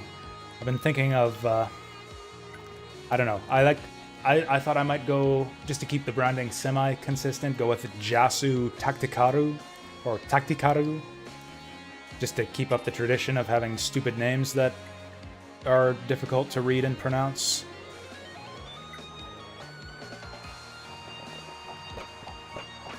Yeah, we need a big lucky break against this Armor Knight. Although, Armor Slayer maybe wins it for us. Except we don't have the money for Armor Slayer. Yeah, we gotta find a better person for Paragon Ring right here. Holin, I think, was stuck right now.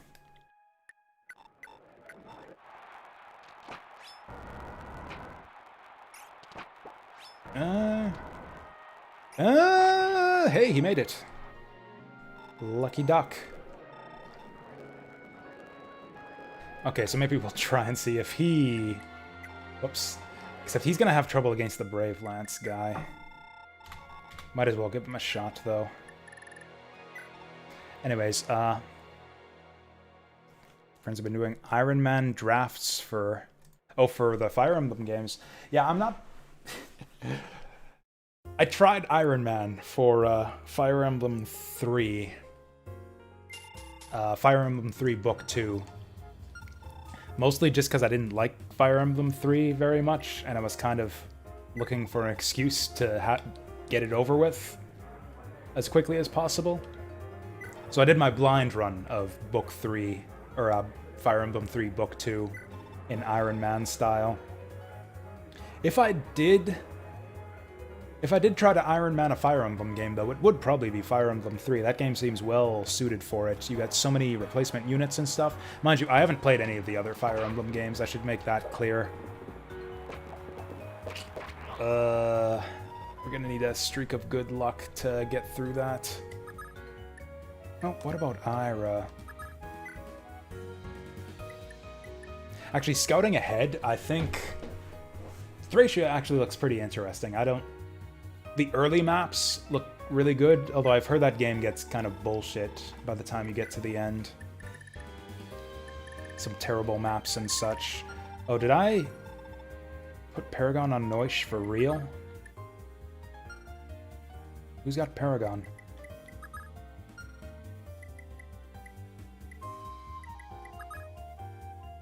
Oh, Holin's got Paragon. Did I? I didn't save that shit, did I? Okay, I just forgot to reload.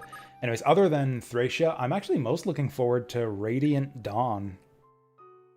I played a bit of that.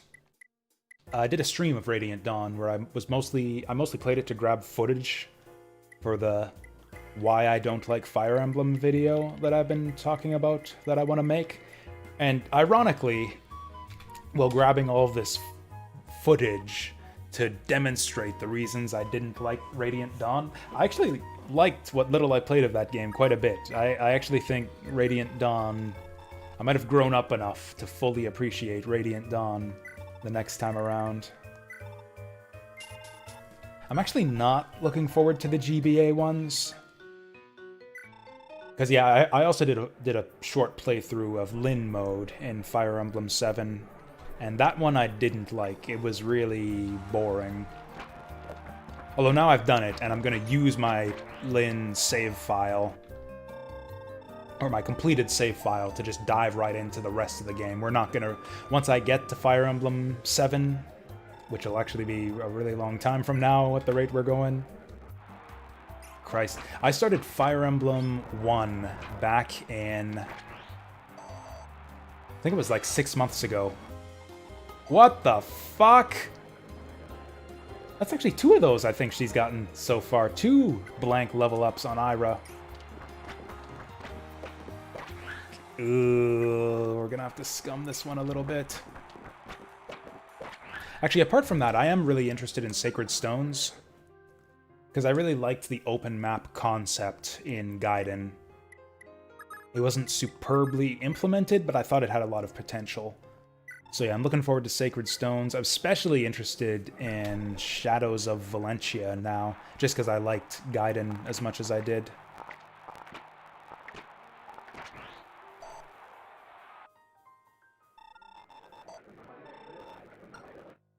Yeah, I think Lin mode, it seems strange to me that a lot of people recommend Fire Emblem 7 as the best one to get into the series with, because for me it was the opposite. Like, yeah, playing Fire Emblem 7 turned me off from the series when I first played it years ago. And then I played Radiant Dawn afterwards and it turned me off from the series again. Fuck.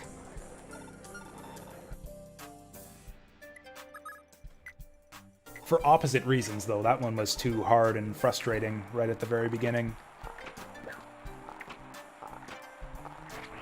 Machine Gun Jamka. Wait, did he just do that? Did I not save after doing that the first time? Getting some deja vu there with that arena fight. Fuck. Oh, he's gotta fight the Dark Mage. Lucky so far. Honestly, if we pass him Killer Bow, he probably just wins. Oh, he's off by 1. Again, 1 point of strength would have won that one. I don't like the mandatory tutorial, though. I wish it... Again, I hate it when games hide hard modes away from you and force you to beat the game before you get to play on hard. It's like, what the hell? Some games, I want to start on hard. Because I'm not necessarily going to play every game that I own 2 times. Just let me play on the good mode first. Get a good first experience with the game. Oh yeah, he wants Paragon now. I guess Madeir can try to shake things up.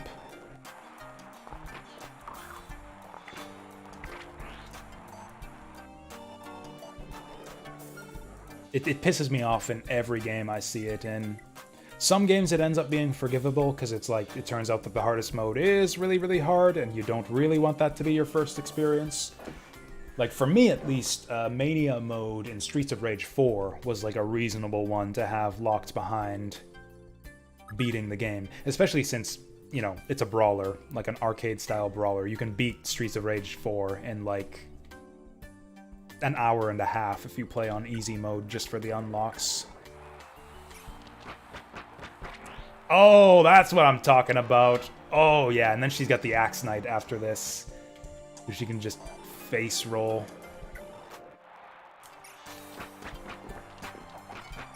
Yeah, see, look at that. We just rolled that guy's face. Which, honestly, would probably be pretty enjoyable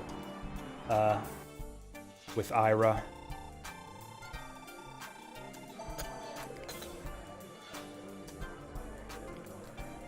Oh, so you gotta beat the game, like, 4 times to see every difficulty setting? That's dumb. Actually, that's the way the difficulties work on Sparkster on the Super Nintendo. Kind of. Actually, no, I can't remember. Is it that it just gives you the password to unlock hard mode? Yeah, I think it gives you the password to unlock like super hard, and then once you beat super hard, it gives you the password to unlock turbo hard or whatever it is. Which is kind of stupid if you pretend that GameFAQs doesn't exist, because you have to beat the game like 3 times to see every difficulty setting, but it's actually not that bad because you can just look for the passwords online if you want to play the hard modes. Also, I think the best ending was hidden behind the second hardest difficulty setting. Could be mistaken on that, though. It's been ages since I played SNES Sparkster.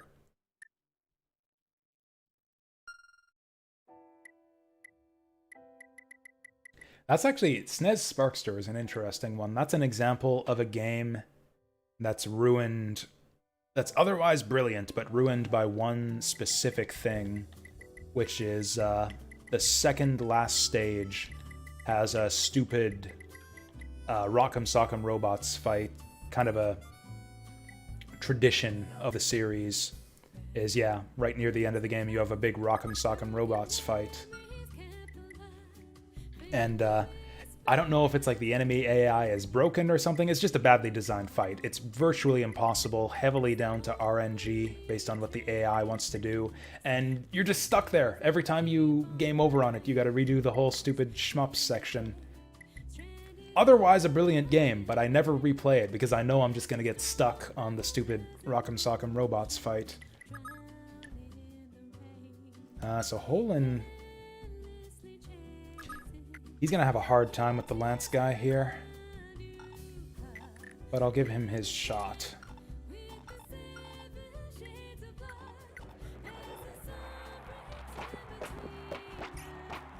It's not that bad off. I'll give it to other people who have got better chances, though. Elwyn's almost broken.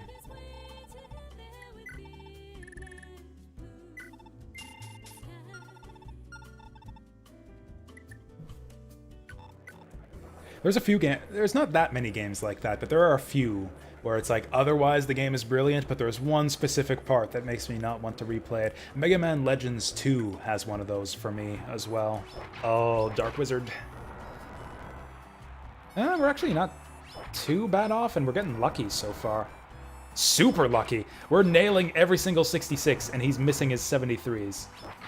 Yeah, we got turbo lucky there. And now I think Lewin can probably go the rest of the way, except that his tome broke, and I don't think he actually has the money to repair it. Whoops.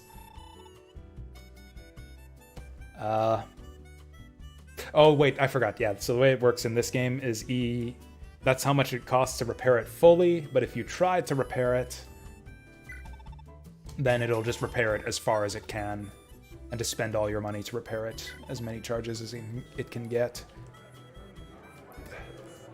Haven't played too many SNES games. That's interesting. SNES, it's a popular system.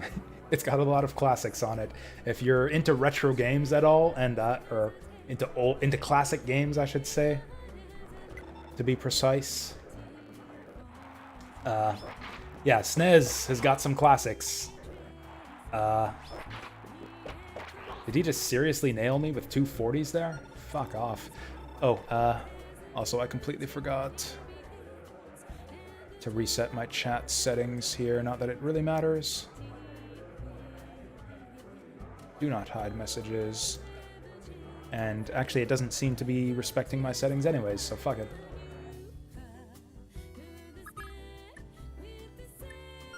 I'm actually running out of people who can burn Arena RN who aren't waiting for Paragon Band.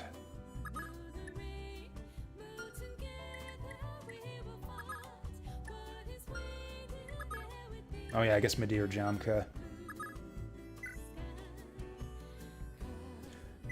Now that I think of it, I don't tend to think of games as belonging to a particular system. Like, I don't think of the SNES classics. I think of 16-bit classics, kind of independent of platform.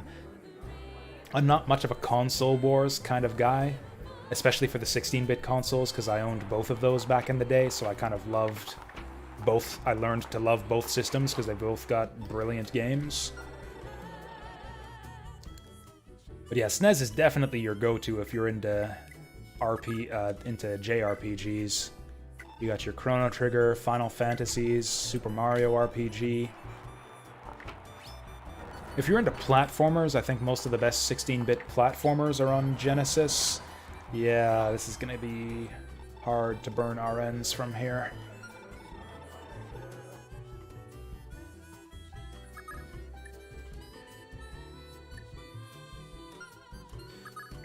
Actually, he's got crit, right? Maybe we just spam at 1 HP.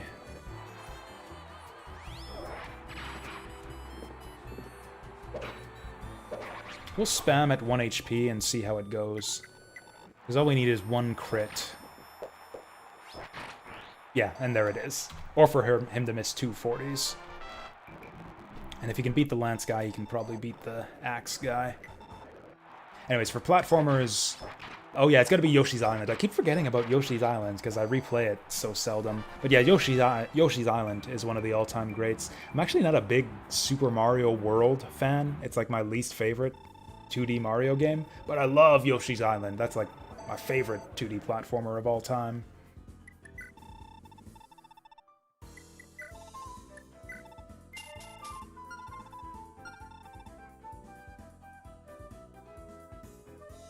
Secret of Mana is tougher to recommend for me.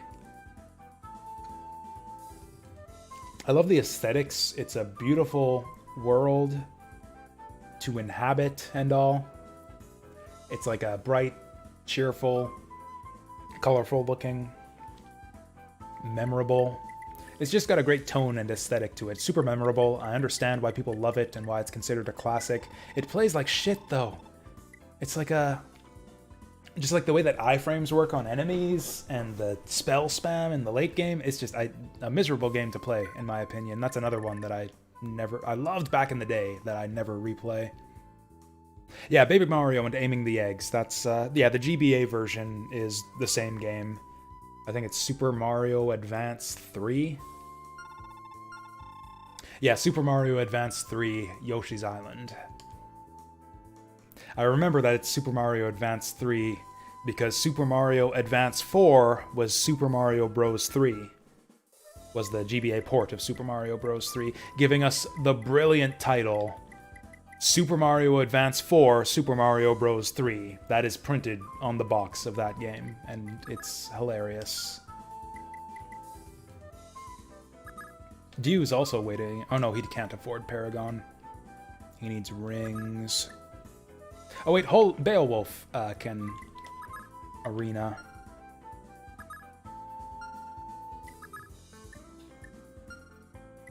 I guess we'll give Holin another shot. He's not even really that close. Oh, that's a good start. He needs 2 of those though, either that or some lucky dodges.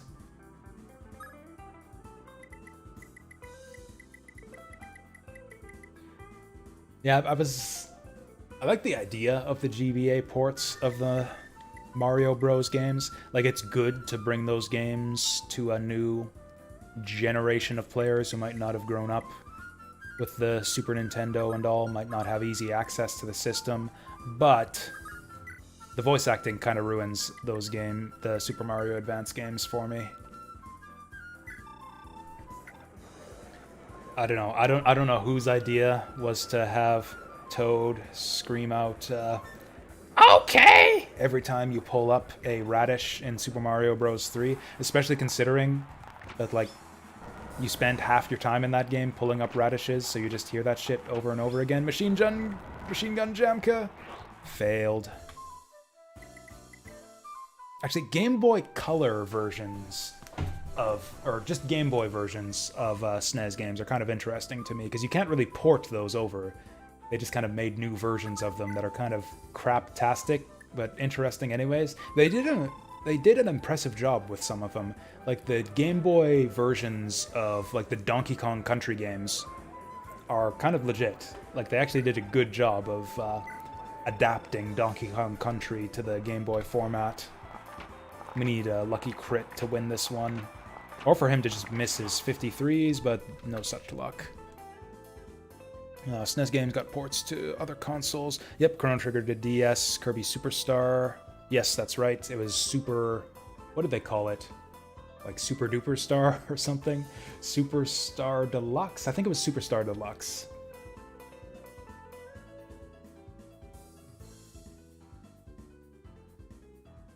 Three, wasn't that 2? The voice acting, yes, was 2. Did I say 3? I meant Super Mario Advance 2 is the one where you spend all your time pulling up radishes, yeah. If I didn't say that, that's the one that I meant, yeah. Oh yeah, like I said, Beowulf can do his arena and start. pulling out RNs for us. Does someone still have his steel sword? I can't remember who he gave it to. Superstar Ultra, that was it. Yeah, Super Deluxe was the, I think, the European title of Superstar. It's either Japan or Europe or both. It was called Kirby's Super Deluxe instead of Kirby Superstar for some reason.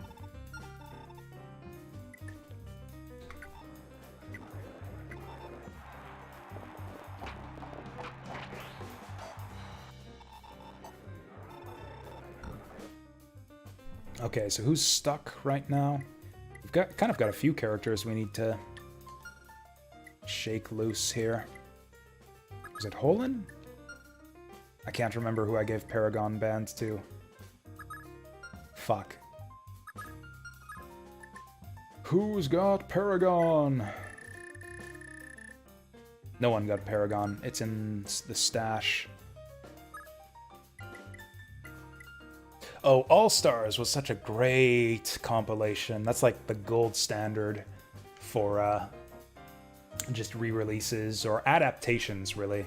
Like, they went all out with updating the graphics and everything. I kind of still prefer the 8-bit aesthetic. Like, I prefer original NES Super Mario Bros. 3 to Super Mario All-Stars SMB 3.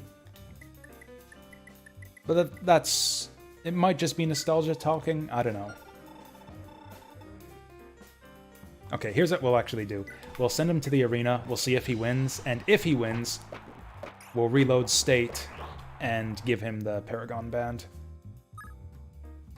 Oh yeah, who else was I gonna give it to? Fuck.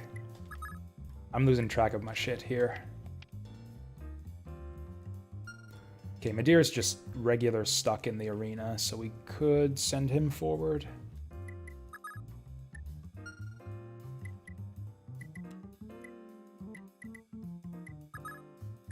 Okay, Ira's done. Azel's as done as he's gonna get. Was it Noish? Noish has got no chance.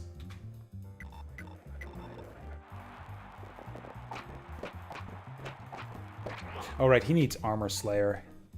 Except he doesn't have the money for it. Wait, are we done? Oh no, Finn. Finn's the one. Yeah, Finn needs Paragon to finish up his arena run.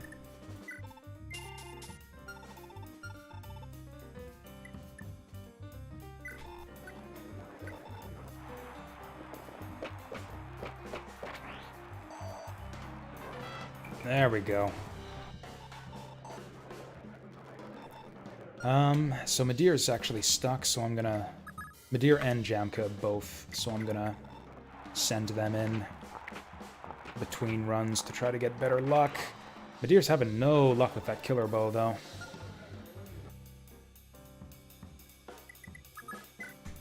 Jamka came really close last time. That's a good start. Actually, no, it's not. No, it's really not.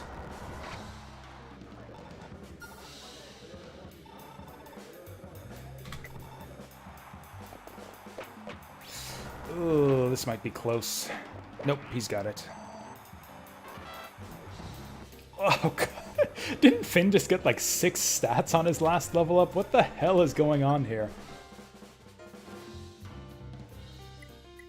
I think I've already seen more blank levels in this run than I did on my entire playthrough of my previous run.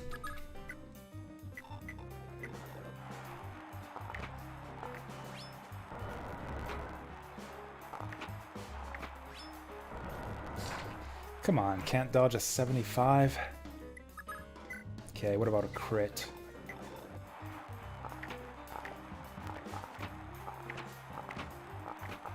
There's the good luck.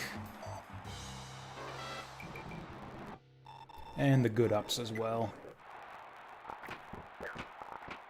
What's with all the friggin' armor in this arena? That's the one that Jamka did too, where I was commenting about deja vu. It's like we're doing the same fight again, and now Medeir is gonna be stuck on this guy. Except not, because he kicks ass. Maybe not enough ass. Are you fucking kidding me? Madir and Jamka both get this guy down to 1 hit point.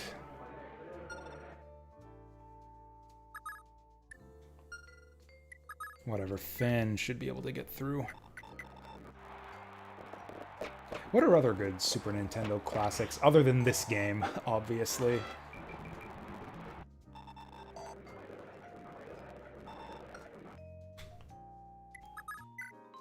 I am a bit more familiar with the Genesis library, since I owned a Genesis for a couple years before I got my Super Nintendo. Deer having no luck at all with the crits. This is the same shit. Oh, no it's not.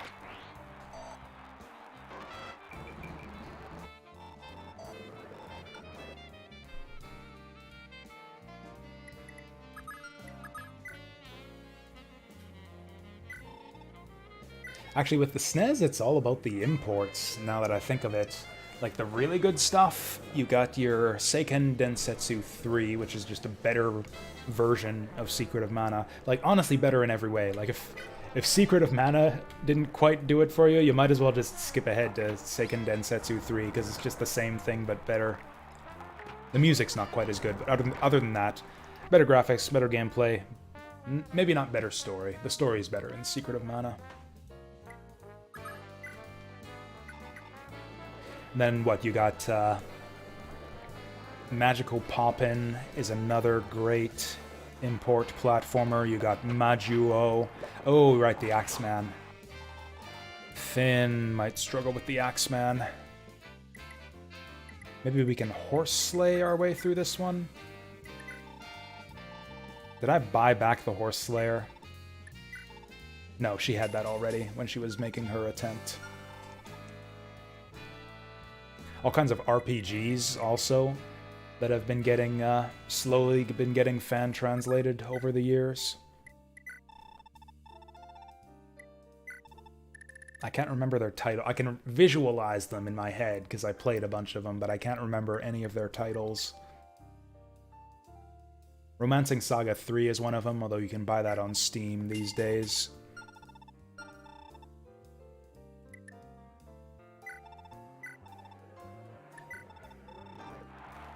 Fuck him up. Oh, wow, even with the axe, he outspeeds us now with that Horse Slayer. Maybe that's as far as Finn gets. That's fine, because he's about to leave anyways. He's got plenty of time to max out before the end of the game. Oh, right, yeah, Panel upon Tetris Attack. I don't like the original Star Fox. The frame rate makes it unplayable for me. And the 64 one, again, is just the same thing, but a million times better. 64! Star Fox 64 is my favorite Nintendo 64 game. Like, hands down, and I don't think it's even close. Star Fox 64 is like an absolute classic, and I think it's a shame that more games don't take cues from it. With like the branching math, or the map path, and like the ranking system where you go up or down based on hitting the secret objectives in the levels, the like different types of gameplay where you got some of the open maps and some the straight ahead. The boss fights are super cool. Oh, Star Fox 64, man. And I don't even, mind you, I don't actually like that many other Nintendo 64 games. I like Super Mario 64, and I can't actually think of any other Nintendo 64 games that I like at all. I haven't played that many N64 games, mind you. I never owned one back in the day.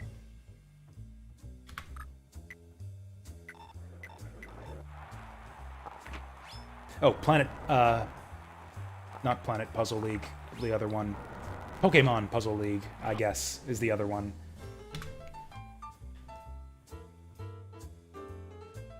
I've never played Banjo-Kazooie. That's one on the list of games I'd like to try out on stream someday.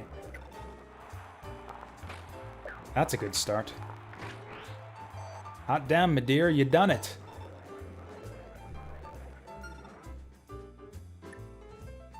Paper Mario, though, I eventually played that one on Wii.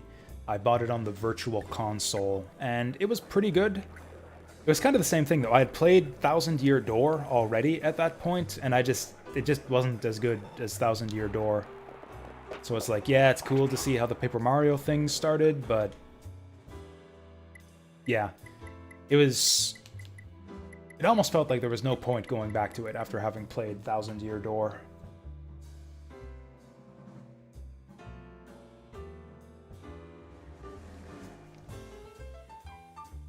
I mean, if I did play Banjo-Kazooie at this point, I would just do it in a Nintendo 64 emulator anyways.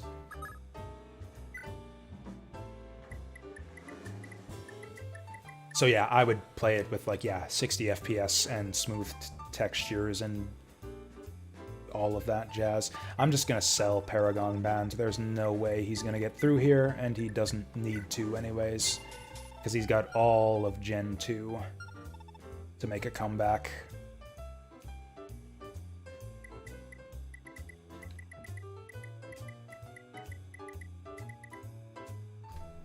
Holy shit, this is taking way longer to... It's because I'm blabbing while I'm doing arena runs and also overthinking it and trying to wring every last drop of XP from this. Like I said, I wasn't going to.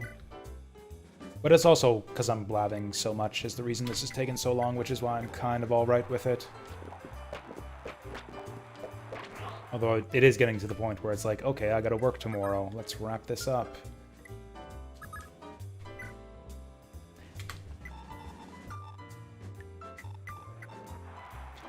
We might have to transfer Killer Bow to see Jamka through the rest of this. Oh, that was a good volley. Hey! Hey, Machine Gun Jamka. He's actually not gonna get enough money to buy Paragon anyways. He can get it for one combat, but I don't know if that's worth it.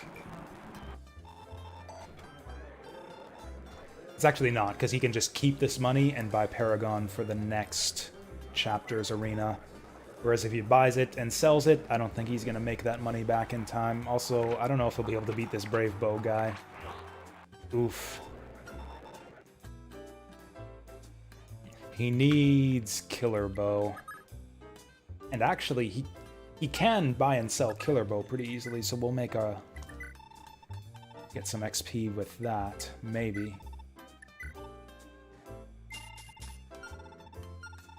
I actually don't mind working Saturdays. Like, it's not like I've got anything going on Saturdays. Like, I'm not gonna go out to the club Saturday evening or anything. I'm gonna sit at home and play video games, which I can do any other night of the week.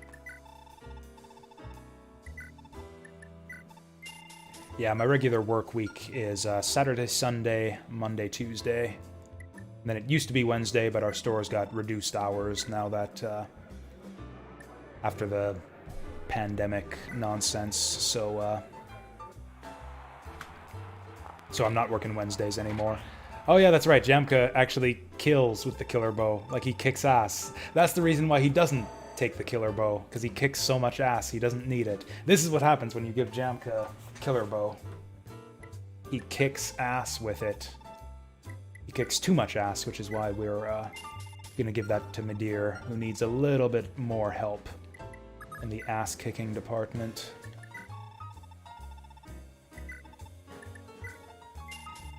And that actually cost Medir. Medir's the one who suffers from this. He actually loses some money from all that. Oh yeah, Dew was stuck. I didn't even... Is he just stuck for good? I don't think he can win this.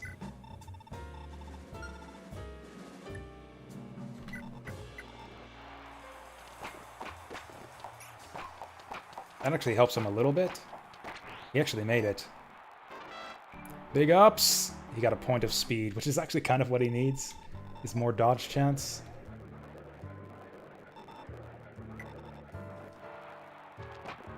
Oh yeah, he'll win this one. Actually, that 1 point of speed helps him tremendously here. Puts him from a 3% chance to get hit to a 1% chance. Actually, if he wins this, I think he affords Paragon. He's not going to win this, though. He actually might.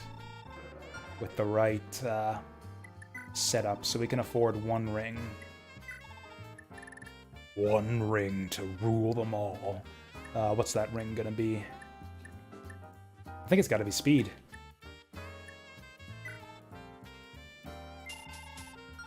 Because, yeah, barrier, I don't think even gets him an extra hit. So speed and hope that he doesn't get hit. This, again, ups his evasion, doubles his evasion. It's close. We'll shake up the RN a bit. Although we're running out of people to do that with.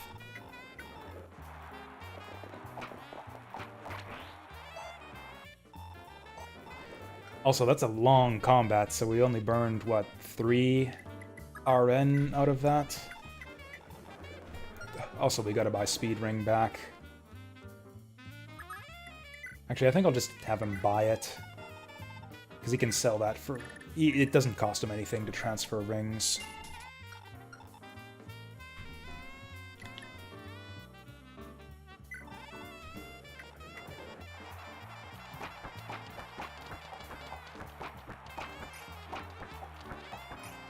Yeah, get that health back. You've got to be fucking kidding me. Came all that way. He actually needs to... Yeah, so he's going to take those hits eventually. We need to shift the random number list to move those hits out of the queue. Because, yeah, sending Beowulf through the arena is causing Dew to die faster, not to win the combat.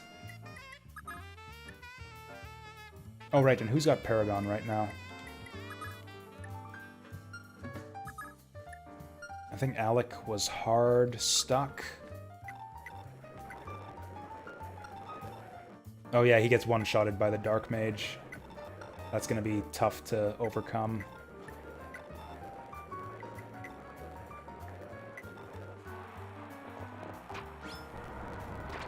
Yeah, okay, so he's hard stuck.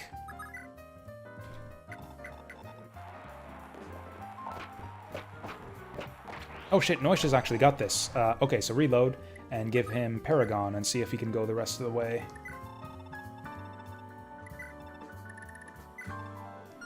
Oops.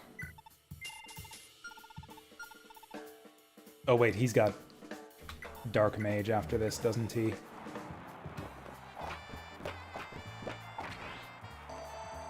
Let's see, big ups at least. Skill strength, that'll help him crit harder, I guess.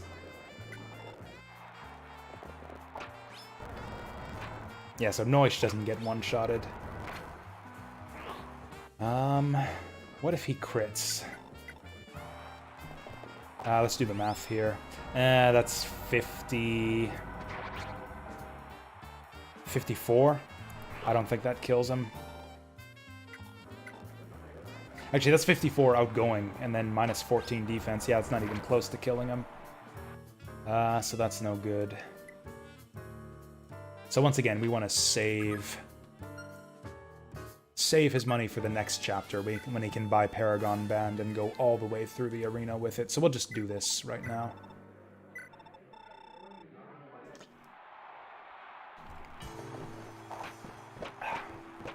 Because honestly, that's pretty lucky that he wins this one, even.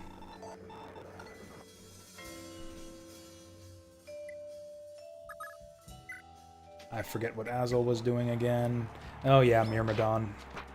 He's gonna need some rings to get through this. Which kind of sucks, because he wants Paragon back. Oh no, he doesn't have Bargain. What am I saying? We could actually transfer Elwind. That would...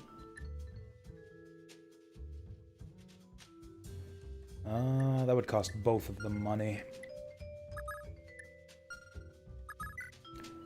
Starting to forget. Oh yeah, Holin is also stuck.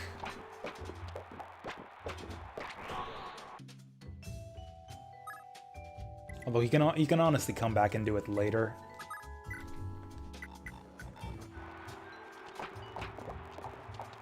Yeah, Sylvia's got no chance. Actually, are we done? We're almost done, I think. Who's left? Beowulf.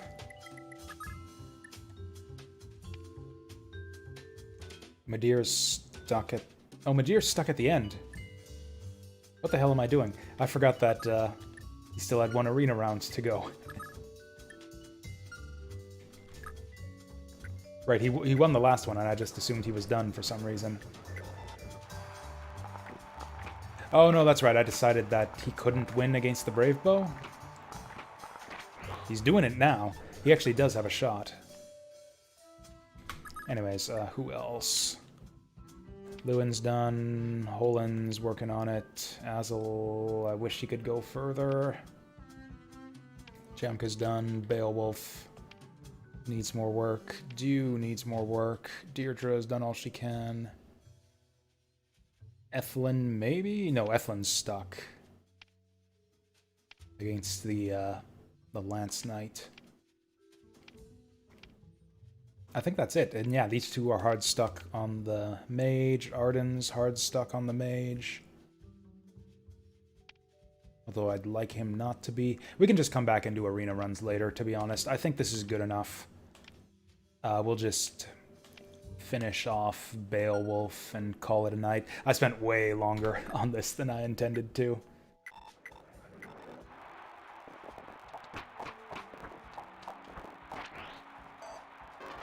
Come on, big ups. Hey, that makes up for the blank ones earlier.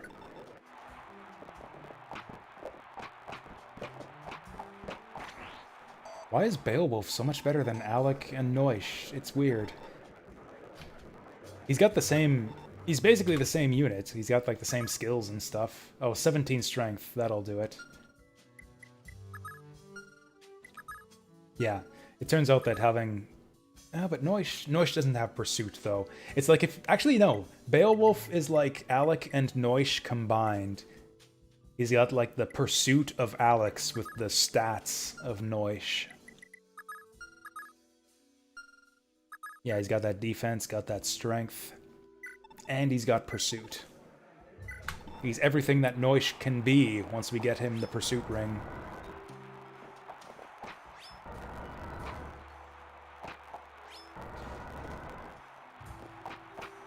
Although maybe he's not hardcore enough to... Yeah, that's probably fine. Since all three of them are kind of the same unit, that's kind of fine. If they're all stuck on the same arena boss. Also, I'm going to have to remember to load state rather than reload my in-game save file when we come back to this, because I can't save the game now because Deirdre spent her turn giving Sigurd money.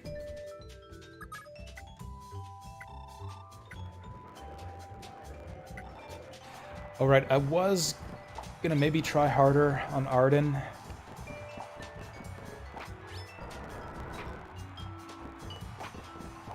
There is a spot in this chapter which gives you a great opportunity. Actually, we've got good RNs right now. Maybe Noish has a shot?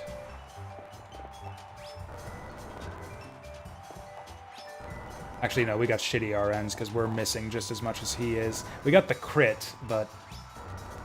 yeah, we can't land the killing blow. I think Alex got more speed. He might fare better. He's actually got a lot more speed. He's got way better numbers. At least when it comes to hit rates on this guy. Actually, that's not true. His hit rate is also kind of shitty. Because he's got low skill on top of everything. Oh, right, and he gets one-shotted. I forgot about that. That was actually an ridiculously good run for Alec. In fact, if he had a bit more skill, he would probably go all the way. Skill ring would do it. Oh, he can't afford rings, though, because he sucks. Okay, so we're going to double-check this shit. Quan's done. Alright, Madir. I think we're RN stuck, though. I don't think we've done anything since Madir failed his run. Everybody is hard stuck on the arena, and there's nobody left we can burn RNs with. Or I guess we did Beowulf, but whatever. Now we know that Madir is also stuck. No, I tried Ethlyn already. Actually, no, I didn't. She's doing all right. She was close.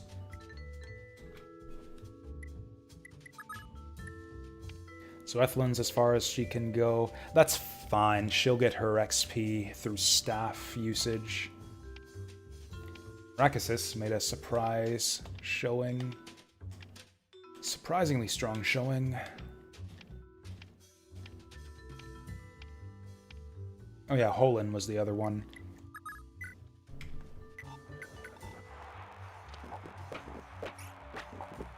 Yeah, so we're as far as we can get, so we'll, call it there. So yeah, thank you all for watching. I don't know when the next stream is going to be. The evening streams throughout the week are kind of iffy. It's all down to how I feel after work. I'm going to aim to get one in on either Saturday or Sunday. Just because I want to get through this game and on to the next thing. Or that sounds like I'm trying to, like, this is a chore I want to get through, but, you know. Yeah, I feel like we've fallen behind on this run since I kind of took a week off streaming here, so I kind of want to get back into it. So I'll try to get a stream going, either Saturday or Sunday evening. And, yeah, that's the plan. Thanks again for watching. How are we doing for... not a ton of viewers. I'm not going to bother with a host or something. Find someone else to watch. Yeah, I'm signing off, and I'll catch you guys later.